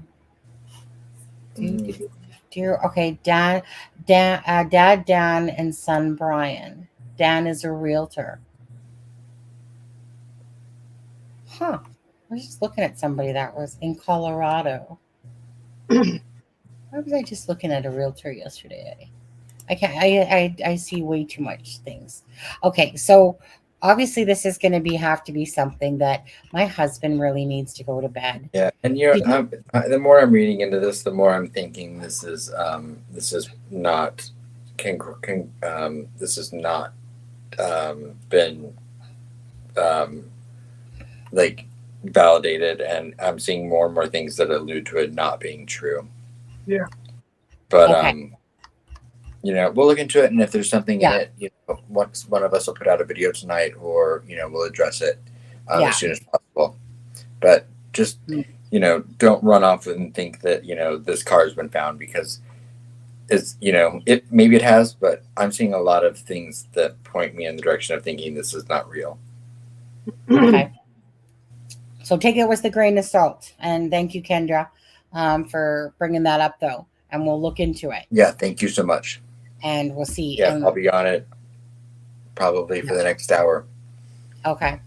All right, you guys. So you guys have a great night. Thank you so much. Again, if you guys could please hit that like button on the way out if you haven't hit it yet, and become a subscriber if you're not subscribed. And if you could get a membership, make sure you email me at acrimeandshame@gmail.com with your YouTube and your Facebook name, so I can let you into the Facebook, which is, it's a crime and shame. That's all you have to do is enter that, and it will take you there, to be honest with you. Anyways, you guys take care. We'll see you tomorrow night on Just Ask Lewis and Sunny. And other than that, thank you guys so much for the, fun live, great live tonight. It was a multifaceted live. So Rainbow Papa, to you and to your dad, Night Chaotic Beauty, Grandma Watches, take care. Again, thanks Deb and everybody else in chat there. Grandma Watches, Carol, Ozzy, etc. Callie, love you, and whoever else. Anyways, take care, guys. Have a great night. Good night, everybody.